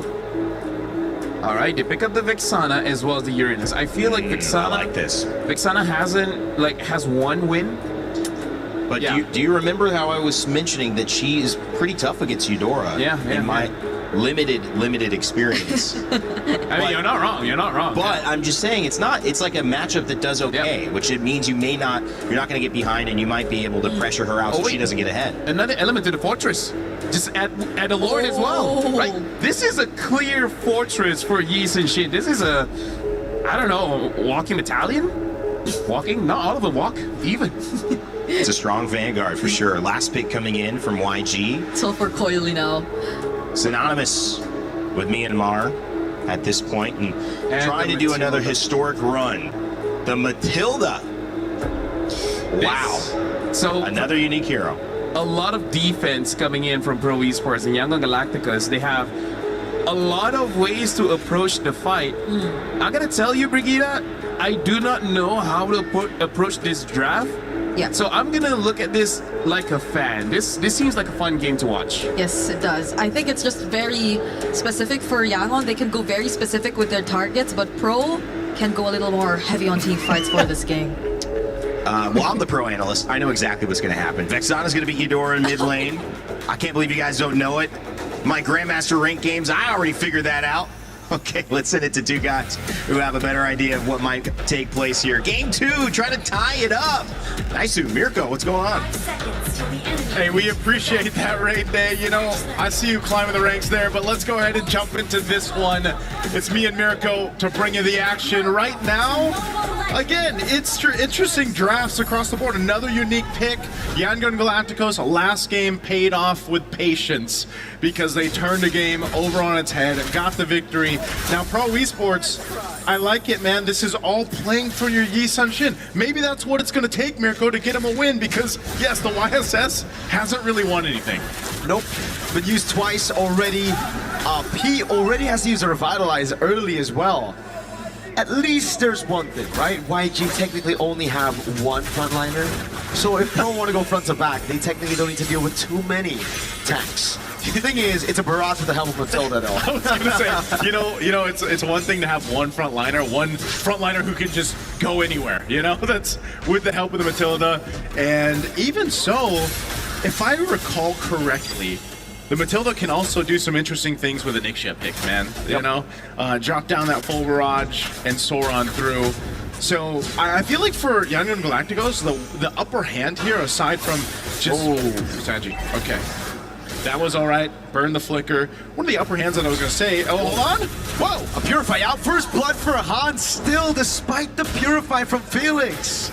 So that's an upper hand, getting the first blood, but it's also just, again, mobility options that they have to play around with this composition. Take a quick look at the emblems. You can see where they're going with this. Again, the Matilda's going to have a whole bunch of mobility to work with, and this being Flying Cloud also kind of brings everybody back to the team fights really quickly. The Barrett's being the one tanky guy, you can see him. You know, he's got the tenacity, he's got concussive blast, he's on the tank emblems. Ying knows his job for this one. Koza's going to be able to take that gold crab away from Sanji. Obviously already won that lane earlier, but Sanji can just walk back up in Flying Clouds very easily. That's the thing. Doesn't matter if you really pull your opponents here this early on with the Flying Clouds map. Oh! Big chomp by Ying, spits him out as well, gets a stun, and look at the peel from the rest of the team. Felix able to stop that from happening, the pick off on Coily, but he's a bit too low to participate around this turtle fight. Yeah, I really like that sound effect there, Miko. That was a good one. Now for the turtle, fighting it off. Not sure if they're going to get in range. Han gets the turtle secure. Okay, circling Eagle. Oh, not on Sa. He was already a free kill, I'm guessing, for Blink. YG go up 1,000. Up 1,000 gold because they've got a couple kills in their favor. A turtle, a little bit of extra gold off these gold platings too. So this is all really starting well for Yangon Galacticos, and I think that's why even our panel was kind of mentioning this with the composition that Pro Esports brought to the table. You know, playing around your YSS, you've got enough bodies, I mean, even an extra one with the Eternal Guard to protect you and give you space. But if you're not able to go ahead and utilize that and let Coily get farmed up here, scale up, it's going to be really difficult for him. I mean, look what Han is doing to Coily's jungle. Hey, if he can win on a utility jungle in this meta, imagine what he does on a Hirara. I wonder how he feels after going from a Fredrin to a Hirara. Hey, to be fair, I think Han's just chill with it, man. Like, I don't know how many heroes he has in his pool, you know? Like, Yeah. we've seen him on a Fanny as well, and then the Fredrin, and now it's going to be the gank onto Kuzen onto the bottom lane. Oh my god, the full barrage as well with the guiding wind. Goes is still able to stay alive for a bit, though. Good Eternal Guard on Blink, but he's able to flick around and gets the guiding wind out away from the roots of P. Able to get away off of that too. I mean, that's dirty to see, but He's in and out, makes it work. Again, they said this is going to be a fun composition to see in motion. Well, there it is. You do something like that. Looking at the replay brought to us by STC, brings it a little bit too far, you know, but still able to cap out a kill under the turret, and then good flicker usage there to stay alive by Sanji, and then guiding wins on out from Blink. That's a tilter, bro. That is. After losing that close 30-minute game, this is usually what happens, you know, after you lose a close 30-minute game, it might be a quick one in game 2. We saw the Burmese fans earlier. Yeah. Up on stage. I got my sound effects approved, by the way, by the king. the king yourself. The young man from the Philippines. Yo, shout out to the king, man. Shout out, man. We'll see you really soon. And now for this second turtle. Up here, Pro Esports has control of it, but they wait for Coily to get in range here. Little poke back and forth right now. Both teams Ying playing up that front side. There's the Mount Shocker. Pulled in the Dino, the Eternal Guard as well. Bull Barrage comes around. The red tree is good for Coily. Dives onto Han, untargetable for a bit. Able to escape with the help of the Flask of the Oasis. So it ends up being a big win for Pro finally. XP and Turtle. Yeah, that's something they needed. At least get the objective secured. You don't want to let this scaling happen even further for YG. Up 2,000 gold at this point. That's a Sky Piercer also picked up for Han. They're going to go ahead and just keep Kozen back here. You know, one of the things too, speaking of this, hold on, Circling Eagle. Oh, stun. Oh, God. Oh, God. Yeah. I was going to do the caca, but... What with a Thunderdome? We need a Thunder effect, man. I don't know how it's going to work. I don't know if Leo's going to approve that one, No, but that one's not. He'll come up with something better. But that is the interaction that you can expect. One of many that Yangon and Galacticos can go ahead and play around. And so for Pro Esports, you know, that's one of the hard things about it is like, what way is YG going to approach our fight? You know, or they more so just kind of have this universal, straightforward approach. We saw it where they're able to go ahead and bully off Yangon and Galacticos off of an objective. But even so, if that ends up being the case, you know, once the Lords come to play, the approach is going to be different. So, Pro are just going to take it slow, but YG scaled pretty well as well with the Ixia, right? Yeah. So, I mean, we're just going to have to find out again. A 2,000 gold lead for YG. We've seen massive gold leads turn around in a very, very good games like yesterday, Falcons Meta against IG. They held like an 8,000 gold lead. IG were able to come back through forcing Falcons Meta to make mistakes. Seems to be the case, you know, whenever team makes these mistakes, kind of gets punished on them. The teams so far that have been competing throughout MSC, they all do that really well. Once they see an overstep from the opposing team, they're able to go ahead and punish it. Now this is also just the nature of the compositions you have, you know, with a Eudora. I mean, there's a reason why the Eudora is picked up so much. One of the top picks right now in that hero pool. Last turtle though, again, playing around that stun that you have, the mobility that Matilda brings, YG will wait for their own moment. Goes in. Oh, the chop missed. Thing's gonna be pulled back as well. Oh, great taunt to read the flicker too. But it won't be a kill. They're just buying time right now for Coily to get his hands on it. But Han walks up. Great CC from the Circling Eagle of Blink. To steal it away now, Han locking him down for Sanji to get a few shots on that full barrage. PP with a walk up, a taunt that doesn't land. And it's the combo, but it's a Belleric. He should be able to get away from this, right? Hold on. Vitalize taunt. Oh, he picks up the kill with a basic attack through the CC chain. How many stacks does Han have right now? Can we take a look at that? I mean, I know he picked up the Sky Piercer, was it a couple kills ago? Let's take a look at the replay here. This looked like it would be so good for Pro Esports, but Blink with that Matilda coming through on the Circling Eagle, and then Han able to swoop on, get that, and then capitalize a kill. You know, this is one of the things you got to watch out for. We've seen it before where Hirara gets like max stacks on the Sky Piercer, and next thing you know, you're gone, you know? And so Pro Esports, even if they want to buckle in a little bit for this, it might be one of those cases where you don't want to wait too long. Just because of the scaling that's happening here with YG. Now, bringing it further, you can see, okay, couple stacks. So 2 kills off that when he picked up that Sky Piercer, but it's that threat now, that threat of just kind of almost lining up the kills too easily for YG to capitalize on. Even then, when they're trying to buy some time for Coily to get his hands on a neutral objective, it's just so difficult because they don't really have CC on on Felix. So all he can do is really just stand up front and hope that YG get intimidated by the aura of a Uranus. All right now too, look at this pressure. Ooh, again, no CC from Felix, he can't chain it. So I can drop down as much CC as he wants to. Yeah. But as long as it's not going to be followed up by a Mountain Shocker, an I'm Offended, or a Don't Run Wolf King, Han's going to be good, bro. Yeah, Han's got a lot of space to work with, just by himself, basically. Han. Yeah, and Han can do this. Han can do this. As this Lord comes up, they get in position. Again, some of the ultimates were used in the previous fight, but they should be back up for this, depending on how Pro Esports stalls this out. Whoa. Oh, Mountain Shocker used. Oh, good usage. So welcome. 1v4. Oh, spins him out, gets on Saw! Now I'm Offended coming through as well. Response over, comes in able to flicker through, but Han's able to pick up the kill. Now he goes back in. Onto Kuzen! A double for Han as he outplays Pro completely. Oh, man. Sorry, I'm Felix going to survive. P as well, but two members going down for Pro Esports, and Yangon Galacticos will make their way to secure this Lord. A little circling eagle here to keep Coily back again. There's still an attempt, it looks like, from Pro Esports. How do they want to play this one? Kuzen is down. Coily doesn't have enough damage. Han gonna go in. Wait a second, Han. Oh, he baits him everybody into the full barrage. PP taking a little flicker in from Sanji. And Han with the red G now as he walks back up again and he picks up the godlike YG up with 5,000 over Pro. That was such a good bait from Han to go ahead and utilize that. They know they have a full barrage in the hands of Sanji. And so just line up Pro Esports into it. And you know they want the Lord. I mean, look at this replay here. Again, Han popping that winner crown. What a bait. And just follow him through the full barrage and then comes in and help clean up after getting the Lord. That's a whole lot of value for YG off of that fight. And now Lord in the mid lane, they're knocking on this tier 2. Full barrage. Oh my God! Kuzen just got bleeped out of the game. Welcome to the Thunderdome, basically. Lord charges in. Oh! Okay, Purify used. There's the shields. They're going to pop in mid and bot.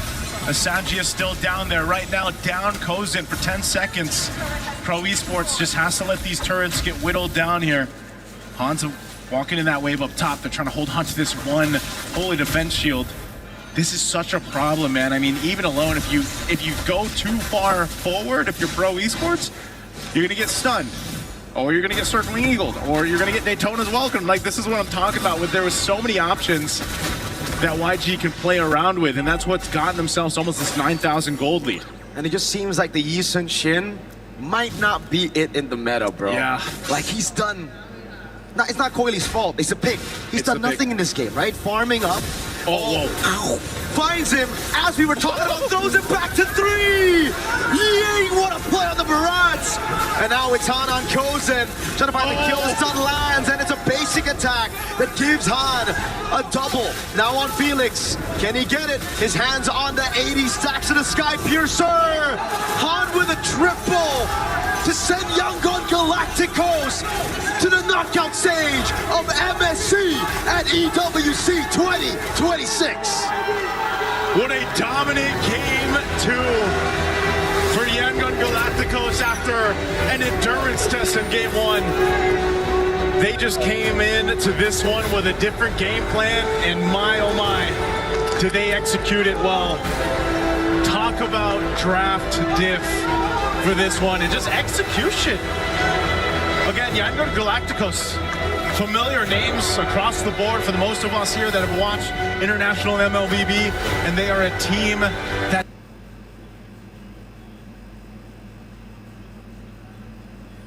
Yeah, that Holy Crystal coming in super clutch on the Kagura as well. And that was the least contested item, and PayNoU essentially got it for free.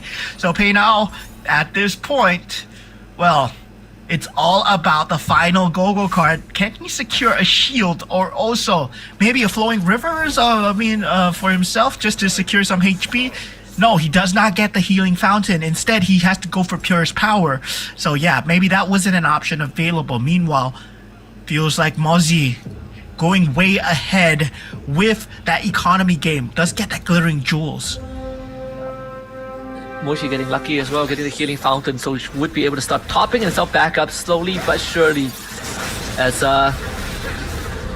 fortunately for Dazer, he needs one more extra slot, or maybe boot one of the scavengers out for the 4-star Gazer. As he's slowly lagging in the damage department, or at least in this case, it might just hinge on the Ruby.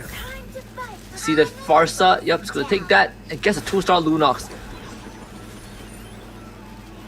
Yeah, Batang available in the pool for Pain OU. Commits towards it? No, goes for the Yuzong instead. Gets the 3-star Yuzong.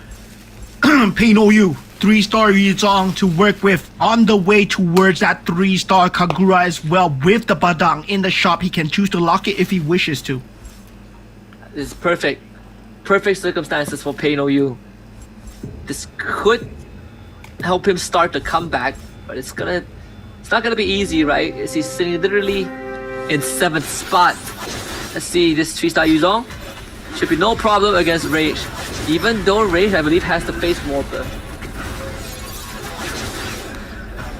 Yeah, so this point gonna be very tough for a lot of players to deal with, especially Pain OU getting that 6 Exorcist synergy. Now Dazer falling extremely low, Rage as well. This is the part where a lot of these builds are actually pulling through. Mozzie so far has a great run with that 6 Bruiser. I'm very curious to see whether he is able to take down that 3-star Yuzong that is out on the field so far.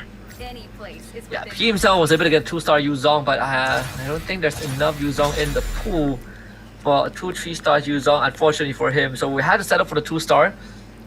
Slightly late to the party here. Yeah, there's only 14 for it costs. Dazer with this 2-star Farsa, 2-star Lunox, 4-star Gazer. They should also help him hold out just a little bit longer. Yeah, this Kishin build coming in from Rage has not been able to do well, right? He needs his Lancelot to be able to survive. Now going up against J-Par, who has gone for this poison build, this Mia into the Minotaur, and so far it's been doing so well for J-Par. Now this Lancelot might be the last bastion here. Itemization still not good enough.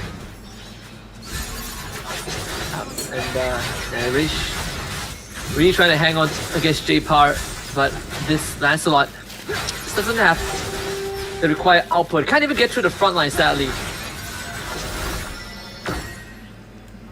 Yeah, this puts Rage at 2 HP. Man, our Malaysian representative not doing extremely well so far in the first game. Needs an out, but so far I don't see what's the out for him in terms of just playstyle alone, right? He needs itemizations. He needs items on the Lancelot to help him out. And currently the Lancelot does not have enough damage. He needs either a 3-star Lancelot to bail him out. And yeah, it's not looking good in terms of the build at all. Now, meanwhile, coming in for the side of Mozzie, finally taking the first loss as well, as Pain OU finds himself on top. And yeah, his 3-star Yuzong into that 3-star Kagura looking extremely good so far. Yep. And this should be just enough for him to come back. I think we saw almost the exact same thing from a Trong Tran earlier on. And as you see Rage, if he can hold out here, it might be doable, right? Again, hinges on the Lancelot, who does have a Defender Crystal, but it's lacking in damage despite having 6 Kitchen and 3-Phase Warper. So Carry able to supplement that from the back line, they should do it. Yeah, this Tigreal does not have enough damage, right? So Rage will be able to hold on against Starboy Go-Go for now. Every member still alive going into the carousel round. As Rage will be the first to pick here. And the Batang is in the pool. Pain OU wants that. It's gonna be 3rd pick. Now he has a chance. Oh, he goes for the extra +1 capacity. Nice. He knows, he's confident, he's confident. the 3-star Yuzong, he doesn't need the 2-star Badang as of the moment, so he goes for the +1 cap, opens up the Exorcist, opens up even more Bruiser builds coming in, potentially. And the fact that he's level 9, right, means that now he has 10 heroes that he can put on the board. Which is more than enough. 3-star Kagura there. Yeah, 3-star Kagura in the shop. Yep, gotta hold on. He can just hold on. He can just hold on to it, yeah. Technically, he can sell the Granger and just get it, right? Yep, there it is. Yeah.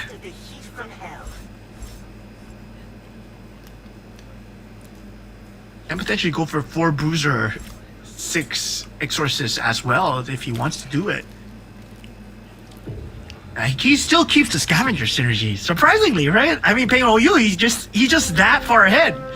2 3 stars on the forecast. Now Rage on the final legs here, going up against Dazer, and Dazer has a crazy build as well. So yeah, whether or not this Kishin Mystic Meow, I don't think it's enough, man. No, the Lunox and Aurora, they're left untouched, and not to mention, right, we talk about this Ruby 2-star is just holding the front line back. It really comes down to this Lancelot. Like where he dashes, he needs to dash in the right direction. Able to find a Lunox in the back line, and now only possible with the Crown. And able to take out the Phantom, and these are down to just 1. Yeah, if he does not find the dash onto Lunox, that would have ended terribly.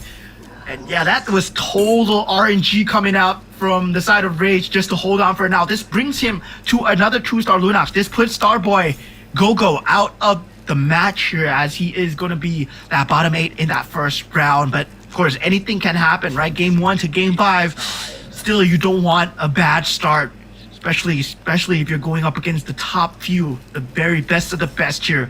We reach the top 16 semifinals of MRS here. Yeah. Pretty unfortunate opening, but I believe there is a comeback chance, right? If there's anything we saw from game 1 is that it's definitely not the end of the road just yet.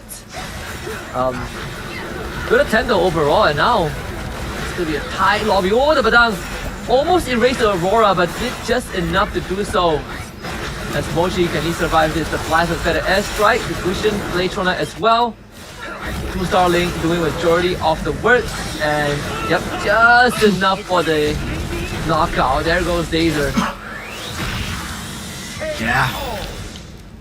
Sadly, Dazer will be taken out from the side of Mochi as well. Dauntless, Stargazer, not finding the Dauntless Marksman combination that everybody wants, but yeah, forced to go for the Stargazer combination. That's what the game leaned him towards so far. Now this puts him at the bottom 2 as we head on into our top 6 into the orange buff round. And yeah, currently I would say Pain OU still at a great position, but Evo's Mochi as well, right? Whether or not he finds that 3-star on that Ling. Yeah. If he gets it, then it will be a second 3-star 5-cost. The first one we saw was a Claude. Now we might see a second one, the Ling, as the ultimate game ender here. Potentially there, but currently, I mean, he's still building towards that Gushin, denying away the Badang as much as possible, just keep the Badang for himself. Meanwhile, for Rage, feels like he's been holding on by a sliver. Now his out, he needs the Lunox to be 3-star, right? He needs the Lunox to be 3-star. That was the potential out coming in from the previous game. It's either the Lunox or the carry that needs to be 3-star, but cannot find it. Does not have the economy for it. And he'll hold off for 3 more rounds to even reach the carousel.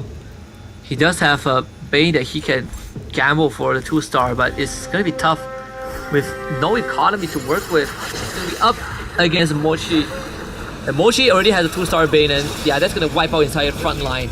So it really comes down to this Lancelot to do work again. The carry as a supplementary in the back line, actually take care of the Gusha before he goes down, and frees up space for the Lancelot, but this Badang, if he pops that Winter Crown too early, which he does, and that's gonna be GG's. Yeah, once again, another victim to Mochi as well, as Mosey Mosey and Rage does go down. And surprisingly, right, for Mosey, I was expecting him in a higher position because he did get a very good start, getting that Yuzong extremely early. But at the same time, it was denied away from Pain Ao as he is able to take that 3-star Yuzong for himself. And now, currently sitting at 11 spots. 3-star Kagura, 3-star Yuzong. This Burmese Gan is going at it. He's going ham. 6 Exorcists, 3 Scavengers. He can replace the Scavengers with Bruisers whenever he wishes. Yep. And because he's level 10 with an extra cap, he's 11 slots and again rolling for 5 costs, right? So much room for him to work with. And Bane damage is not enough to do against a 3-star. That's an easy win for Pain here. The second win, honestly, for Veil today. Fat 19 damage onto Mochi. And even J-Par on the other end having to deal with this 3-star Saber, but his Mia is the one that prevails. So we are down to our final 3. Yeah, so far this Toxin build has been working out. This Poison build coming out from J-Par with the Heart Bond and also the Mia combination generally works out very early, right? When players are going for that late game and then you're just playing for the mid game as much as possible. Now, the Kishin build coming in slowly for the side of Pain Ao as, yeah, he is currently at 3 Scavengers still. Will be able to go for that Ruby, extra Ruby in that front line just for the extra CC coming in against possibly J-Par or Mochi. Yeah, after we are guaranteed the next carousel round 2. Let's see if J-Par's poison build is enough. I mean, the Mia doesn't really have the damage items. It's more like a Sea Halberd and the plate armor from the 12-step device. But man, 3-star Yuzong and 3-star Kagura should be more than enough. But J-Par's mirror not able to overcome Pain OU. It's even Mochi is able to take him out, so we'll be down to our top 2. And remember, Mochi does have the healing fountain, so it's gonna take Pain OU 2 rounds to take him out. 2 rounds back to back. Yeah, this time Pain Ao looks like it is his game to win so far. He gets the Exorcist synergy as well. So, oh man, this can be an ultimate synergy coming out from Pain Ao. There's a potential angle for ultimate synergy as well. See, can he pull it off? Pain Ao. 7 Exorcists already. Does he have enough crystal? No, he doesn't, right? Yeah. He doesn't have enough money. Yep. Doesn't have enough money either. So 3 Scavengers, 7 Exorcists. Actually, it's 1 extra free slot. Goes for the roll. Quite the all in here. That's a 3-star Gushin. Okay, 3-star Gushin against 2 3-stars of the Yuzong and also the Kagura as well. But 3-star Gushin is known to be a very sick carry, right? When it comes down to able to jump into the back lines, is it gonna be enough? No, it's not gonna be enough so far. And Pain Ao, well, now he has money to go for whatever he wishes. Completely deleted before he even got anything done. Do we see the ultimate synergy or do we see the 3-star Ruby? He doesn't have the money. No, doesn't have the money. Nobody. He sees the Ruby in the shop, but nobody. Yeah, he buys the Ruby in. He's still gonna keep rolling. Is he going for it? No, come on. You don't go for it here. You don't go for it here. You secure your win. Yeah, you secure 250. It's too less time. Too less time to roll. Yeah, too little time to roll. If that was the Creed round, 100% would have rolled for it. Yeah, Pain Ao, man. This point. God, he is so good, right? He has 3 rubies in the front line, 1 Kagura in the back with a holy crystal. This man will secure the first round here. I mean, against the Gushin that gets taken out so early. Yeah, that's CG's here. Wait a minute. Mochi gets it with the Exorcist. Wow. Oh. Wow. Oh, he the gets it. cloak. The Gushin The came back to cloak. life. Yes. The cloak. Wow, the Gushin, the resurrection actually won him the round. Because he was actually deleted Wow. like right as the round started. And then the Ruby Cloak brought him back. Oh my goodness. Oh no. That was Paynao's, I mean, his turn to lose, right? It was his game to lose. He was doing so well against the Gucci. Wait a minute.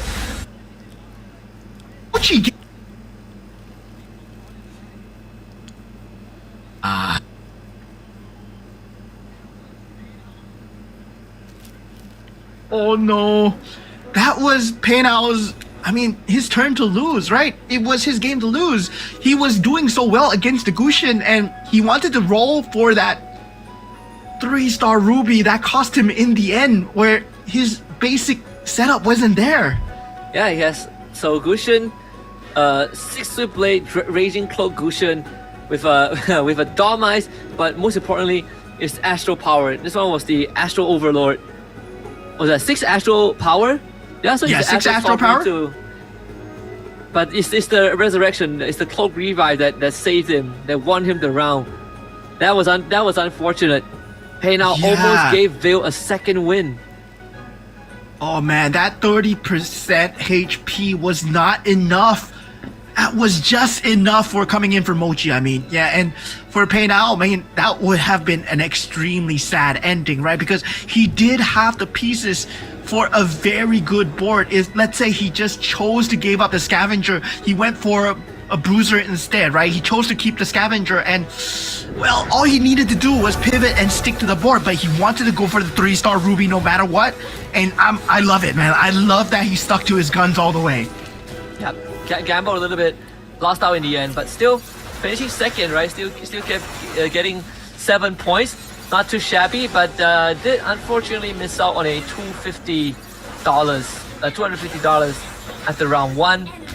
But you know, for Mochi, fantastic start, hitting that cushion towards the very end, and just having enough adjustments, making just enough adjustments to allow him to edge out the win. It's these iframes, right? The Ruby iframes, the cushion revive that really bought enough time. Yeah, that was a complete upset coming in from Mochi Paynao. He did have a very good late game. He was secured, right, with that 3-star Yuzong, 3-star Kagura. We thought that he was going to win for sure. That Ling was not providing enough damage coming in from Mochi Paynao. Meanwhile, on the other end, he was having such a great time. But going into that second last fight, look, Paynao, he just cleared away that 3-star Gushin extremely fast. Yeah, and sadly, for the last fight, couldn't find the damage. So yeah, the Gushin dies. He comes back to life just as the Link jumps in. So, and just the slightest of difference, right? And not to mention, we did say that Mochi not only has full throttle, but he also has the healing fountain. Because without the healing fountain, he wouldn't have enough health to hold on until that long. And yeah, the healing fountain again, being the difference maker there, because without that, it would have been Paynao's game for sure. Yeah, that would have been so robbed coming in from Paynao at this point. Wow, Mochi, last minute with the healing fountain. Gotta say, I mean, Swiftblade Astro Power, nobody expects Swiftblade Astro Power to win, right? But that Cloak and Scythe coming in extremely clutch, coming out from the side of Mochi. Man, oh man, that was just the icing on the cake there. I mean, what a lineup. We were so close to seeing that 3-star 5-cost coming in from the side of Paynao as well, because he did have 2 2-star rubies and 1 1-star ruby, right? So he was just 2 units away from getting that 3-star. Yeah, honestly, you know, in hindsight, he didn't have enough time to roll, but if we knew the results beforehand, maybe rolling for the 3-star ruby would have been the right move. But still, again, finishing second, not too shabby. Unfortunately, you know, for Starboy Go-Go, the hard bond just isn't it. Couldn't even ramp out in time. Despite having the Minotaur, Dazer going for the Nana with the full throttle, also wasn't able to get any payoff from that despite having extra lives. And even for Ban, right, having the Saber Hellcut and the Joy 3-star, but because had to commit to the Joy instead of the Cushion, just did not have enough damage towards the end.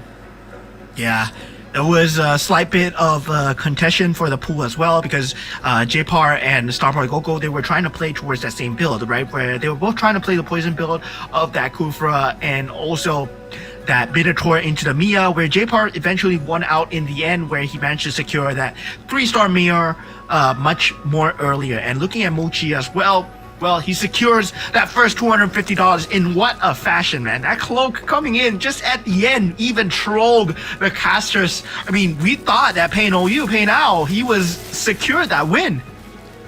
Yep. And that's going to be a slight miss on the $250, which goes into Evo's Mochi's pocket. But 4 more rounds to go. So we've seen, it's possible to win more than just one. Trongtran proved it to us so far, still looking as the most solid player out of all the contestants we have. But that's just from Group A, right? Let's see if there's anyone that could rival that performance in Group B. Because, the first game is a lot about those late game pivots. And we saw that from Pay Now with the Veil, playing with very less health. We saw that from Mochi as well, surviving with the Healing Fountain. And it turned into a first place showdown. Yeah, that was, man, what a game, game 1 indeed. Already, if game 1 is going to end like this, we're looking forward to what these players have in store for us in game 2 as we take a look at the player cams.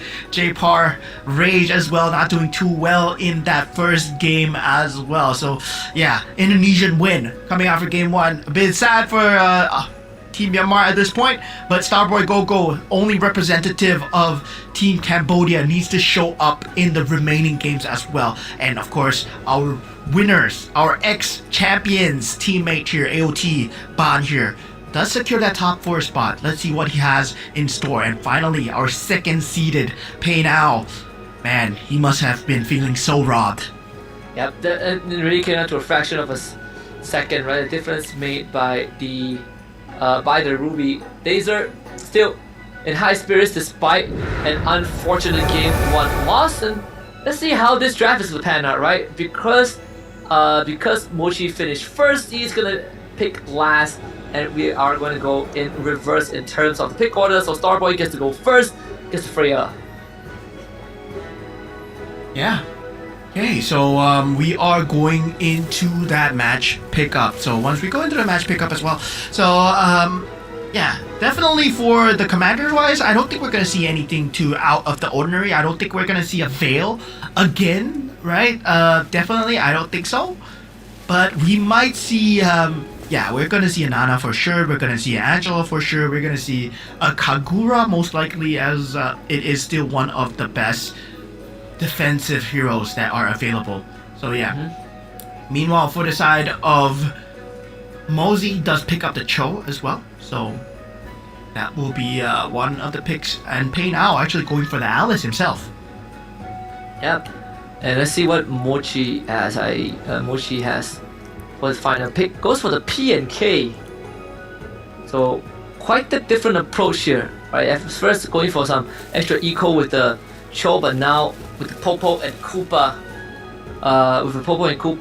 to try and copy some pieces to get Snowball rolling. But also has the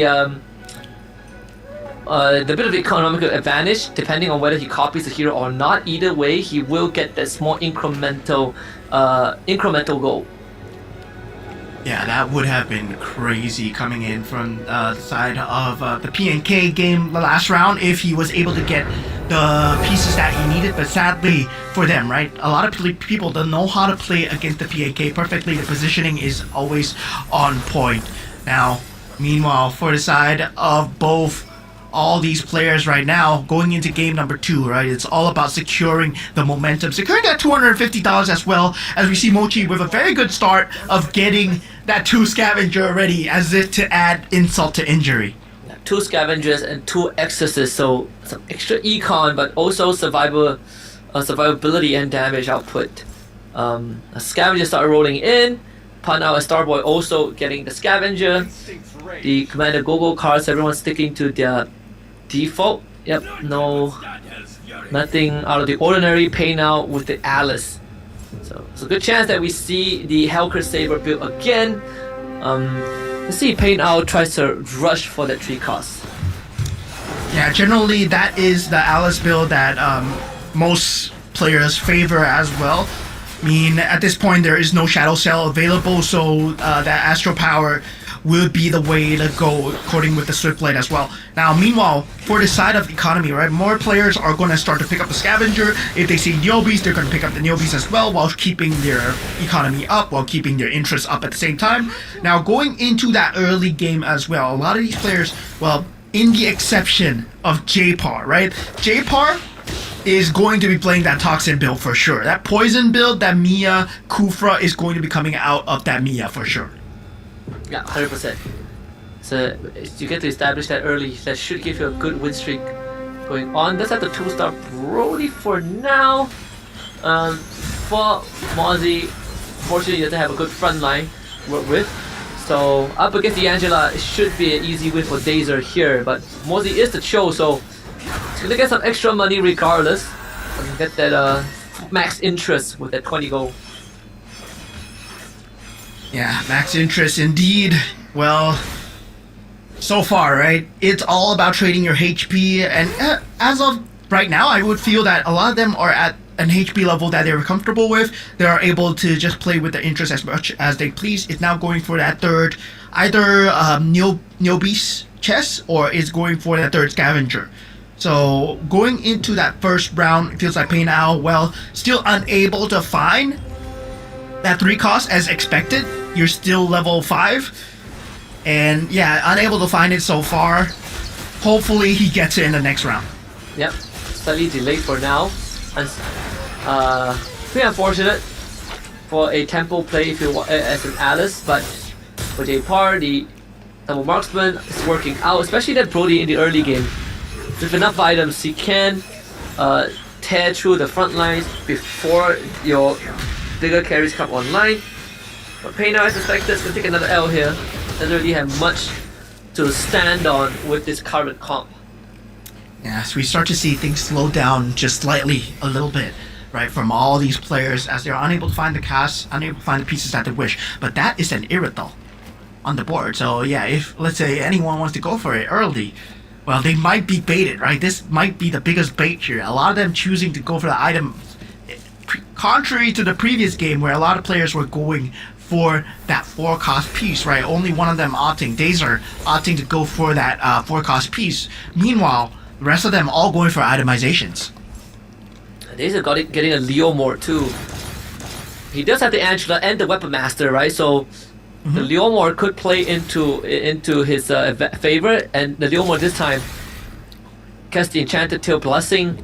So not only that, it's also the protagonist, so he's gonna have the Phantom Steed. And we saw what the Leomord could do, in the previous game. I mean, in the previous group. The only reason Leomord lost was because of like an Ultra Synergy. But it's a very rare case, so we can't expect Dazer to start ramping up a little bit. And if he hits that Leomord 2-star, then he's gonna be in a very good spot. He also has some tail fragments that he can collect. Yeah, still very early days for all these players, right? Level 5 will be Dazer, still 1% chance for that 4-cost. That is very far cry from the percentage chance that he will be getting those 4-costs as well. So now level 6 will be that difference maker here. Level 6, once you reach there, it is at 5% chance, so basically the pivot pieces start to appear. But for ATH Rage, going to level 7, this opens up the capability of those 5 costs. Try to get ahead of the curve as well. See how much work Dazer's Leomord can do. It should be good with the cleave damage and the big burst. Not to mention having the Angela to constantly heal him up periodically alongside the Minotaur. A lot of sustain to keep this Leomord healthy, even though he's just running 3 Weapon Masters, but enough sustain to get him through that early game fight as we head into the creep round. Yeah, so far so good coming in from all these players here, but Paynow not having a good time here. Finds himself at 57 HP, finally commits onto that Saber, able to find it so far, but sitting at 42 gold, right? He will have a lot of economy to work with, does eventually get the Hellcurt as well. So yeah, we'll be committing the card on both the Hellcurt and the Saber. We'll be getting that 2-star Saber as well. Now the Gogo cards are coming into play. This is a potential for J-Par. Oh my god, J-Par actually just going for a complete 360 here. I mean, he went into the Granger and also the Marksman combination, so he's not going for the poison build. Yeah, not at all. And even for Mozzie, right, he went for the Forbidden Power, so we can expect a lot of backline damage. He could go into the Marksman, or he could just pivot towards a Mage with Lunox as well. Both benefit from having big burst damage, but the fact that Dazer went for the airdrop command, I think he was able to hit a Minotaur and a Franco, which is perfect for the front line, and at the same time also contributes to the Weapon Master. So a bit of luck. A bit of luck going into that one, but again, provides enough resources and room for him to continue ramp up that Enchanted Tails by collecting the fragments through winning rounds.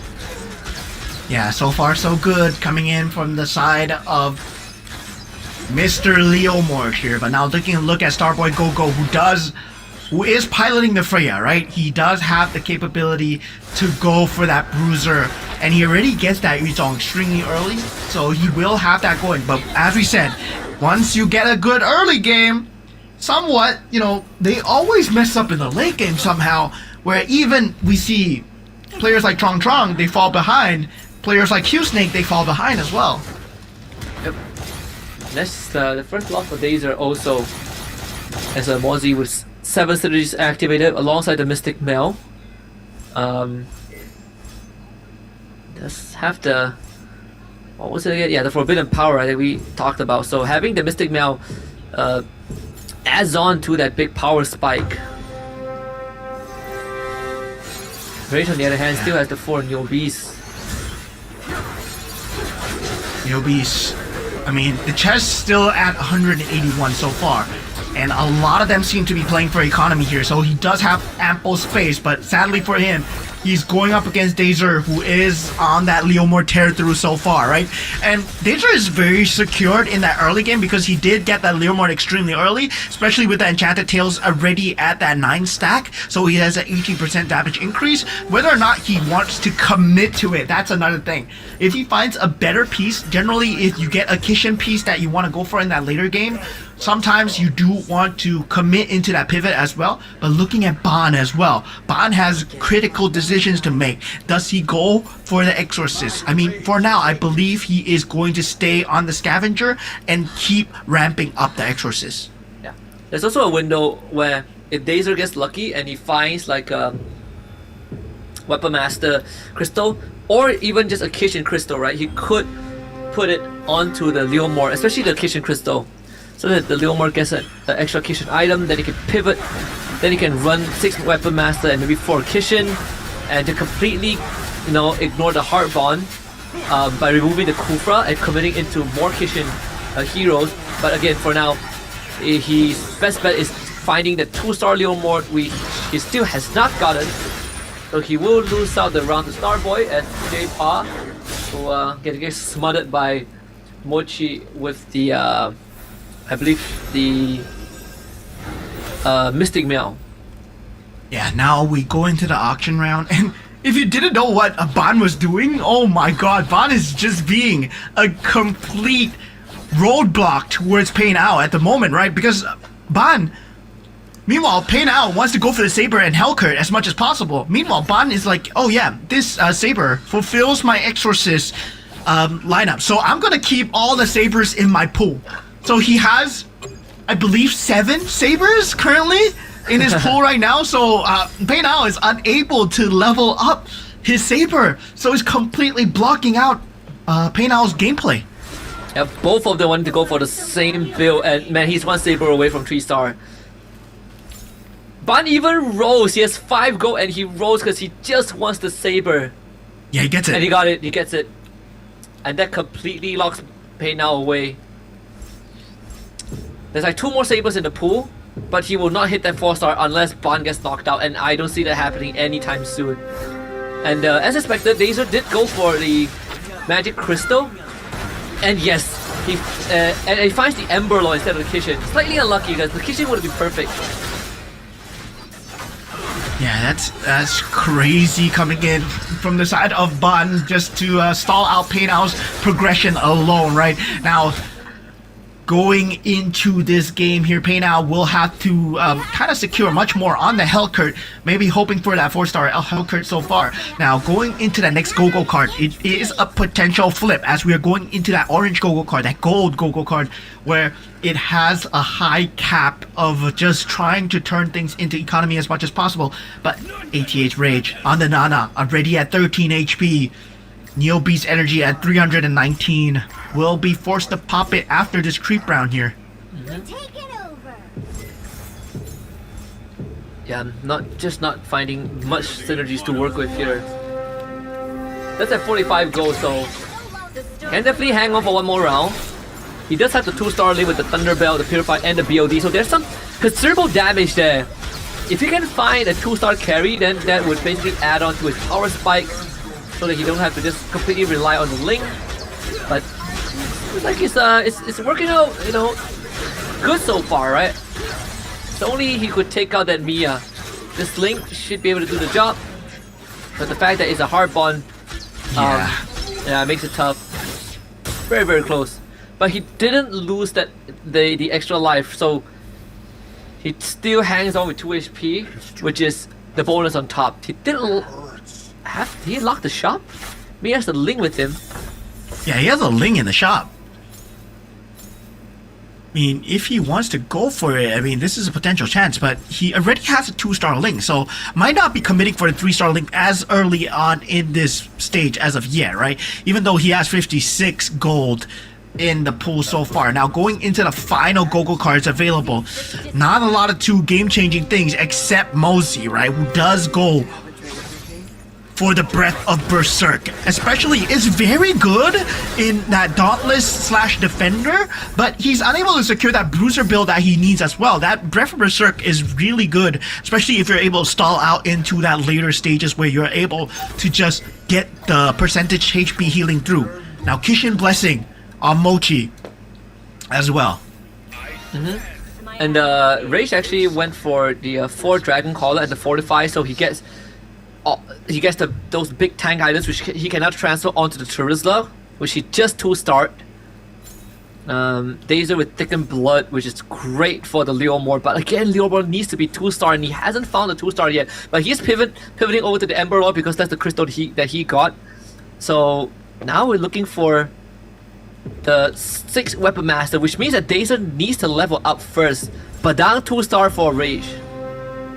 Yeah, Rage might have fine and out, but he needs that 6 Bruiser as fast as possible. And yeah, so far, Starboy will be going into Ban's build here. Ban so far has that 3-star Saber that everyone needs to be worried about. So far able to deal so much damage because he did go for that Exorcist Crystal as well. So he has a 6 Exorcist synergy. His Phantoms are dealing insane amounts of damage. And Rage hangs on just by a sliver here. Yep. Gets another lifeline. He's 1 away from 6 Dragon Callers, and that actually would make a lot of difference too. Yeah. Even for Mochi here, 4 Kishin, 9 Mystic Males. The protagonist is the Leomord, so he's gonna be contesting with Dazer, but unfortunately he only has the Vexana, so he doesn't have the Beyblade Internal Guard. Yeah, meanwhile for Pei Now, his growth has been stopped, right?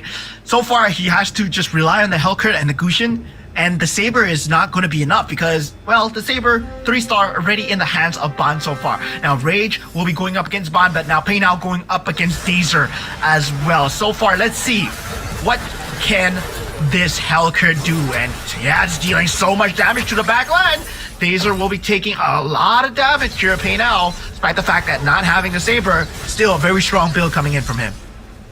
Ban still maintaining 100% win rate, hasn't dropped a single round so far. 12-game win streak with that 3-star Saber.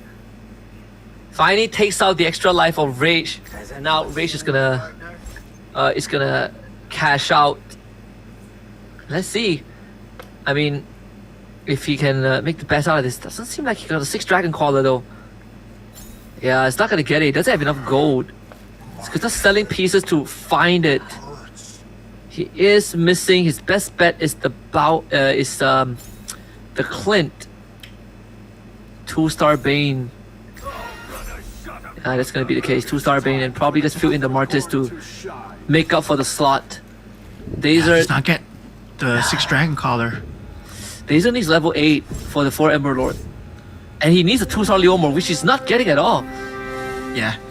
Dazer's growth has been capped since the Leomord, right? That's why not a lot of people like to go for that for cost piece, because it locks you into that build, and once you don't get it in the shop, suddenly this looks extremely bad. Now Rage with the Ling trying to hold on here. The Phantom's going to be a problem as he goes against Pain Owl. Does get the better of him. Pain Owl takes 13 damage. J-Par takes 20 as well. Now falling in death of being eliminated here, it will be J-Par, Pain Owl, and Rage. They will have to win the next team fight, but after this next carousel, Rage will be first to go. Yeah, and maybe for Dazer here, he's gonna go for the capacity. Oh, it's gets stolen away. That is unlucky. So that could be his way back in. So goes for the Haskell instead. Probably would just give it over to the Leomord here. Moshi with the Stargazer, Rage with the Astral Power. Man, there was that Astral Power piece that could have gone the way of Pain Owl, and that would have been super good, but that was a great deny coming in. That Astral Power piece could have just turned things around for Pain Owl at that point. Now, meanwhile, for ATH Rage, it's going to be tough, right? Dazer still not getting that 4 Ember Lords.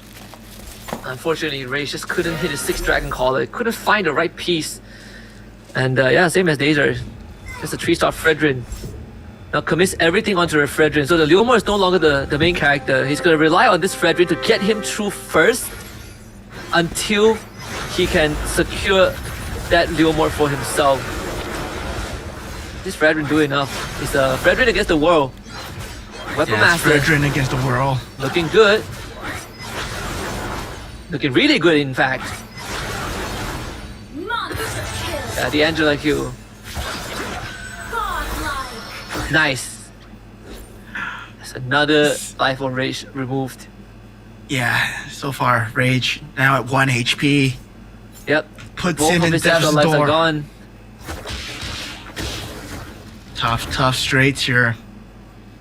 Meanwhile, Dazer and Rage, so far, right? 1 off, 1 away. Now, taking a look at Mosey, he does have a 2-star Alpha that he's working with. Also, a 2-star Iritha, and also that Mystic Meow combination that he's going for. Meanwhile, for the side of Rage, as we look on, he has that 2-star Bane that you mentioned as well, but unable to go for that Dragon Caller, instead goes for that 4-4 for Dragon Caller into 4 Swiftblade. Hopefully does not go up against Ban here, goes up against Mosey. Let's see. This Bane, is it enough though? Almost removes the back. Does prop the hard bond off the Mia, but he needs the finisher. The Ling is gonna be the one that does the job. The Bane gets the second deadliest cash off. Now has to deal with the Ruby, the Karissa. Pennydom doesn't go off. And this is going to be tough into the Alpha. The 4th swing damage is too much. That's a very scary Alpha as Rage once again finds itself in that bottom 4. Not doing too hot so far. Now, different look in that top 4 position here, right? Wait a minute. Man, Dazer's still stuck at level 7. Yeah, he's gonna go to level 8 after this creep round. He will have to do it. And then he hits 6 Weapon Master with the Alucard. But the entire game, no Leomord at all because it's just a 10% chance. Probably spend a lot of time rolling for it. That's why rolling for the pieces and gambling it out. despite having a lot of health to work with. So might have made some mistakes on the economy there. Yeah. But yeah. I would say, right, that Leo Mort early would have been so scary bait for him. I think if you're him, you just roll. All the Leomorts are in the pool. No one is a Leomort except for him, so it's a good chance he finds it. I'm not sure if he can 3-star survive that Yuzong. round. 3-star Yuzong and Starboy Go. So this is it. This is it coming in, right? 3-star Yuzong, 6 bruisers. Hopefully he gets that 6 exorcist, does not have that space. Meanwhile, going up against Ban. Ban finally takes the first bout of damage already. There was a Yuzong in the pool, there was a Leomort in the pool, but Deja just skips it. That should be GG against Mozi. Unless this Fredrin can clutch again. Yeah, no way. Yeah, that's GG against Mozi, right? Deja securing that top 5 position. Now we're left with our top 4 as Ban. Well, his build was totally countering to his pain out. He's starting to feel it now. He's unable to just secure that late game, but for him, it's much more about holding on, trying to find a pivot as much as possible before that carousel round. Meanwhile, Mozi, he's really threatening the top ladder at this spot. Right now, with that 2-star Alpha into that 2-star Ruby, he's in the potential of getting that 2-star Irithel into the 3-star as well.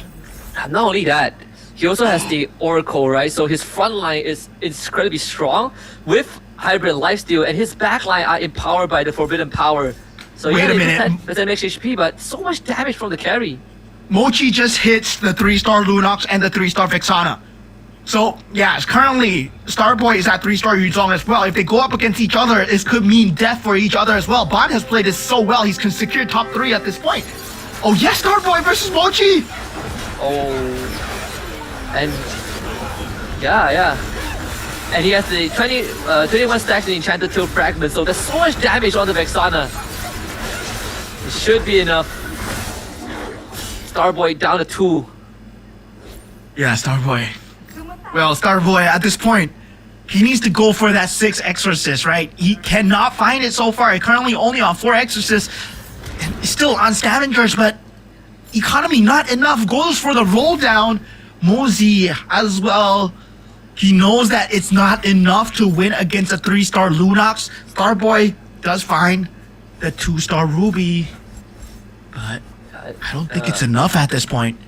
I feel like you have to abandon the Claw and put the Ling in, right? The Claw doesn't really have much value here. Like the Claw and yeah, just the Claw. There's a Badang sitting in the shop, but it's not needed here. Can he make it to the carousel though? He's gonna be up against Mozi next.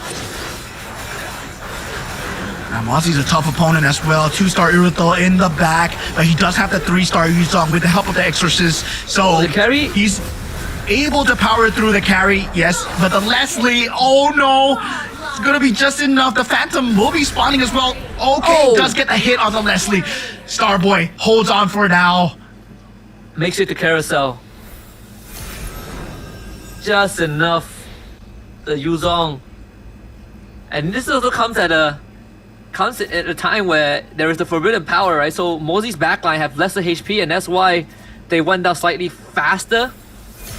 But the trade-off was the absurd amount of damage. If not for the Winter Crown that de-aggroed the carry, this user would have 100% died, and it would have been over for Starboy. Yeah, that would have been the end for Starboy as well. And I'm surprised, right? That Ban is still alive so late into this game with that 3-star Saber. I mean, he shouldn't. This is a case of I shouldn't be alive. I shouldn't be here. You know, Ban is just smurfing on these guys at this point, right? He shouldn't be here because right now you're dealing with a 3-star Lunox, 3-star Vexana. You don't have the build to go up against the big boys here. Ban just hoping to get into that top 3. Wait, where's this? Yeah, it's Mozi against Mochi. This could be Mochi's second win, right? This could put him at 16 points and $500 US. I think if he gets past Mochi, it's almost a guaranteed win unless Starboy comes up with something crazy. No one goes down yet, so we are. We're still top 4. We are guaranteed to make it to the next creep round. We're still at top 4. Mozzie gets the 2-star carry. Kagura picked up by Ban Ling, 2-star on the side of Starboy as well. Starboy Go. Well, he might be doing it here. Ban, he's been alive for so long that he's going to be a 2-star Ling really soon as well. If he can get an Exorcist Crystal. This might mean a change in the tides here, but this is still a next player round, right? And I gotta say, right, Ban does go down here. There's no way that his 3-star Saber pulls him off here. Yeah, no way. Even though he is the bruiser, it has reached its peak, and it's up against Mozzie too. Like, this carry is gonna absolutely shred the Saber.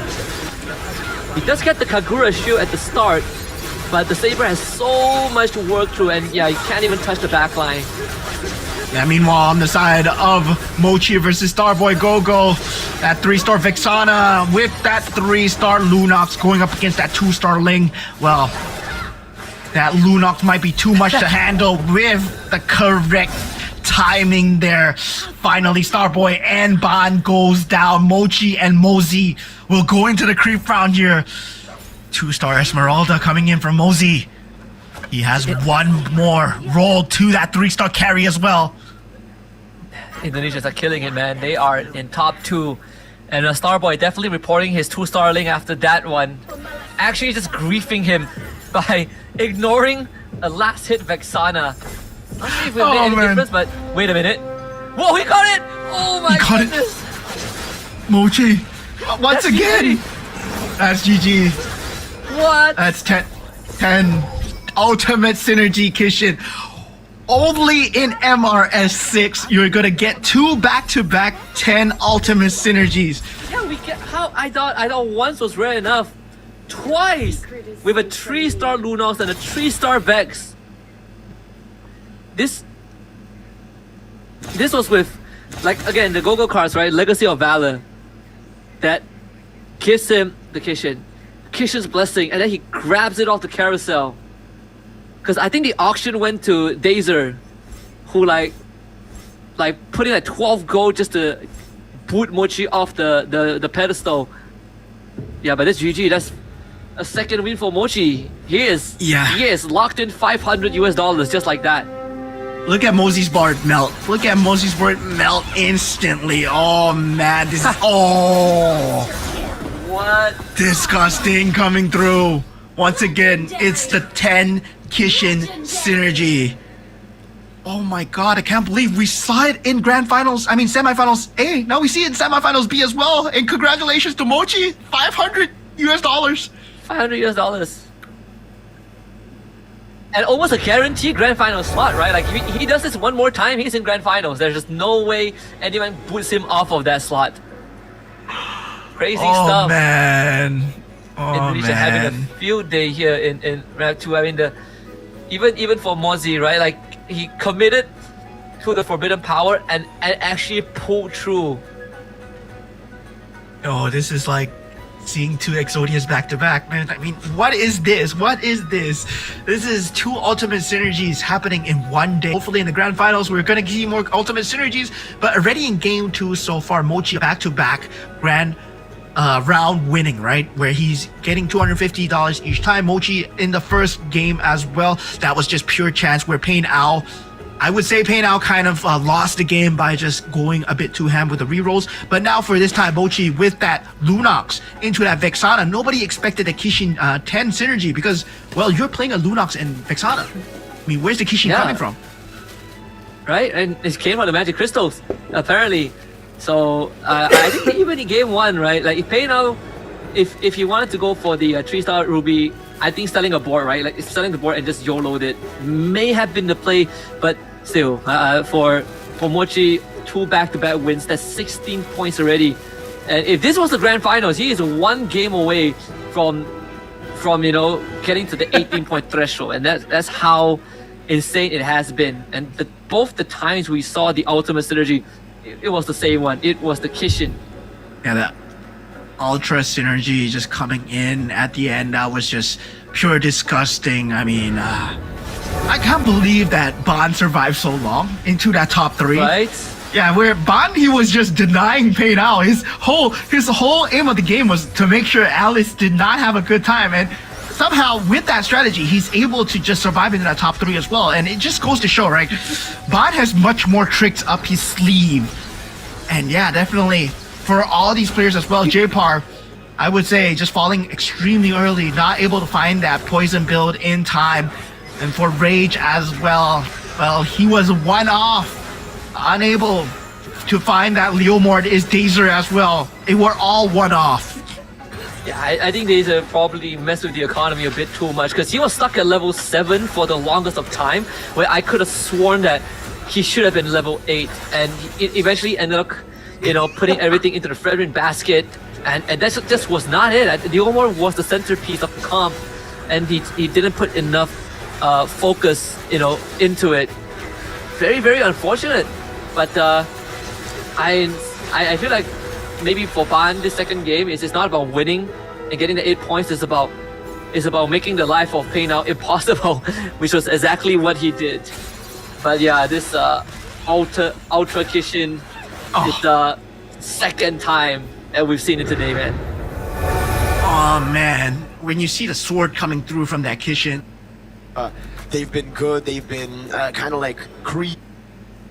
They have the 2 lethal ignitions. One burst around the map. Yeah, they went in under that tier 1. It was a bit of a mistake, but it was a risk that they were willing to take to push their lead even further.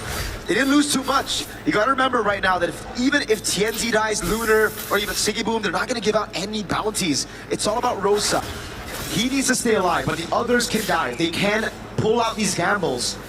And Onyx are still behind. A whopping 3,000 gold behind. Kelra's not given space to actually farm out, and it's because of these arrows again from Rosa. Not only that, but even when Onyx able to get a kill, they find Tianzi earlier.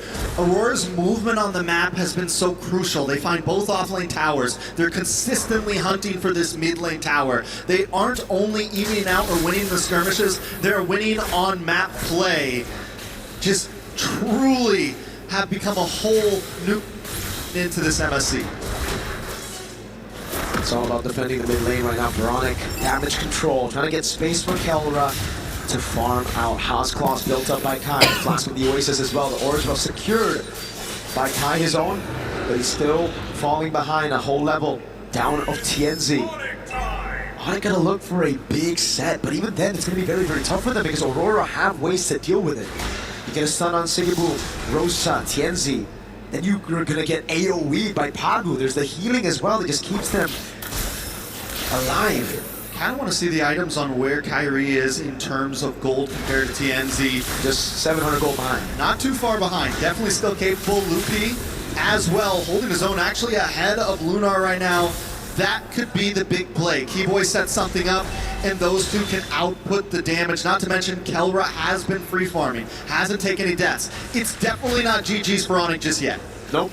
They can definitely scale with the Ling and the Melissa. They will have enough damage later on to actually pull out a comeback. But Aurora, they're pretty good. They've got pretty good scaling as well with the Harith. Even the Selena when it comes to map control.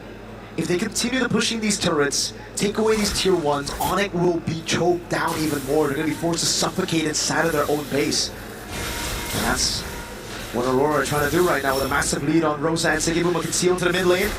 And an arrow that lands. Does land. Luke kind of walked into that one though, but Tansy to the backside. Looking for an angle, gonna walk into Keyboy. The wall does not come out. He's able to safely move. Lupi forced a dash away. Onyx positioned back into their jungle as Aurora takes over the Lord Pit. Watch for Lupi and Sands, looking for an angle in as well.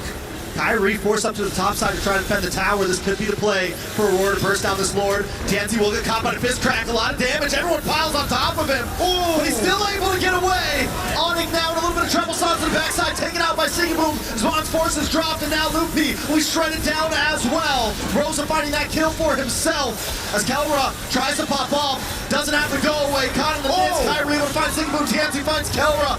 It is hell in the land of Dawn as Keyboy tries to get away.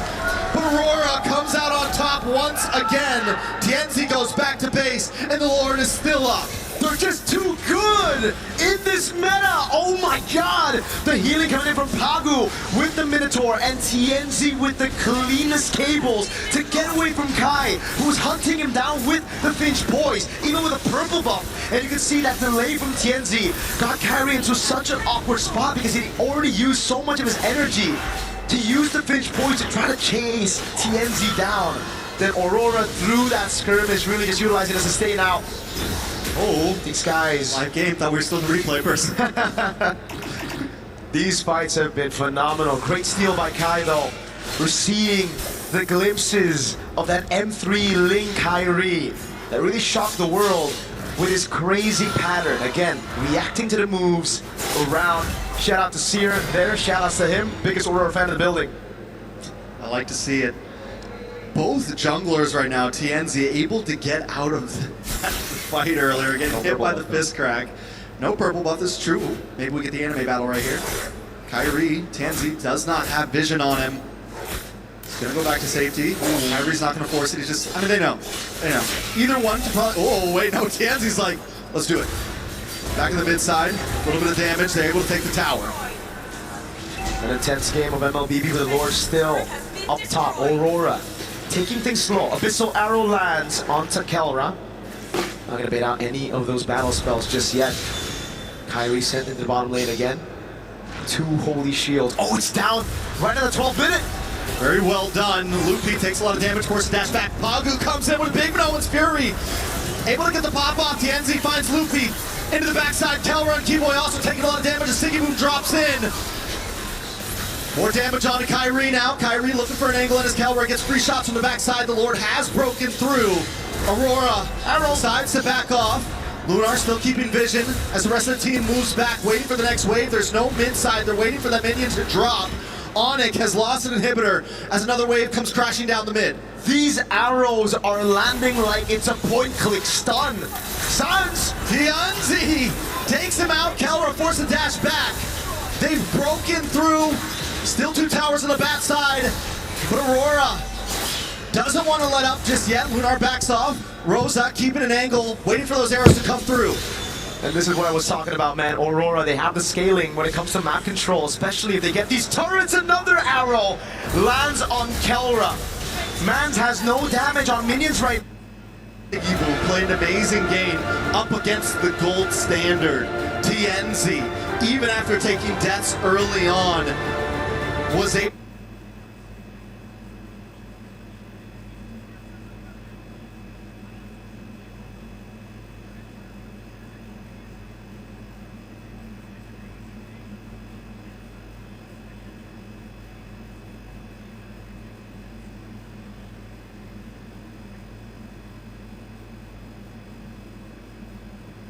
Prolong your youth with a tune that resonates. Powered by hydrolyzed collagen and advanced pep. So I want to see what he has in store so far. Yeah, let's see. So far, Nana has been having mixed results in both our groupings, right? Either you pull off like the sickest comeback of all time, like what Insomnia did, or you basically get locked out, like what happened early on, I believe, to Rage. Up at the gate of 3 right now, had the halfway point. No scavenger opening. Well, actually, there is one scavenger. I think Starboy was able to find it. Yeah, so far in terms of points itself, everybody neck and neck. The lowest being Dazzler at 6 points, but that can change instantly, right? We're still at that midway point. Yeah, I think for the side of some of the bottom runners, I think right now, like for Rage, I think there has to be some changes, right, to the approach. I think the early game tempo has sort of been the name of the game so far today, as he goes to the Alucard power instead on top of the Layla commander, so he's really looking to cash in on some extra rewards with the altar. Yeah, Pei now has a Yuzhong already. Yikes. So yeah, double Bruiser, double Kishin, Yuzhong already going for that synergy of that Freya, of course. Like it is a Freya after all. You're going to be expecting him to get the synergy effect. with the contract of faith this early, but this is very early for Yuzong. Yeah. Not only that, Pei Now actually also went for the Nana Commander card, so he also gets an extra life, just in case, on top of the Freya. Man, this is a crazy start. A lot of the players are taking things into their own hands here, right? There's no more cheese builds. Everyone is going for the throats here. And definitely, I mean, Mochi at this point, right? He hints that he's going towards the heart bond, but instantly, once he shows it, he just pivots out of it. And thus forces Rage to just kind of like think like, oh, is he going for this? Do I want to deny the points? He does go for the Sylvana, he does go for the Angela, and the Fanny as well, just to deny away the pieces from that poison build. But meanwhile, yeah, they're starting to play mind games here. Yeah. And as suspected, Pei Now is going to start to be winning. I mean, Golden Staff and the Retribution on the Yuzong. That should get him through with the 4 bruises, empowered by the Freya as well. Shouldn't be much of a problem there. I believe he's still, it's going to be in a good spot. If he hits that Exorcist at level 5, then this should set him up until stage 2. And the fact that it's a Freya with a Nana means that he has a free get out of jail pass if things go wrong. Yeah, but I would say, right, for Pei Now, he has a lot of synergy to work with. He's not going for economy at all. He's going for 4 bruisers into T2 exorcists extremely early. The only one is scavengers and also Neobeast. Also Neobeast as well, right, is going to be a J-Par and Bond. So Bond playing with Neobeast and scavengers, J-Par playing with Neobeast as well. And a lot of them actually going for early synergies. As you can see, Rage going for the synergies as well, but be falling to Pei Nao's 4 bruisers here. So 4 bruisers, not easy to deal with. If you can take a look on the right side as well, I believe you can see all the synergies coming through from every single player. Right now, gold-wise, going into that carousel, right? Bond will be the first to go. Definitely that Yuzong up for grabs as well. So this is a potential take coming in from side of Pei Now. If he wishes to go for it, if nobody wants to go for it, he might potentially just jump at it, get that 2-star out of the way. Lunox will be picked up. Mochi denies away that Yuzong. So Pei Now forced to go for that Demon Hunter sword here. Yep. And you see, even the 2 stars are starting to come out as well for Ban. We're working with the 3 scavengers. So random Neobeast blessing activated, and he doesn't want that. So finds Enchanted Tails instead, and immediately swaps it to the Bruiser. So there's 5 Bruiser right now for Pei Now. On good track for the 6th. If he wants, I believe he already has the pieces for the 6th one. Oh no, he does not. He's looking for Gato Kaja. So he can definitely wait this out as the Yuzong will carry him through. Yeah, looking at that next moments as well, right? Mochi secures that 4 bruiser, Pei Now secures that 4 bruiser, so now each person with a Yuzong on each side, currently extremely early in that game where it's still that 1% chance for the Yuzong to come through. But looking at Pei Now, I'm looking at a Yuzong that's in his shop already on that despite having that 1% chance. So yeah, he has that Yuzong already, despite the fact that he didn't get it. Look, he has a second Yuzong already. He's so close to getting a 2-star. And there you go. We get the 6 bruisers in. And yeah, and he gets the Yuzong. That's a 2-star Yuzong out. 6 bruisers, 2-star Yuzong, everything in place. Here and Mochi are going for almost the exact same approach, but obviously Pei Now is a step ahead.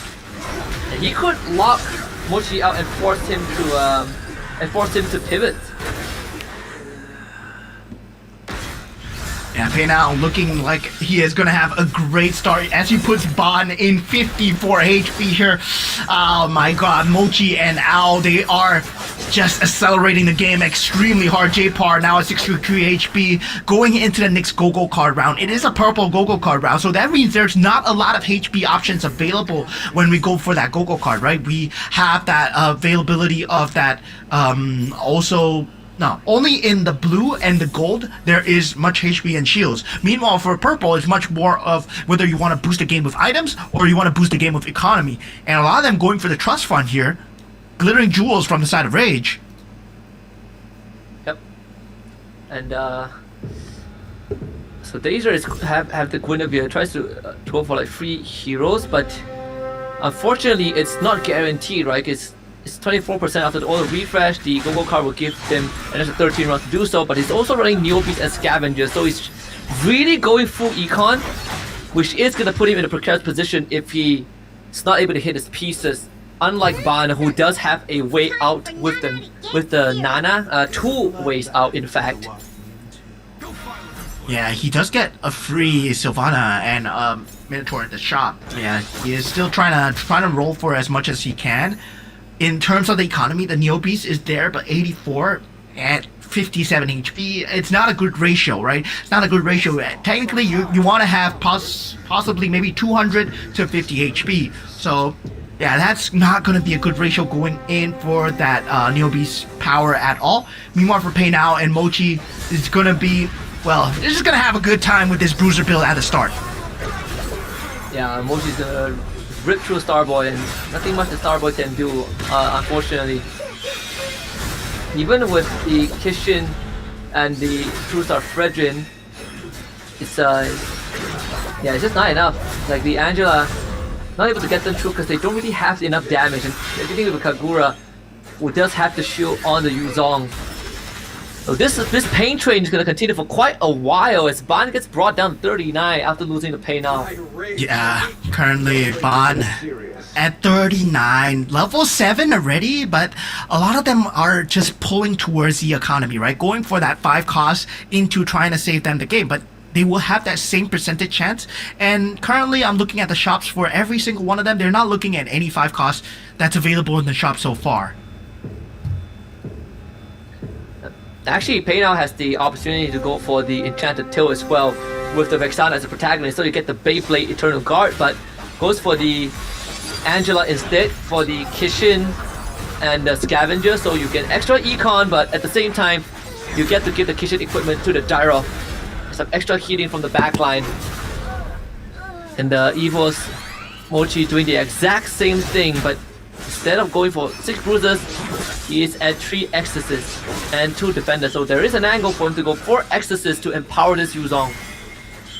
Yeah, so there is that capability where the game is so far accelerated. We will see that auction going in, right? With 3 players already less than 50 HP. So yeah, this is Mochi and Pei Now choosing not to go for any form of economy in terms of Scavenger, in terms of Neobeast. Yeah, we don't play for it because, you know, everybody's going for it. So we are going to play for the win streaks, right? And luckily for them, they've got the Yuzong extremely early. They're able to play for that Bruiser build. And this is where somewhat an economy build loses out to a win streak build. Yep. Especially when the win streak build is really fast forwarding the pace of the game. Too fast. Let's see if J-Par does have substantial damage with the Brody, but unfortunately this single target is just not going to cut it with the front line going down way too fast. So Mozzie should take this win, but it does give J-Par that 319 points in the Neobeast, so within the cash out range already. Yeah, going into the auction round here, looking at the gold available and looking at the items available, there is that enhanced Berserker's Fury, but at the same time, a lot of them want to go for that mirror device, especially for Pei Now and Mochi, right? So Mozzie takes it as well. Pei Now will be taking the random 5 gold hero. If he gets a Batang off this. Wow. And Mochi actually got the crystal again. Is it another round where we see the Kishin? No way, right? No way. He hasn't selected his Go-Go card yet, his second Go-Go card yet. And he has 4 Kishins. He has 4 Kishins already. Okay. There is a chance. No, he doesn't get it. His crystals are Astral Power, Dauntless, and Weapon Master. So he doesn't get the Kishin crystal. Thank goodness. Luckily for us, our sanity, we won't be seeing another Ultra Synergy in this game. Meanwhile, for Pei Now, he does get the 5 cost, which is a Lancelot, right? Now he's thinking of whether he wants to sell it or whether he wants to play towards that Kishin build as well. He does have the Angela already, so can potentially just swap out and rotate out into the Lancelot late game as well. Dazer does have the Mystic Mail and the Stargazer. So everything is in the kitchen Lunox. He does have the Phoebus disrupting the backline, but this Lunox needs a bit more damage. Yeah, unfortunately he's not able to cut it.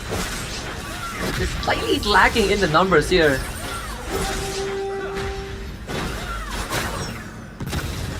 Yeah, this brings Dazer down to a dangerous 6 HP, and yeah, Dazer's a Guinevere.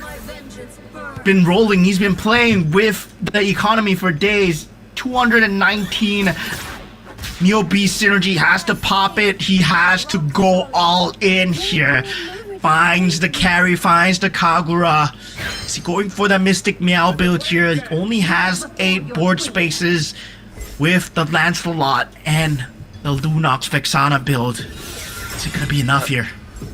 Has the Leomord as well, but the Leomord doesn't matter as much as the Vexana, as Vexana is that protagonist. Dazer against Starboy.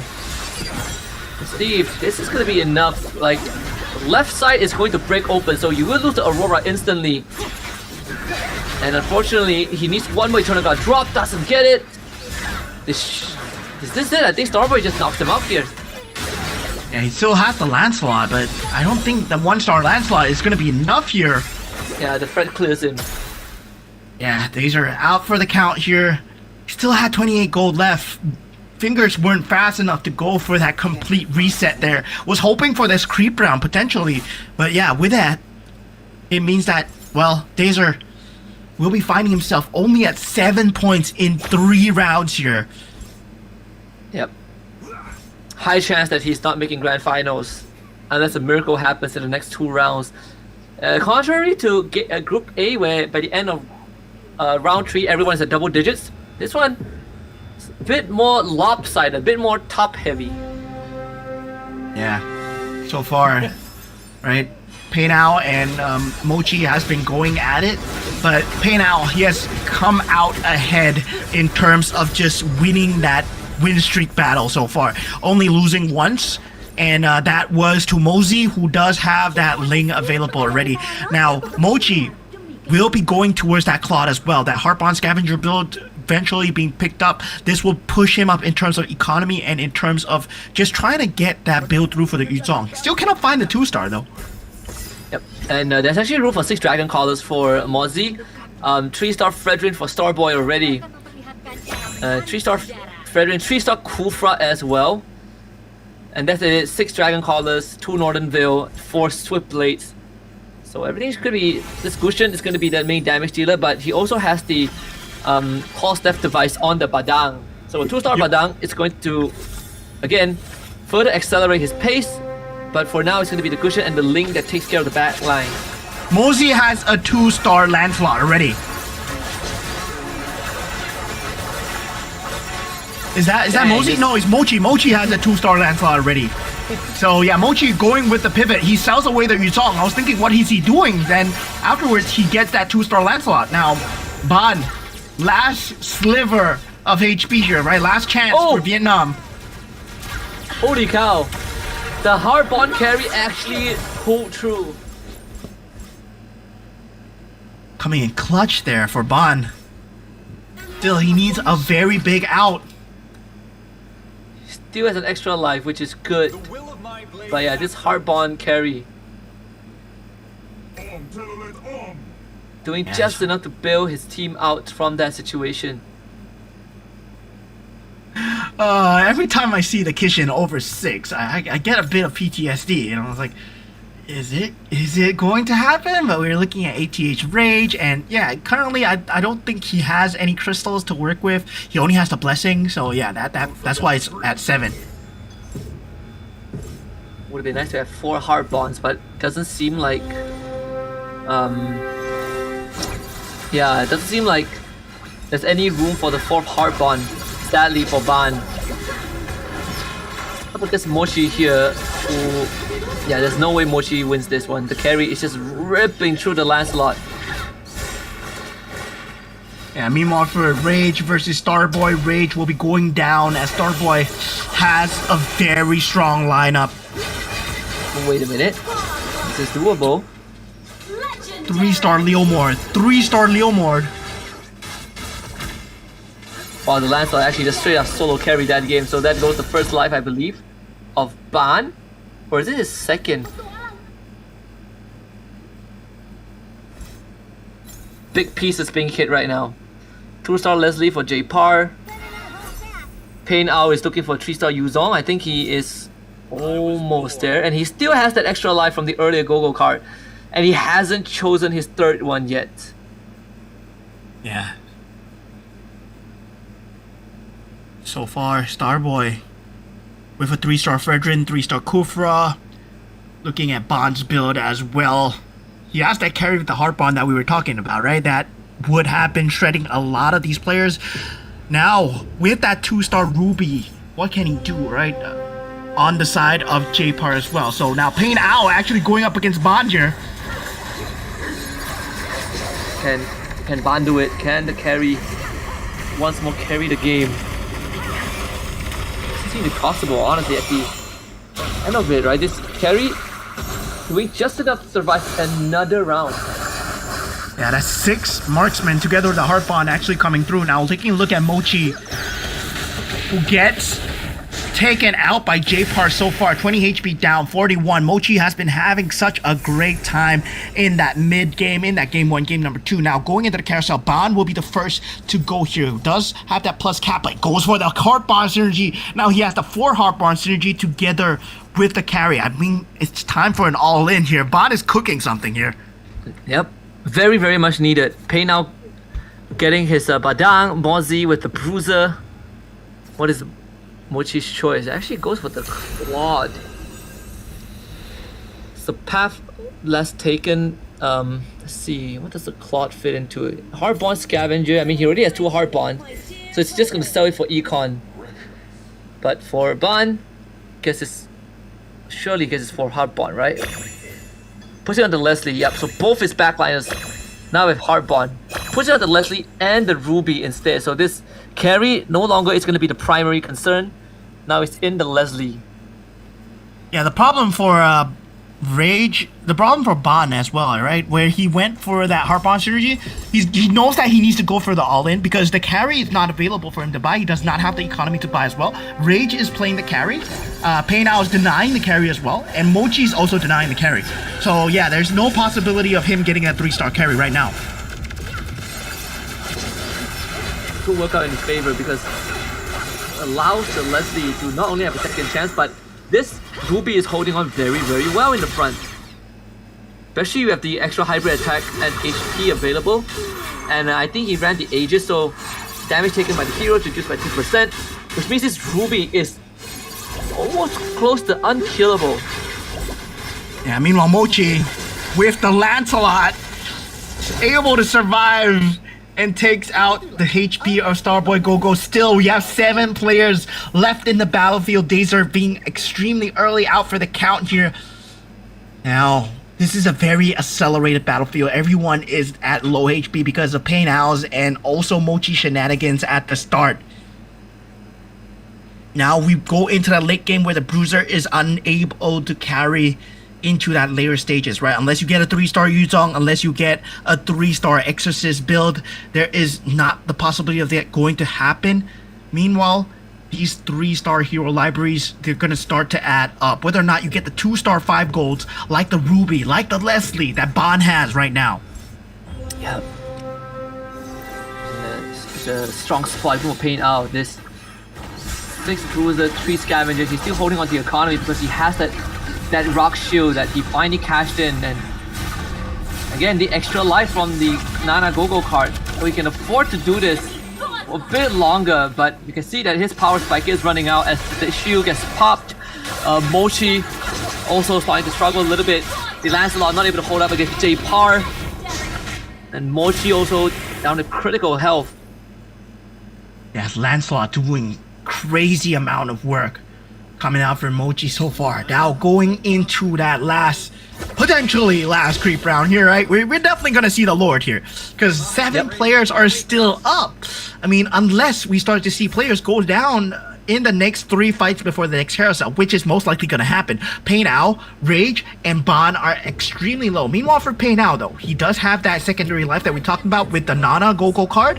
But meanwhile, on the side of Mosey and J-Par. They're not too safe either. They're 35 and 25 respectively, and they're top 2.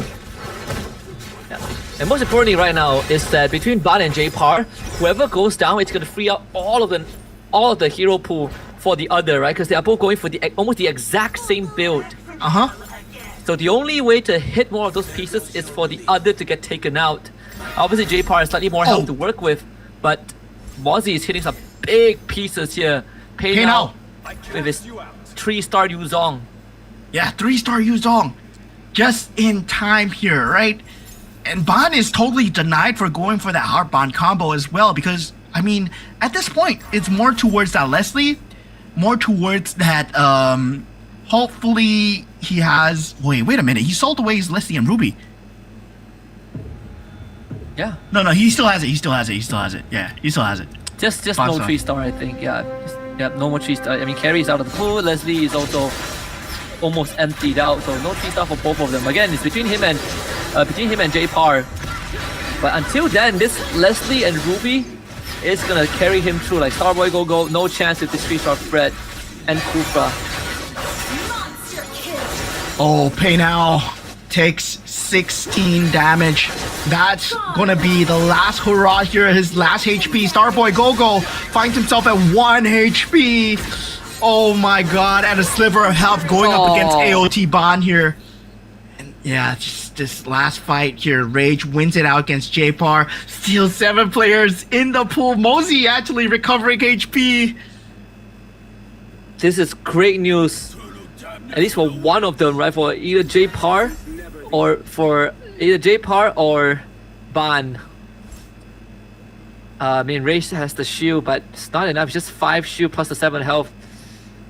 Nope, not gonna cut it. Mosey's in extremely good spot. Now the 6 Dragon Caller. First, this is not the first time we see 6 Dragon Caller, but this is the best 6 Dragon Caller we've seen today. The extra 30% damage boost, and not only that, you deal 60% max HP damage 3 times with a Bane that is gonna wipe half the field at the start of the round. With a glowing wand, it's just, the fight is already half over before it even begun. Yeah, it's gonna be a very scary build coming in from the side of Mosey.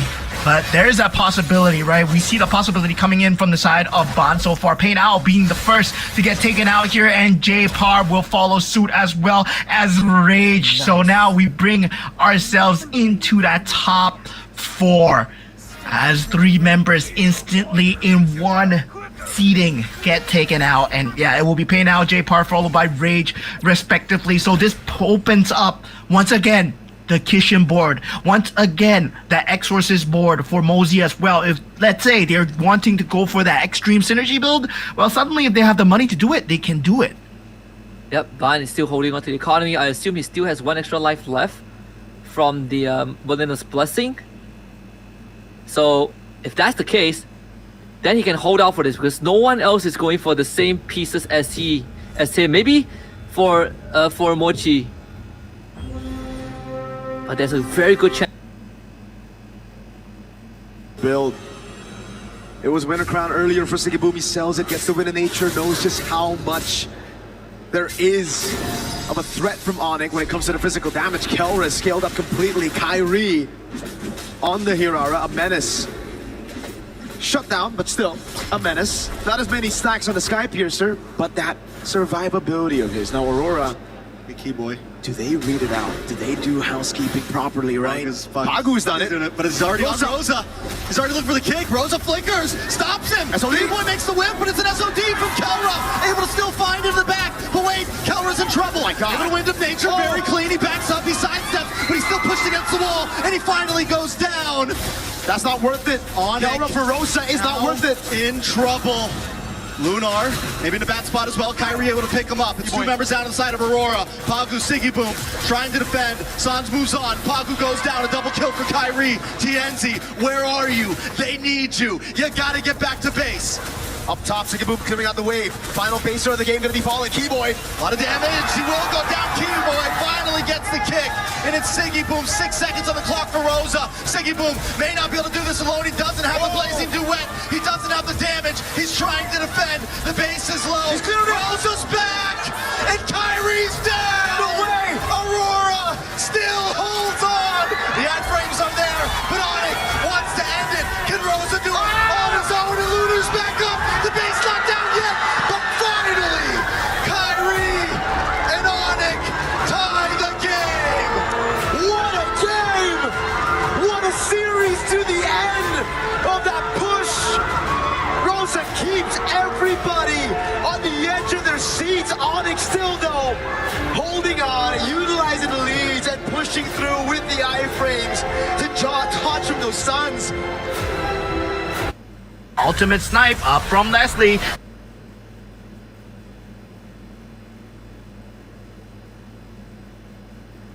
Find the hit, and Mosey takes 19 damage. Eventually gets taken out. Bond with that second chance. He finds himself in the top 3 position, but Mochi, so far with the Kagura Lancelot, has been tearing through this backline. This Franco is not going to stand for long. God damn. You see what I'm seeing here, Mo? It feels like we're looking at an extra $250 for Mochi again. Yeah. Mochi. Holy cow. Bond has to be the one to stop it.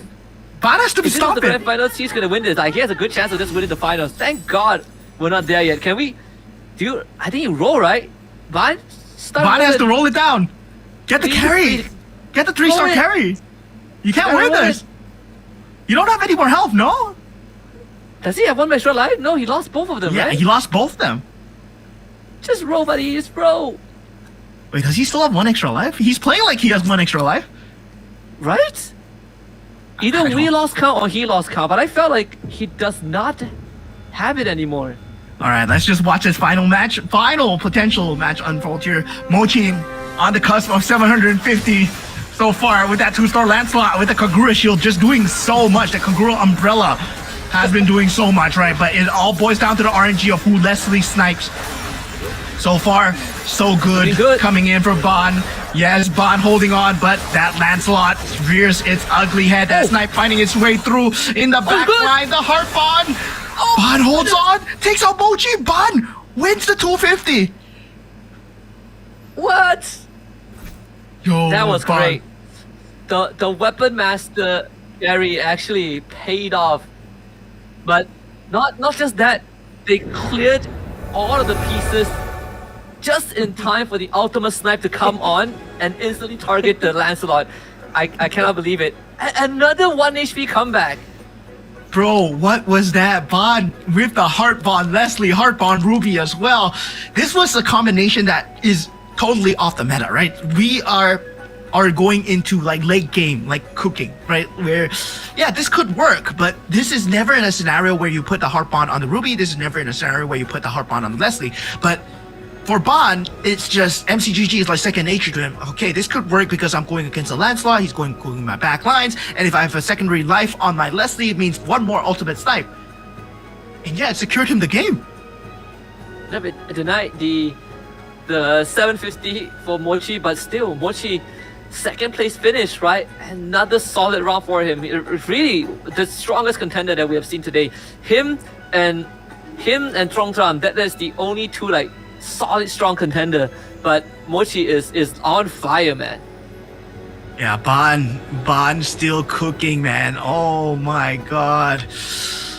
Oh my god. On the Nana, I was expecting great things, but at the same time, right, Mochi, he looked extremely scary with the 6 Kishin build, especially with the Kagura umbrella on the Lancelot as well. We did see an early game centric build, especially for Mochi and also Pain Ao as well. They were trying to accelerate the game as fast as possible, but sadly for them, well, they did accelerate game, but everybody held on, in the exception of Dazer, who did get knocked out extremely early. Everyone else, they managed to hold out. They managed to find the pivot pieces.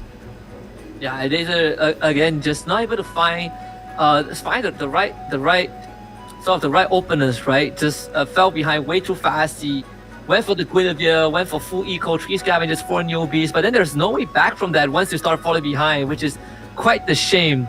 And for whereas this is probably the closest lobby that we've seen, right? Like we had like 7 players until almost the late game, and it took quite a long time for some of them to start getting knocked out. And even then, when we're down to our top 6, top 5, everyone was living by like what, one single-digit HP.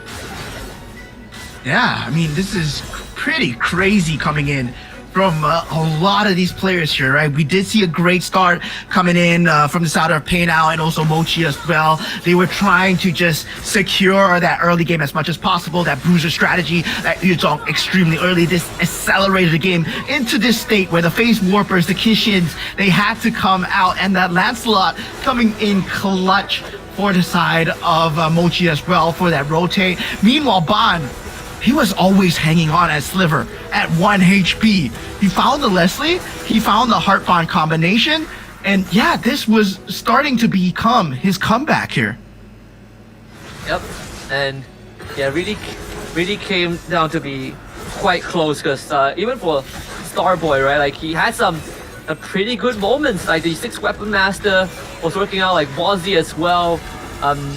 Definitely a slightly weird one to take the Heart Bond Magic Crystal towards the very end. I felt like that didn't contribute much to him, and of course getting destroyed by Ban's Leslie towards the end as well, but still able to come in quite close. Even for Mochi, staring down another extra 250, but finally stopped by that Leslie towards the very end. Yeah, man. Oh my god. Ban. What a winner lineup here as we go into this.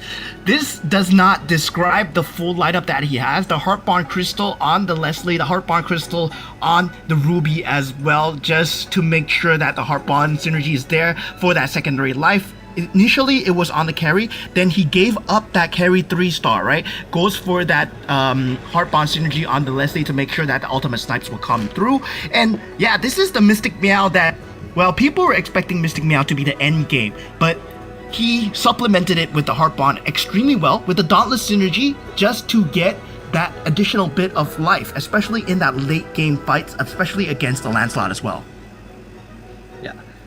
Overall, thing for Ban definitely has something going out for him, right? Even the 4 Dauntless did help him out, but another thing that's worth pointing out is the Go-Go card that he went for, right? The 3rd Go-Go card, which increases the damage you deal for every single tile between your hero and the enemy hero, and that's why the Leslie hurts so much. The Leslie and the carry hurt so much because he was able to just keep the distance, have the Ruby draw attention, and have both the Leslie and the carry just blow up the targets before they got close. And that's why the Lancelot was the only big problem, because the Lancelot can just dash in.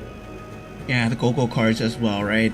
Going for just the extra additional damage, and taking a look at the match overview coming in as well for all the players coming in. You can see the amount of added pressure that was placed, especially with all the extra synergies that was being added on in the early game, where the Bruiser synergy was number 1. Then afterwards, right, once that pivot came through where everyone was starting to go to the level 7, going to go towards that 5 cost combinations, we started to see the Rubies, the Lancelots, and then the Leslies come through. And that's where the crystals started to matter. The Heart Bond synergy started to matter, whether or not itemization is there, whether your Berserker's Fury is enhanced or not enhanced. That's when your auction items start to matter as well.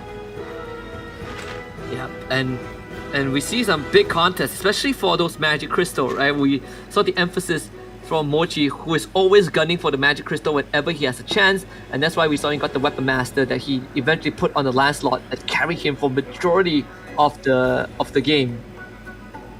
Yeah, definitely. I mean, this is going to be extremely crazy in terms of the standings as well, because this puts Mochi once again at the top tier, right? Because he did get 2 wins in a row and that's 7 points, but this puts Ban a lot closer to that top 4 position as well so far. And now Mosey in that top 3, Starboy Go-Go at that top 4, and meanwhile for a bottom 4, it's sadly Dazer, Pain Owl, Rage, and J-Par as well. Yeah, and I think right now for some of the players at the bottom, especially for Dazer, right? He has 2 rounds to make it right. So we're looking at a maximum of 16 points in assuming that he wins the next 2 rounds. That's only a max cap of 23. Hope is starting to run up for him, but now at the halfway point, at the crossroads of game 3, I think it's a good time to talk about not just who walked away with 250. In this case, it's Ban. He denied the third one for EVOS, but at the same time, it's a clear pattern on which commander right now is having better success, and at the same time, who has a good chance of making it to the finals from Group B. Yeah, definitely. I mean, at the same time, a lot of the teams here, a lot of the players here, they are hoping to vie for that top first spot, but it seems like, Mochi is playing a different game, right? Mochi is playing like, I want to get as much money as possible, and hopefully I can get as many round wins as possible, and go for different round wins as much as possible as well, right? So yeah, going into a few of the topics that I would like to discuss as well, right? Why are the commanders being chosen, right? Why are these commanders being chosen as of now? I believe right now this meta has been of a much more defensive meta, right? Where Nana has been one of the top few picks. We do see Vale in a lot of competitive play as well, but Vale as of pro play, I would say not there yet. Yeah, Vale is a very delicate commander, right? I think right now, if we talk about commanders that are not in the meta, like we saw Popo and Koopa, we saw the Vale, which are contenders to win the special prize pool because they've both been picked twice and have only had one win out of the 2 games that they've been picked. But I think defensive meta, like we are looking at the defensive Mystic Meow meta, and at the same time we're also looking at the Bruiser Exorcist meta, right? So there's like either you be the spear or you be the shield, which I think is at a very balanced state. My only wish is that I wish that we get to see like Ember Lord really come online, or the Astral Power, which has been shown like a couple of times but not really at the forefront. But the Ember Lord and the Dragon Caller, they have been feeling pretty underwhelming, and I think that also was partly because of basic synergies like the Bruiser, who is just works in a very simple manner, but it's too good. It's always good. The Marksman as well.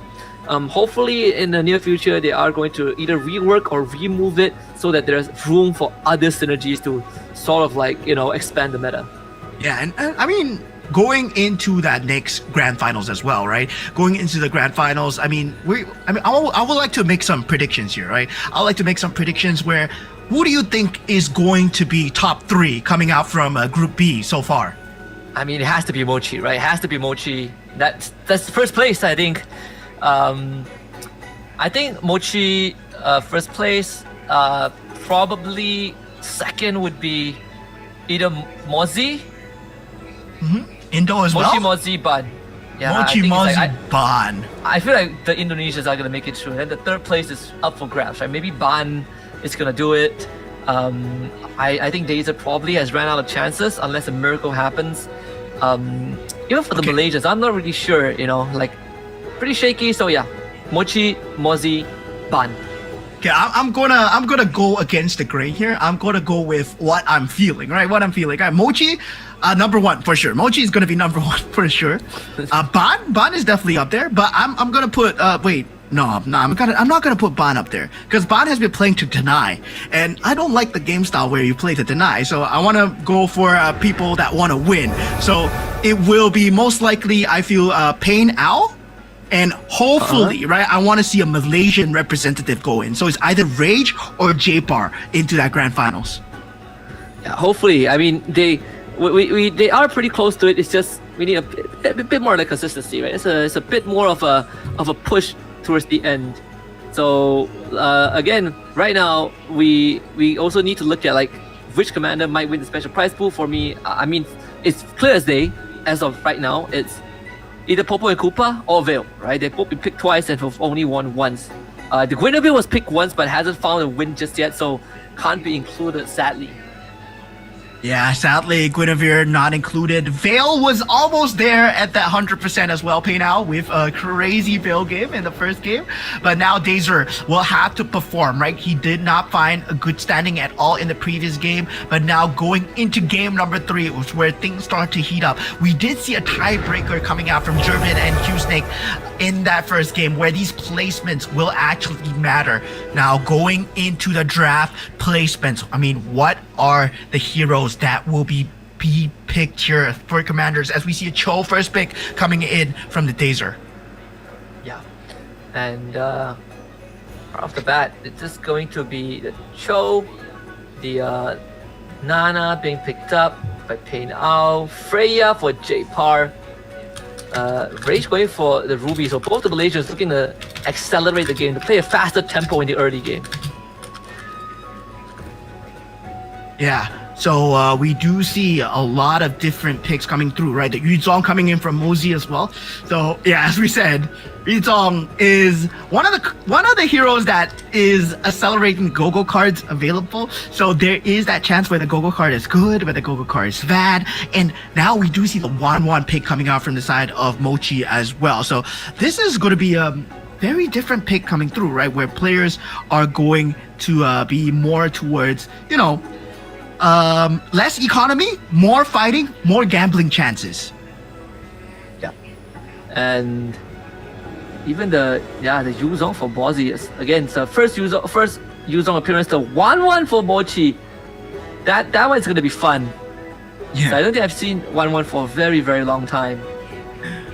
Yeah, and reminder for all the commanders out there, right? You can only pick it once. So once you pick that commander, you can't pick it again. So that's why we don't see a repeat picks from all these commander picks here for all these players. So yeah, especially if you pick the Minotaur already, you can't pick the Minotaur again. So now going into the game, as we already have the early synergies coming in for all these players, J-Par with that early Bruiser synergy that he wants to go for.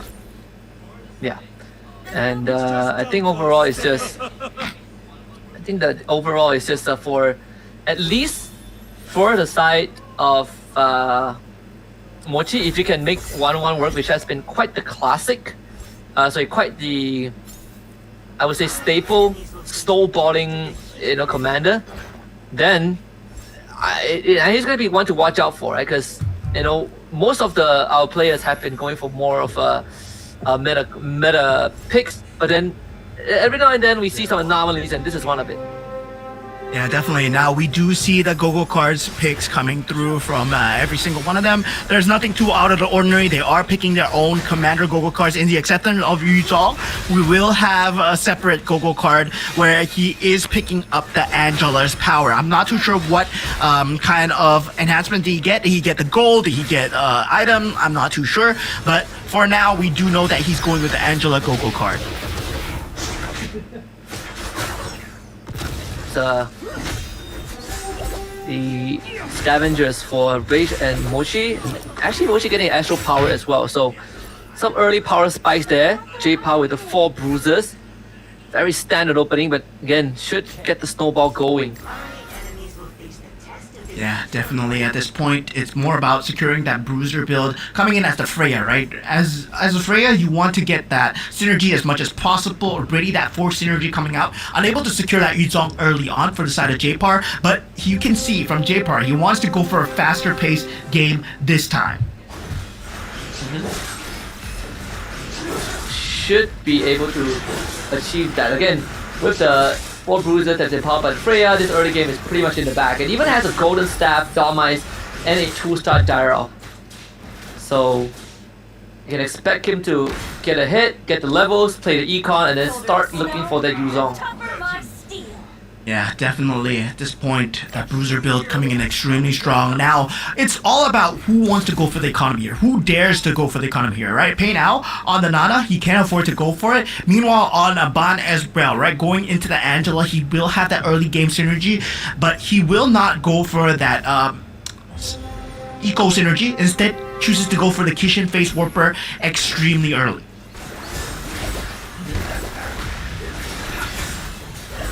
It should be Ban winning this. The Face Warper will give him the extra regen, but on top of that, he is running the Angela, right? Again, with the Gyro.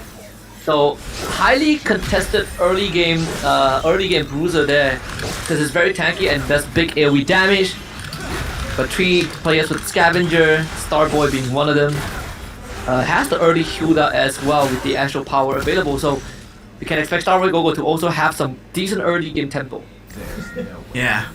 So now going into the carousel round, we will have Pain Out being the first to go for that items if he wants to go for it. Instead, he goes for the carry extremely early on. Meanwhile, the Hilda is there as well. This Esmeralda will not be picked up for any of the players. Heart's Claws being picked up from Mozzie as well. Blade of Despair and Glowing Wand for Mochi as well. The Molina's, the Feline Blade coming out from J-Par. So that's a very late game item that J-Par will be going for. Yeah. Level 6 for Mochi already is cashing in on that economy. Yeah, again, with the Scavenger, you have the liberty to be a bit more reckless with your money early on just to get that head start. Defender Blessing for Rage, but doesn't have the 4th one, so opted for the 3 Scavengers instead. Yeah, so definitely at this point, Scavengers will be the name of the game here, definitely going into the later game. And for now, the economy being secured here, right? HP bar is very, very secure. And now we do see the first go-go card coming in. It will be that blue go-go card. And now, for that, there is that possibility where that blue go-go card can actually extend that game into a later series as well. So now, HP, name of the game here. Before that auction round, if you can keep between that 50 to 70 mark, hopefully that will be somewhere that you can extend it towards that later game where the level 7-5 cost will make much more of a difference. But Pain Out already level 7, so he wants to go for it very fast. Yeah. And that could allow him to start getting those big pieces that will make up for that early investment, right? Again, he is a Nana, but if a Nana can get a hit with this full eco build, then it would actually put him in a way stronger position once that late game rolls around. And with this kitchen carry available that has the Nether Claw with him, and the Golden Staff, this is the exact piece that could get Pain Out a hit without compromising the cons that comes with this 3 Scavenger and 4 Neo synergy. Yeah, so far so good coming in for the side of J-Par, right? 6 bruisers, and yeah, I mean 4 bruisers now, but he was initially at that 5 bruiser going into that 6 bruiser build. But Scavenger and Neo Beast will be the pick of choice coming in from Dazer and Mosey. We did see how Dazer greeted for the economy previously, and suddenly he found himself in a very bad situation. Now, this is going to be a creep round coming in, this go-go card round. Meanwhile, Mosey will have that chance of that purple go-go card where all his cards are enhanced. So he does go for Apex weapons. Level 8 and level 9, he will get an equipment chest. Yeah. And that means he wants to rush that level as fast as possible. And with the Yuzong, it's one of the best snowballing commanders out there. You don't get the Angela power, of course, but overall, you do get better quality go-go card, and he also has that Scavenger. Not as good as what Pain All has. Again, this carry is the ultimate build-out, but once more, Mochi with this 4 Exorcists and that 1-1, alongside J-Pop, who got a very early bruiser, 4 bruiser comp with the 3 Scavengers. Both of them are the expected frontrunners, and yeah, they are a hit. Yeah, definitely at this point right now, it's more towards of trying to go towards that late game.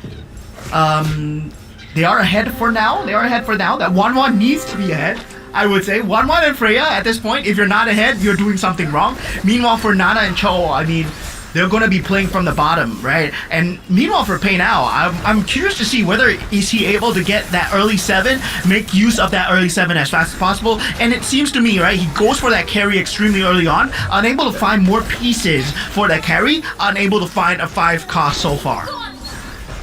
Yeah, unfortunately for Mochi, he's gonna lose this round to Ban. With the Angela healing that is just slightly too much for him to deal with. He doesn't have healing reduction at this point of time. Rage is holding on to his second go-go card. And not to mention, Ban does have the Face Warper, so it did bail him out mid-fight. So far, J-Par still looking incredibly well. Incredibly healthy at 100 health. Yeah, so far, right now we are looking at J-Par's lineup and Scavenger into that Bruiser. right? Where, I mean, it's gonna be a very good mid game, very good early game, but same time not securing a late game yet. So Pain Out already at that level 8 together with Mochi as well. So they are really accelerated into the late game. So J-Par gonna have a harder time, especially when you go up into that 5 cost scenario, especially when you want to play gold for gold in that auction round as well. Yeah, and Rage lose up this round sadly. Doesn't have enough damage, and the Irritel not in the best position to carry this with the 4 Ember Lords and 3 Scavengers, something that I guess is the first that we've seen today. So at least he still has some decent health bar to work with. It would be interesting though if he fully commits to the Ember Lord, because I am curious in what the Ember Lords could do. Yeah, so far Ember Lords not being the name of the game here, right? Ember Lords and Dragon Callers, we've been seeing them very little. Feels like Kishin has been the name of the game for a lot of these players here. Now Astro Power will be the name of the game here for Starboy here. Starboy Go still like wanting to go for that Hellcurt, not able to find that Saber combination, especially since he wants to go for the Scavengers. He doesn't need a Saber as of yet, still going for that economy build into that later game as well, getting that interest in, and now getting that win streak gold as well. So that gold will go a long way, especially when you want to roll down, when you want to play for that auction, when you want to play for the mirror device. Another win here. Leave that one. Pei now taking the L, even though he is like what, level 9? Level 8, sorry. This is gonna be important. The random magic crystal has been big contention so far, but it will be Rage that goes for it as Mochi opts for the extra capacity. He wants to hit 9 as fast as possible, and there's very little contention for the magic crystal.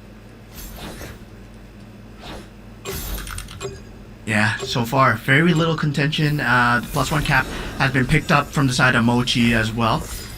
So yeah, there is that possibility where Mochi, he will be accelerated into that 9 slot, especially on that Wan already. And this is bad news bears for a lot of the lobby players as well, because going into that 5 cost, that is going to be determining the factors of the match. Not anyone has the 5 cost yet. Okay, Mochi and Pei now, they're the first ones to get the 5 cost. So Ruby and Leslie will be the 5 cost of choice over here. And both are big key pieces as well that can easily win you a game. Let's see that Ruby already has the proper items to work with, the Ancient Totem and the Dharmice. That's gonna help Pain Out carry by some space, but we'll need a bit more time as both Carry and Ruby are still at 1 star.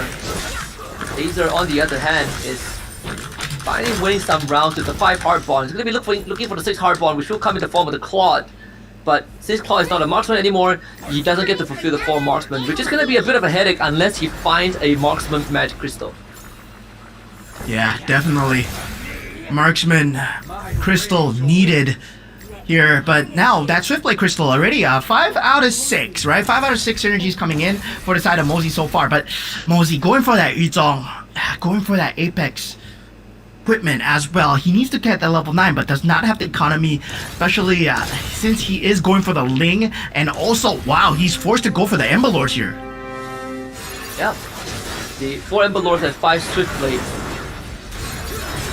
Would be nice if he gets the level, but has to get through this round first. Unfortunately, the Ling is level 1, and yeah, the carry is too much to deal with. He has 2 Lings though. All the items dump onto the Ling. One of them with a Winter Crown. But the one with the Winter Crown isn't the one drawing aggro from the carry, unfortunately. Yeah, that Winter Crown already used. 50 charges on that Golden Staff. Mosey takes a lot more damage. Oh, Pei now, he's doing so well, 27. Oh man, this is a turning point for him. He has the Ruby and the Leslie already. Level 9. Gets the Winter Crown as well. The Winter Crown card has been picked up. So Howling Wind is there we'll have a lot of more late game scenario. Now this purple card into the gold card here. Last resort coming in from Mozzie as well. Hopefully he gets something good. Gets a 2-star Ling. Yeah, and that could be exactly what he needs, right? A 2-star Ling to get him out of the situation, and the Ember Lord Ling as well. Would be nice if he gets 6 Ember Lord, but it's gonna take a while for him to level up. Maybe off of this he can, and then he can put the Sicilian in and hit 6 Ember Lord and have that Ling be the determining factor. Yep, he has just enough. I think you level up right now. You level up right now, 48 gold, you throw the Sicilian in, 6 Ember Lord, and then you pray that this Ling is enough. Yeah, this is Mozzie's final hurrah here, right? Where Mozzie, at this point, well, he needs to go for that 2-star Ling all in. Now, meanwhile, for Bond, he's been cruising at the top so far, but he's still at level 6. If you think about it, right? Level 6 at this stage in the game where everyone else is level 9. Well, Bond, well, he's been cruising. He's been going at his own pace so far. Meanwhile, Pei Nao, Rage, J-Par, and Mochi currently all at level 9, just fighting for the 5 cost here. And Bond spent majority of his gold rolling for the Clint and hit that 3-star, and now will have to start saving up. But he does have the 3-phase Warper, thanks to the getting, you know, the, I believe, the Fanny and the Julian. So this Clint should get them through, but in the face of a carry, that's where problem strikes. Holy cow, this carry is hitting like an absolute freight train. The phase Warper, Winter Crown, it blasts the right target. They should get him through. Yep. Right at the cups of 20 gold, so gets the full interest. Yeah, meanwhile, for the side of Mozzie, hangs on with that Ling, as that was the fight that was going on. Mozzie just surviving through that last point. So all 8 players still alive. Now, for the side of Mochi, as we take a look at Mochi's board as well. Vexana Lunox might be the play, but instead opts for that Mystic Meow here. Is it enough at 8 Mystic Meow synergy? I doubt so, because he does not have the 2-star Vexana, does not have the 2-star Lunox. Mochi at this point, right, is going for a different build. At the same time, he needs to find the 2 stars. Yep. It's been quite the challenge here. There is the Vex on really the Vex available here, but Bond again with a 3-star Clint, Space Warper Clint, takes the big burst for the Kagura, but it's not enough to trigger that Space Warper nor the Winter Crown. So the attention gets turned to the front line. Let's see if Bond's Clint can pull through this. That's the Space Warper use. You know, the Winter Crown that they need to deal with. Just can't do it. The Clint solo carrying right now. Yeah, meanwhile, Pei Nao takes the damage onto Dazer as well. So, yeah, Dazer, Mozzie, and Pei Nao falling into that bottom spot where they are in danger here. But Pei Nao, he did have a great kind of economy. He is on a Nana after all, will have that secondary life available. So, yeah, there is that possibility of comeback. Now, AOT Bond might be sitting all the way at the top, and Starboy Gogo as well, but they are level 7 and 6 respectively, so they don't have the access to the 5 cost as much as the players. It's pretty crazy, like the lower level players are the ones that are at the top. The ones that are able to snowball, you know, and get the right pieces here. Okay, so there is a level 3 J-Par, Hilda, right, for Starboy, and a level 3 Clint. yeah, Dazer is going up against J-Par here, and J-Par actually has a 2-star Badang. So this Badang going up against the Franco, will he be able to just tear through it? Yes, does tear through the Franco. Now just needs to find that Mia in that back line. This poison combo still coming through. Oh, this Mia's still alive. This carry is still alive, and Dazer hangs on for now. Yeah, it's also the Kufra, the Tyrant's Rage that basically, you know, took out the entirety of the front line. Big damage there from the Love Bound synergy. Now going into that last few carousels, the Alpha being picked up from the side of Mozzie. +1. Oh, Kishin Emblem as well, picked up from the side of J-Bar. So +1 cap coming out from the side of Al. And Look, oh my god, Mochi actually going for the Ruby here.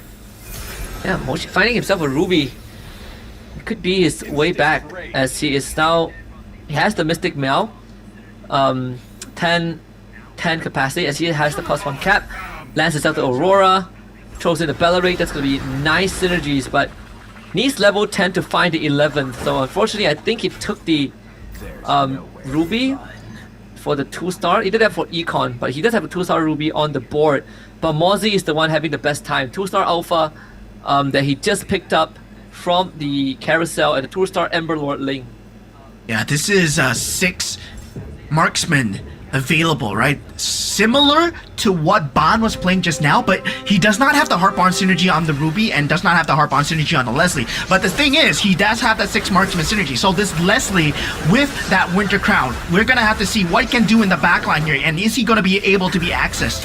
Okay, so far so good coming in from the side of Pei Now, but Rage able to deal so much with that Ling. It's so scary. This Ruby is not enough. Pei Now will find himself at 1 HP, has 1 chance left. It was the first time he's take fatal damage. He will have 2 more lives left, but Ling, scary spot to be in. Actually, finds the 2 Ember Lords and the 3 Kishin. Does have the Kishin emblem on the Ruby, but it's not enough. Ideally, you would want to have the Lancelot on the board as well for the Face Warper, but more importantly, for 4 Kishins, which he does not have. Yeah, that Kishin synergy needs to be found. So far, Mochi going for opting for the Mystic Meow, going for the Enlightened Tails as well. 6 out of 9 will be that Yuzong count coming in from the side of J-Par. So that 3 stars just far away. Meanwhile, everyone else is also far away from that 3 star so far, right? But now it's all about Pei Now versus J-Par, Mochi versus Rage, as well as one of the top few players might be taken out right now, but still holding on as Rage, his Ling, he's not able to deal enough damage. Oh, Mochi holds on. Oh, the Odette actually making all the difference. Pei Now finally eliminated. And Mozzie on that win streak. Like this Ling, this Emberlord Ling is starting to become a big problem. On top of having the enhanced BOD. Yeah. Sad for the Burmese representative. First to be taken out here. Now, with that, top 7 remains as we go into the Orange Creep round. Now, Mozzie in danger on the chopping block as well, but he finds himself at a very good pace. And now looking at J-Par's lineup as well, right? That 6 bruiser lineup that has been carrying him throughout the start. Now this Badang With her game, you want at least under 10 minutes. Yeah, and at least they were able to clear that out. And it was fast, it was clean. Clearly, you knew. Onyx, it almost seems like they have the seal from Pagu. Sark's gonna be careful, he doesn't have flicker. They're trying to bait something out here. Pagu's on him, Pagu's on him. Loopy won't be able to get away, but look at Keyboy with the knock-up on to 2. Tienzi though still finds Loopy and they're all dashed in. Pagu falls, Kyrie trying to dash back, but he gets pulled in once again. It's a double kill for Tienzi. It's a full team wipe. Aurora, the Holy Defense. They need another wave. They shouldn't be able to end it here, but wait, they still have a cannon minion. Lunar tanks it! This is bad. Lunar taking the shots. That saves the cannon minion. Oh my god! Aurora are going to move on to the base. Can they finish it here? Another team crumbles. Another team falls. And Aurora walks over into the knockout stage. First it was Liquid, now it's Onyx. Aurora with a statement, a declaration as they make it to the knockout stage. Winning on a Yisun Shin that looked unwinnable. 0% win rate before Tienzi got his hands on it. The Loyi, another pick by Midnight Parating Handa. Siggy Boom with a performance of a lifetime on that Freya. And in the backup of Pagu, the tank of Lunar. Impeccable. MLBB from Aurora Gaming, one of the best to do it. One of the best group stage runs ever. TL, then Onyx, are you kidding me? There are no more excuses. There's no one saying, oh, they're overhyped. Oh, it's a fluke. Nothing like that. Aurora have just taken out two of the biggest teams in MSC back to back cleanly, performing perfectly. Wow. I mean, who's next in the chopping block at this point? I don't know, man. At this point, Aurora, it almost seems like they're not scared to go up against anybody. You meet the first two teams on your opponents, the first two teams that a lot of people thought were the favorites to win it all. Well, guess what? Coming into the knockouts, Aurora are the favorites. Let's get an interview with Tianzi on stage. Yes, my friends, Aurora Gaming have done it. They advance to the knockout stage. We're blessed to have Tianzi on the side here with us to talk. Look, Tianzi, I'm just going to lay it out straight. What makes Aurora so good right now? Two huge wins to go into knockout. Aurora'yı şu anda bu kadar güçlü kılan nedir? İki çok devasa bir galibiyet aldınız. Sürekliliğimiz ve Midnight sayesinde olduğunu düşünüyorum. I think it's our continuity and also thanks to the Midnight, our coach. He's been doing well given your compositions. We'll talk about that in just a second here, but everybody's been talking about it. Is Tianzi the best jungler in the game right now, especially in this meta? Do you believe that that is the case? Are you the best jungle player right now? Not really. Yeah. So humble, why? Yani bence diğer jungle'lar da fazla iyi ama bu iş takım oyununa Up against Mozzie though, currently on the Yuzong, he's found his pace, I would say, on the Ling so far. That Ling currently still on that tear through in that back line, but that Clint doing so good for him. Still has that Winter Crown available, but that Ling is too hard to deal with. Bond eventually getting taken out here as we see Mochi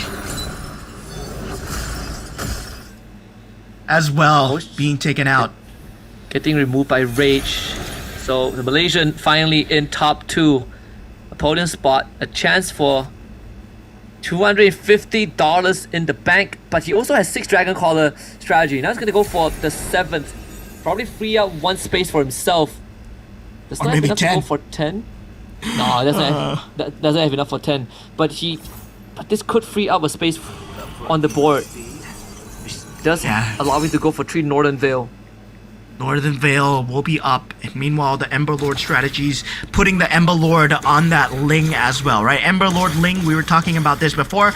Now this has become a capability coming out from the side of Mozzie, where the Ling will have that Swift Blade, that Ember Lord as well, that piercing capability as long as the HP is there as well. So together with the Gushin, it's gonna deal a lot of damage, and now we go into the final showdown here. Whoever loses this is going to be out. One of the quicker rounds we've had in Group B. It comes down to how much damage this Ling and Gushin can do before Ray starts getting out of control, starts ramping up, especially with the Dragon Caller, Irithel, the big difference makers. The Ling on Ling action.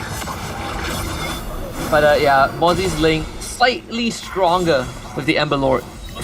I mean, Mozzie's Ling just had better AI, right? Where the Tempest of Blades landed onto the other Ling. Meanwhile, the other Tempest of Blades was wasted as the Ling was, just jumping away. Now, meanwhile, for Rage and Mozzie, they will have one more shot to just go for their final boards here. Not enough economy to go for the rolls. Mozzie trying to roll it down, unable to find any form of improvements. Masha, Gushin, not going to be very key here. Yeah, does not find the 2-star Badang that he needs. This should be GG's here. I mean, again, Mozzie winning this means that it has just been an Indonesian affair in Group B. Well, not fully, but almost, right? Like 3 out of 4 games, with Ban being the exception, winning out Game 3 with 1 HP. Let's see Mozzie's Ling, this Ember Lord. Too much of a headache against the Ember Lord against Dragon Caller Ling. It feels like, wait a minute. Might be doable. Whoa, what a dodge there. Yeah. Winter Crown. Oh! Got him. When it comes down to Ling versus Ling, it's always the timing, right? It sees who has the better AI. And yeah, luckily for Rage, at this point, he had the better AI and he will be walking away with $250 as he gets the round win here against the opponent Ling. Oh my god, Ember Lord versus Dragon Caller, man. Yeah. But the more important thing for Rage right now is that it puts him in the spot where he can qualify for grand finals, right? That pushes him up to 18 points. It doesn't guarantee anything for him just yet. He's not confirmed for the grand finals, but as long as he gets a good round, maybe top 4 in the last round, there's a good chance he makes it to the grand final. So something to take note of, on top of the fact that he just walked away with $250. Yep, and we are going into that Game 4 really soon, where Game 4, I mean, it is starting to make sense, right? Who's going to go to the top 4, who is definitely going to go in as Mochi. Of course, he has secured that top 2 positions for that first 3 rounds. Then, of course, once again, in that game number 3, he has done an extremely good job. Meanwhile, I would say everyone else is still in contention, and the exception of maybe Dazer and also maybe the few at the bottom as well. But there's still a chance because there's 2 more games. If they get top 1 for 2 more games, who knows, right? Who knows? Yeah. So again, this lobby is slightly tighter, maybe for the exception of Dazer, who unfortunately was not able to keep up with everyone else. But the rest of the lobby has been making it pretty tight. Like we're seeing the Dragon Callers may use the Ember Lord as well, 2 of the synergies that has been less popular overall, but the Group B players were able to bring out the best of them. Yeah, definitely. I would like to see much more of these combinations coming through, especially when we saw Ban, right? When we saw Ban in the previous round, where he was able to pull off the Heartbarn synergy together with the Mystic Meow, the Marksman. That's something that has been rarely used as well. So yeah, it's barely scratching the surface of what's available here in MCGG with the crystals, with whatever that's available, that Niobe synergy together with the Assassin's Jumping, together with also the Ling available right now, together with Ember Lord and Dragon Caller. Well, we saw what we saw in Game 3. Yeah, and again, just a very good approach. Game 3 was one of the faster games we've had. I know we didn't really make it to the Lord round and everyone was losing a ton of health, but a lot of it was also dictated by just the early tempo, right? The Exorcist, the Bruisers. But we saw that last resort coming out from Mozzie, which he went for the go-go card, gave himself the link, and was able to get enough gold to level up and get the 6 Ember Lord. And that really made the difference in his late game that got him to top 2. Yeah, looking at the highlights right now of that previous game, you can see, right, ready at round IV2, where everybody was at a low HP, only Ban at that 75 HP. Because he played for so much economy, less towards that aggressive leveling, he was at level 6 all the way till that later stage of the game, where everyone else was at level 9. Yeah, and for quite some time, right, the top 2 were only level 6, level 7. Like the Ban spent a lot of his gold getting that 3-star Clint and tried to use that as a leverage to catch up later on, but unfortunately he just started losing too much health, so was not able to make it as far as he would like to. But still, I mean, 4th place isn't too shabby considering, you know, the rest of the board with Mozzie, Mochi and Rage, who are basically, you know, decked out in super late game comp. Yeah, I mean, at that point, right? That late game comp together with the 2-star Lings available, it boiled down to who had the better AI, I would say, because it was a Ling versus Ling situation, and missing that Tempest of Blades right there, well, it meant that, yeah, just nice timing for Rage to hit it. You can see the look on Mozzie's face. It's like, what is my Ling doing? What is my Ling doing? It's like, how did it not hit? How did it not land that ultimate, man? Yeah, that was Rage like 1 round before, right? Like both the Lings were griefing, but in the end, Mozzie's Link grieved harder. I mean, Mozzie's still also in a good spot to make finals, but I think he's more upset that he missed out on $250.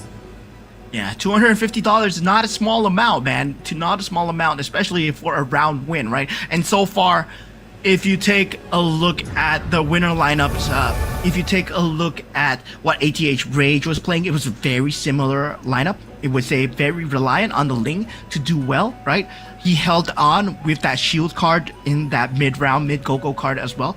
And luckily for him, he did get that mirror dice, that mirror device to actually just kind of help him get the 2-star 5 cost as well. Yep. And overall, it's just the the Bane also making a bit of that difference, right? Like the Bane with the early Deadliest Catch as well, making sure that you chip away the health bar, and at the end of the day, Rage having that rock shield also gave him a very good chance surviving just one extra round to hit that 2-star. But you're right, the mirror device made all the difference. Yeah, I mean, all the difference was made by the Ling, actually, because the Ling. It was a 1v1 Ling, right? What could you say? Like, it's like you pulling up into a classic MLBB match. Your jungler picks Ling, your opponent picks Ling, and then it boils down to who lands the retribution on that final lord wins the game. And that was exactly in that Magic Chess Go-Go fashion. That's what it boiled down to. But sadly for both players, they weren't in control at all. So yeah, sadly for them, it boiled down to the little optimizations that they could have had. Yeah, and again, the match overview here, pretty clear cut. It came down to a Ling versus Ling showdown, 6 Swift Blades, and the only difference is, Rage opting for 6 Dragon Caller and Mozzie opting for the 6 Ember Lord. We did say that Yuzong, once it starts, it accelerates very, very fast, and the fact that it boiled down to the last resort was sort of like the good representation of what a Yuzong can achieve, even when the game is not going your way. Yeah, I mean, when the game isn't going your way, right? The Go-Go cards, it is leveled up in that last resort, and also that chess available at level 8 and level 9. It boiled down to the fact that it just accelerated him so fast in that level 8 and level 9 situation, where the Ling, with the itemizations of the enhanced BOD, with the Sea Halberd and also the Winter Crown available, not to mention that he had an Irithel and also an Alpha with a lot of itemizations available. Not everyone was able to get to that 5-cost 2-star. And even when they were able to get to the 5-cost 2-star, well, you can see, right, that they weren't able to just deal damage at all. Now, looking at the top 4 standings, well, Mochi, I would say, secured Grand Finals. Ban, Mozzie, and Rage so far in the top 4 standings. Yeah, absolutely. And again, it is still anyone's game. Aside from Mochi, who has basically secured Grand Finals, everyone can still be kicked out. So just like Game 1, we have some big front runners, but for everyone else, there's a fair shot for them to make it through to the next stage.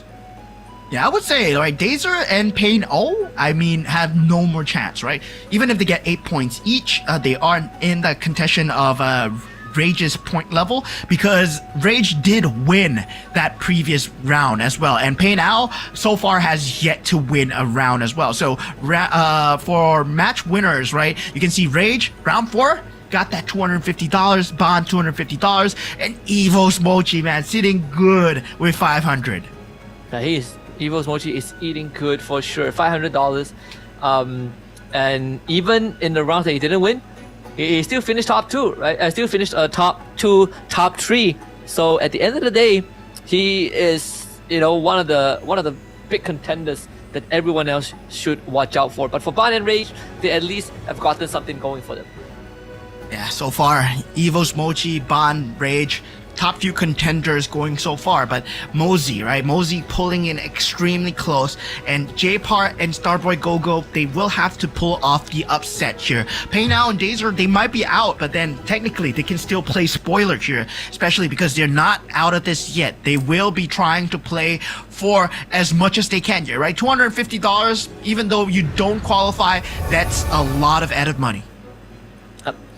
Insanely a lot. And again, even if you don't make it to Grand Finals, you are at least guaranteed $250. So winning the rounds would add on to that, even just by a little bit. But now we are going to be approaching our final round, and this is going to determine who makes it to the Grand Finals and joins the top 4 from Group A. Yeah, I mean, definitely. I'm curious to see who's going to be our final winner throughout the end as well. I mean, is there going to be an upset? Because there is a point difference right now, right? Right now, Evo's Mochi might be sitting at top. But Ban, if he does get that number 1, he will be sitting at the top, provided Mochi does not get top 2. Yeah, absolutely.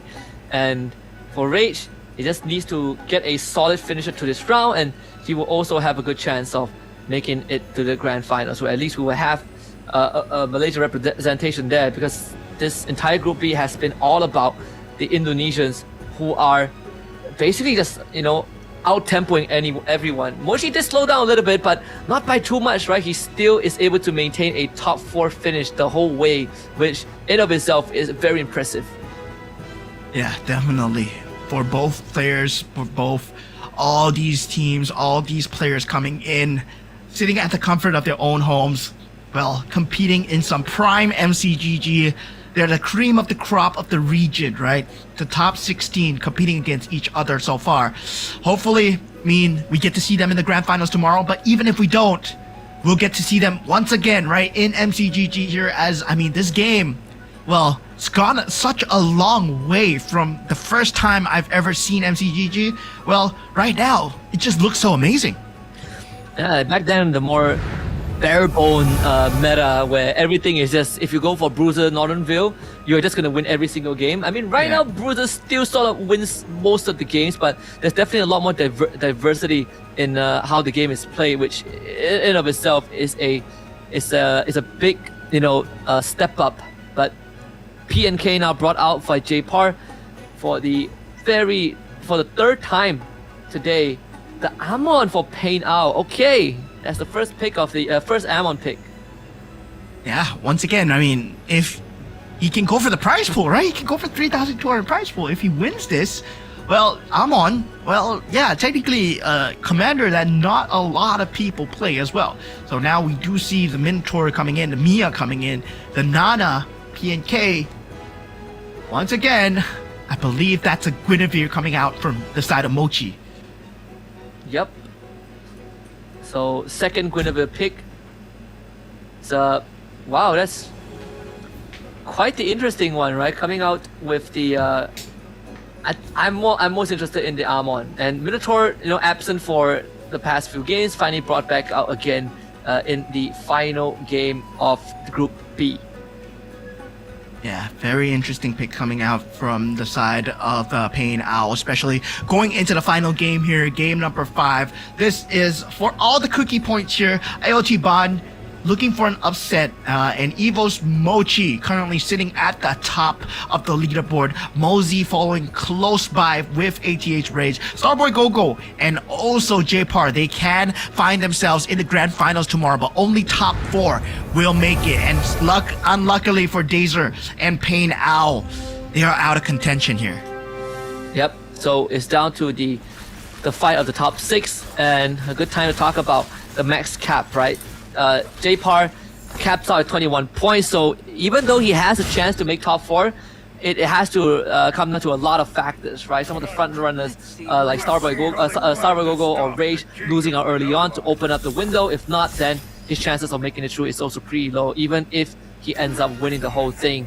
So the true fight is actually between the top 5, and one of them is getting knocked out of top 4 after this. Yeah.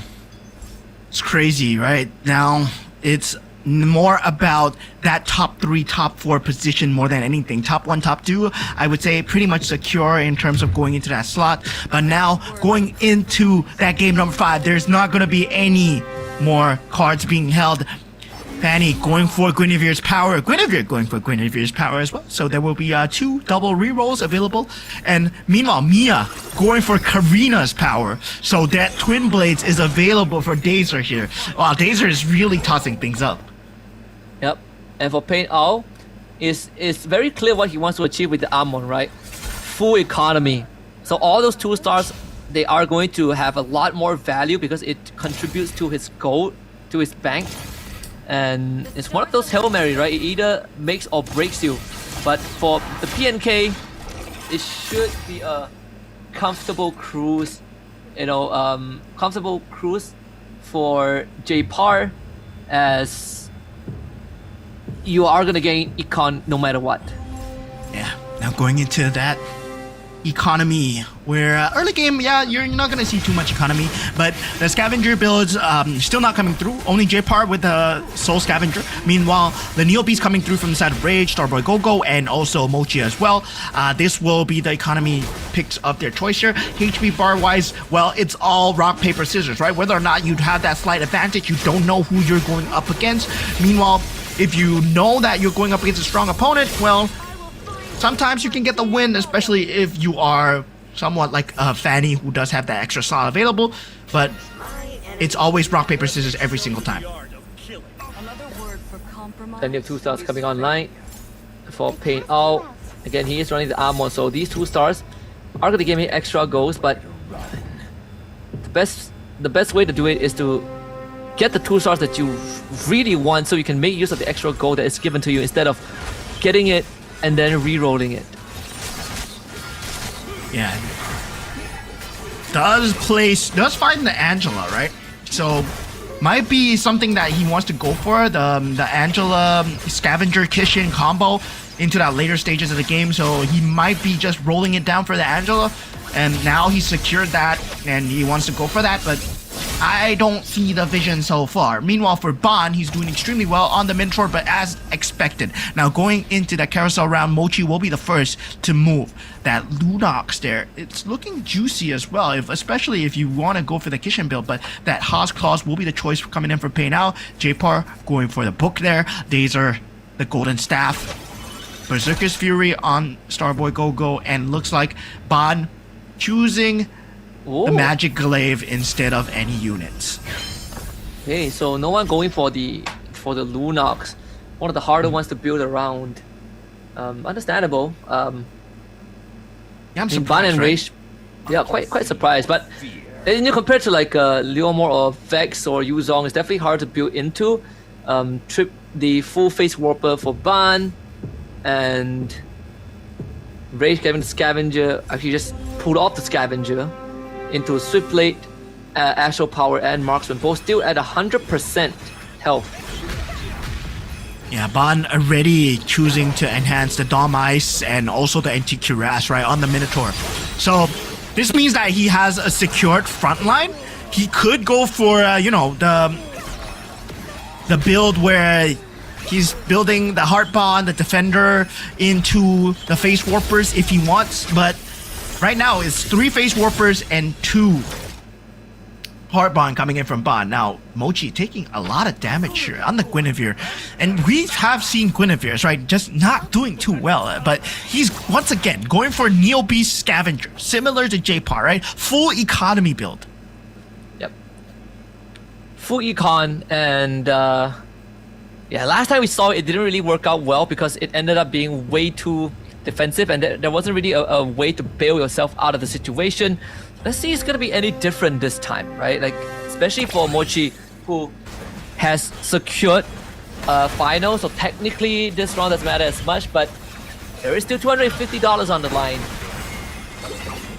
250 on the line. I mean, 250 USD is a really big prize pool to be working towards, right? Of course, the grand finals, whoever does walk away as the MRS Season 6 champion walks away with $10,000. But now we are here at the final game as Ban, well, still doing very strong with the Clint in the back line, right? He does have that items, the enhanced items available. Now he picks up the Mia, the Kufra.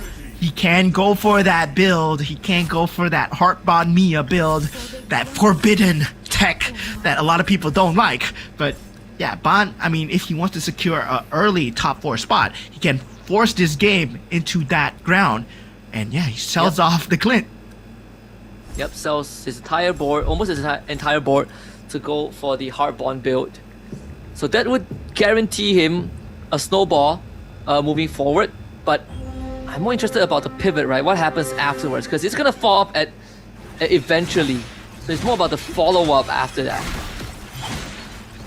And whether or not he does have a follow-up, whether or not he is just going for the Hail Mary here, we'll have to see as we take a look at Mochi's board. He needs to find a way to stabilize here. Mochi's still going at full economy. Neo Beast Scavenger, right? So this is, there's no direction so far. Currently, he does pick up the Dragon Caller. He picks up the Saber as well. Feels like a Dragon Caller rotate, maybe, especially with the Defender synergy available. He will have the Gushin on that board as well. So that Gushin Ling might be a potential rotate that he might go forwards, but still needs to go to that level 8, find out what's that 5 cost first before he thinks about even buying those units.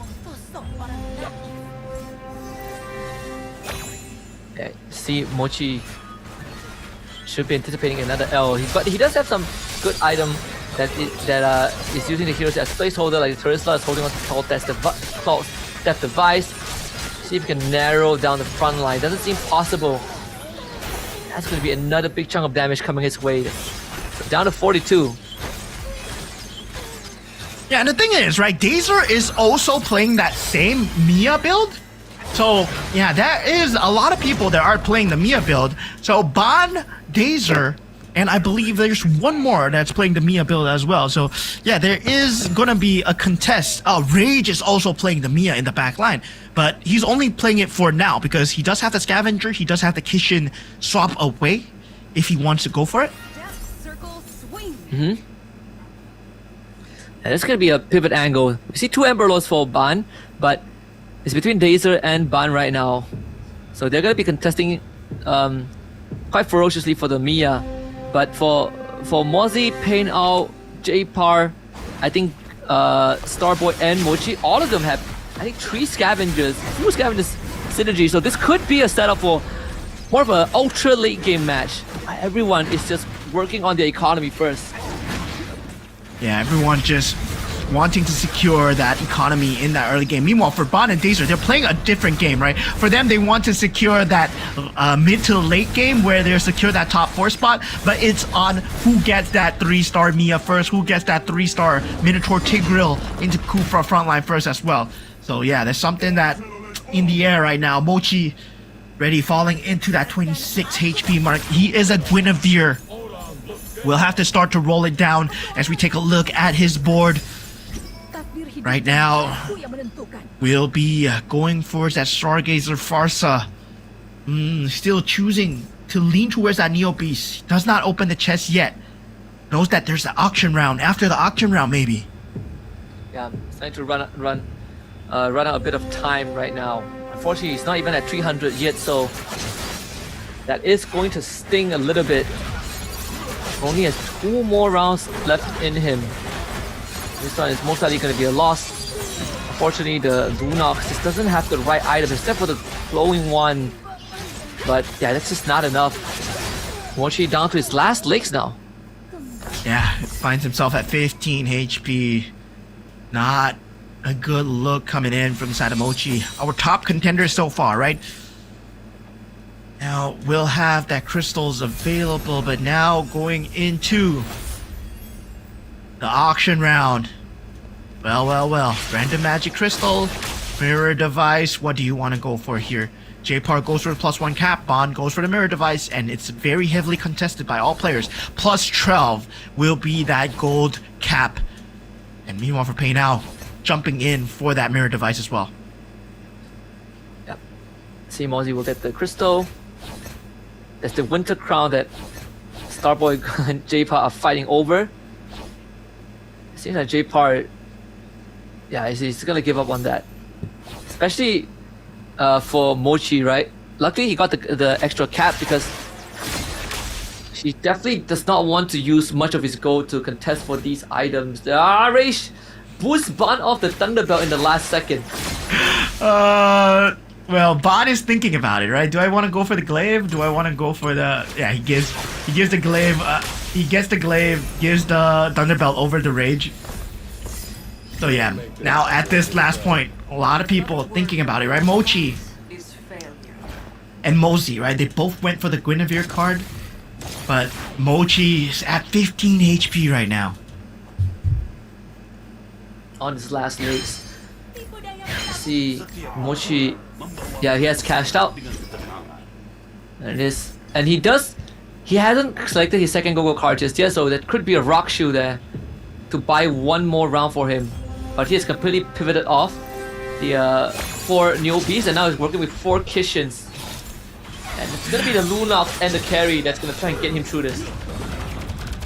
Yeah, meanwhile, we're looking at Starboy's lineup here. Starboy does have a pretty decent lineup going into that last fight as well. Starboy, Neobeast, well, he does have the Exorcist available. So Mochi might be in a bit of trouble here, but that carry though, that carry just providing enough damage here, right? Luckily for Starboy, he's still in that Neobeast zone where he wants to go for that 300 energy. Yeah, I just saw the Badang, the hard bond Badang too. If it's a 2-star, then a 2-star with 4 hard bond, then that would have been a big problem. But that's 4 hard bond out, I believe, for Mochi. J-Power resetting his board, might be gearing into the Stargazer mage. There it is, 4 mages, 2 Stargazers. 3 so far. Enchanted Tales will be on the Vexana, but doesn't find the 2-star so far. This is gonna be a rocky one, especially if he goes up against someone strong like... luckily for him, he's still Rage, who's still trying to find that Kishin combo. Yeah, the Swan Song absolutely destroys the front line. So J-Pass stays up. 14 damage to Rage, and yeah, Evo's Mochi committed to the Rock Shoe, just in case. But he has been winning his round so far, so not gonna eat into his Rock Shoe, and he makes it to the creep round and the 3rd go-go card. Yeah, going into that purple go-go card round, right? Where the go-go cards will be selected by all the players so far. This will be the final go-go card here. We do have Dazer picking up Manic Slam, will be picking up that Leslie as well. So yeah, we'll have that marksman combination.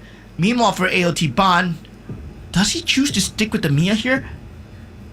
He does go for attack and defend, which does want to up the tempo, but he does not have the lineup to up the tempo. I feel like he might have to go for the Leslie eventually. But he's at level 6, right? So yeah, he's gonna start eating into his health bar very, very quickly. Bond's at a very weird situation. He's very reliant on his items, but at the same time, he does not get the 3-star Mia, does not get a 3-star frontliner at all, only at 2 heart bond so far. Meanwhile, Mochi has that heart bond on the Badang, pulls up the 2-star carry as well. So this is the possibility where, yeah, with the Rock Solid, right, with the shields that they got, they're gonna start coming back. Yep. 6 hard bond, I believe. Yeah, 6 hard bond with the Lancelot as the hard bond as well. Now he's and 6 hard bond, 6 Kishin. I mean, Mochi has found himself in a good spot again. Another good recovery play by this guy. Yeah, 60% hybrid attack. Mochi, once again, very clutch play coming out at the end. He needs to get that 2-star Badang, right? But at the same time, he's dealing with Mosey at this point. Mosey also has a very strong build. Luckily for him, that 6 hard bond coming in extremely clutch, just at the nick of time. Yeah, not even close actually. Yeah, if that was a 4 or 5 heart bond, then yeah, would have been bad. But luckily for Mochi, it's a 6 heart bond, right? Yep. Another like game where we see Mochi bringing it back. I mean, what his worst placing was what, 4th, 5th? Yeah, great rotation into that heart bond, right? And once again, it's a very unique build coming out from him. Heart bond into that Badang as well. So he does have that Claude at the 2-star level, and I mean Lancelot with the heart bond as well. I mean, so initially it was the Badang, then he sold off the Badang, went for the 2-star Lancelot. So now it's going to be looking as a Kishin heart bond 6/6.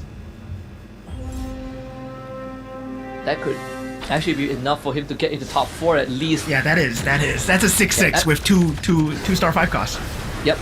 And it's gonna be able to keep on investing into rolling the 5 cost, right? I mean, now he's at level 9, but with the position he's in right now, he can just hold on to his economy, maybe look for level 10 and start rolling down for the 5 cost. He is in no rush right now because his carries are going to be the 5 cost, especially the Lancelot. The carry can be considered an afterthought. He already has a 2-star Claude, so might as well start going for the 5 cost pieces. Yeah, at this point, 5 costs will be the name of the game here. J-Par also at the danger, at the threat of death. Mystic Meow will be his only savior here. We know that he goes for the Lunox. He went for the Lunox initially, but now he changes out into the Vexana, and he does get that 2-star Ruby as well. So it's all up to the Claude Theft device to see what he is able to get out of the Claude Theft device, right? And it's a randomized roll every single time. Not the enhanced one, so sometimes it is the enhanced one, so it could give you slightly better items. Yeah. I don't think the Vexana is the protagonist, which is the unfortunate part, so you don't really get the Beyblade, but still, the knockout of the internal guard as an extra body is good enough. And again, the Swan Song absolutely decimates the front lines. But the Ling is quite problem here. It's a Ruby though. Ling.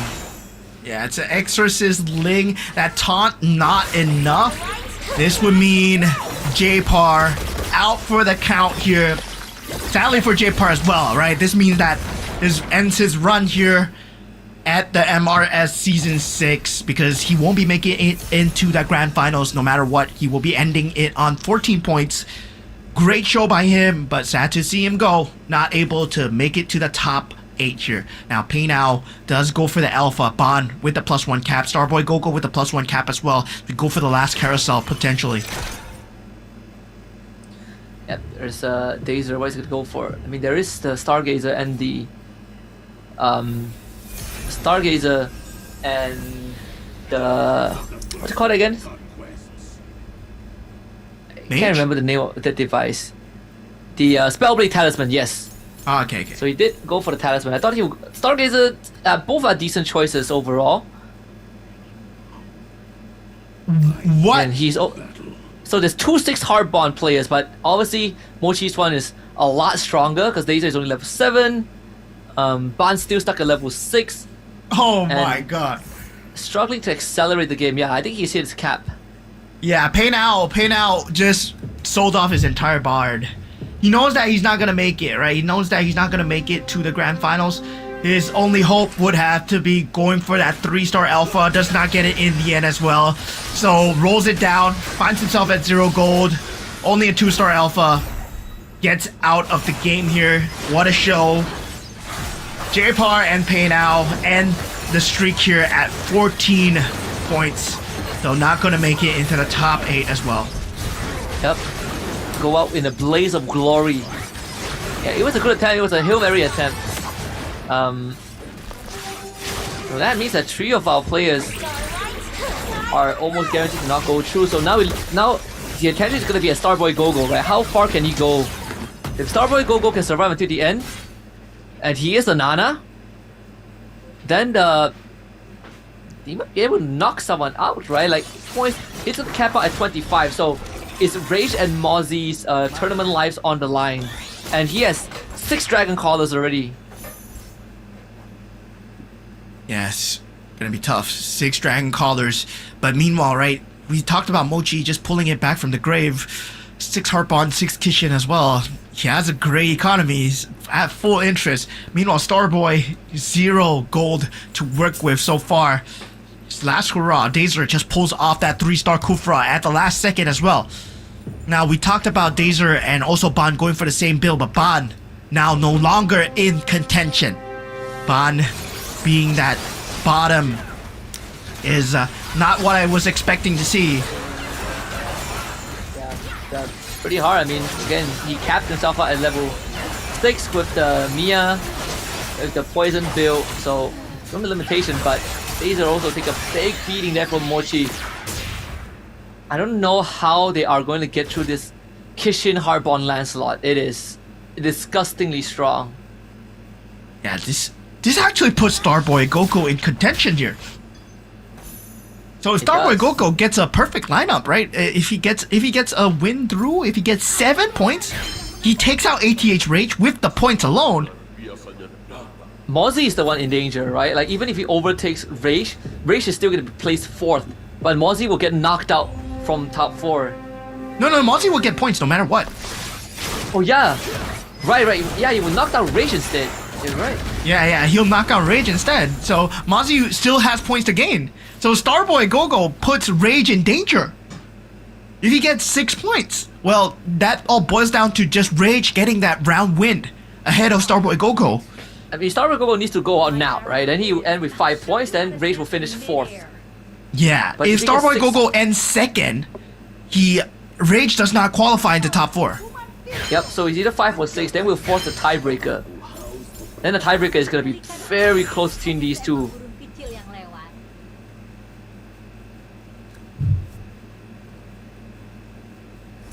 Yeah, it's gonna be Which a begs the tough... question, right? Who's gonna win the tiebreaker between these two? Because so 3rd and 4th is the only acceptable placement. 4th being the best case scenario for Rage. 3rd, then we go down to a tiebreaker. We'll see. Mozzie against Dazer. Dazer most likely gonna get wiped out, and if he gets wiped out, then the second scenario is that a tiebreaker happens between Starboy Gogo and Rage.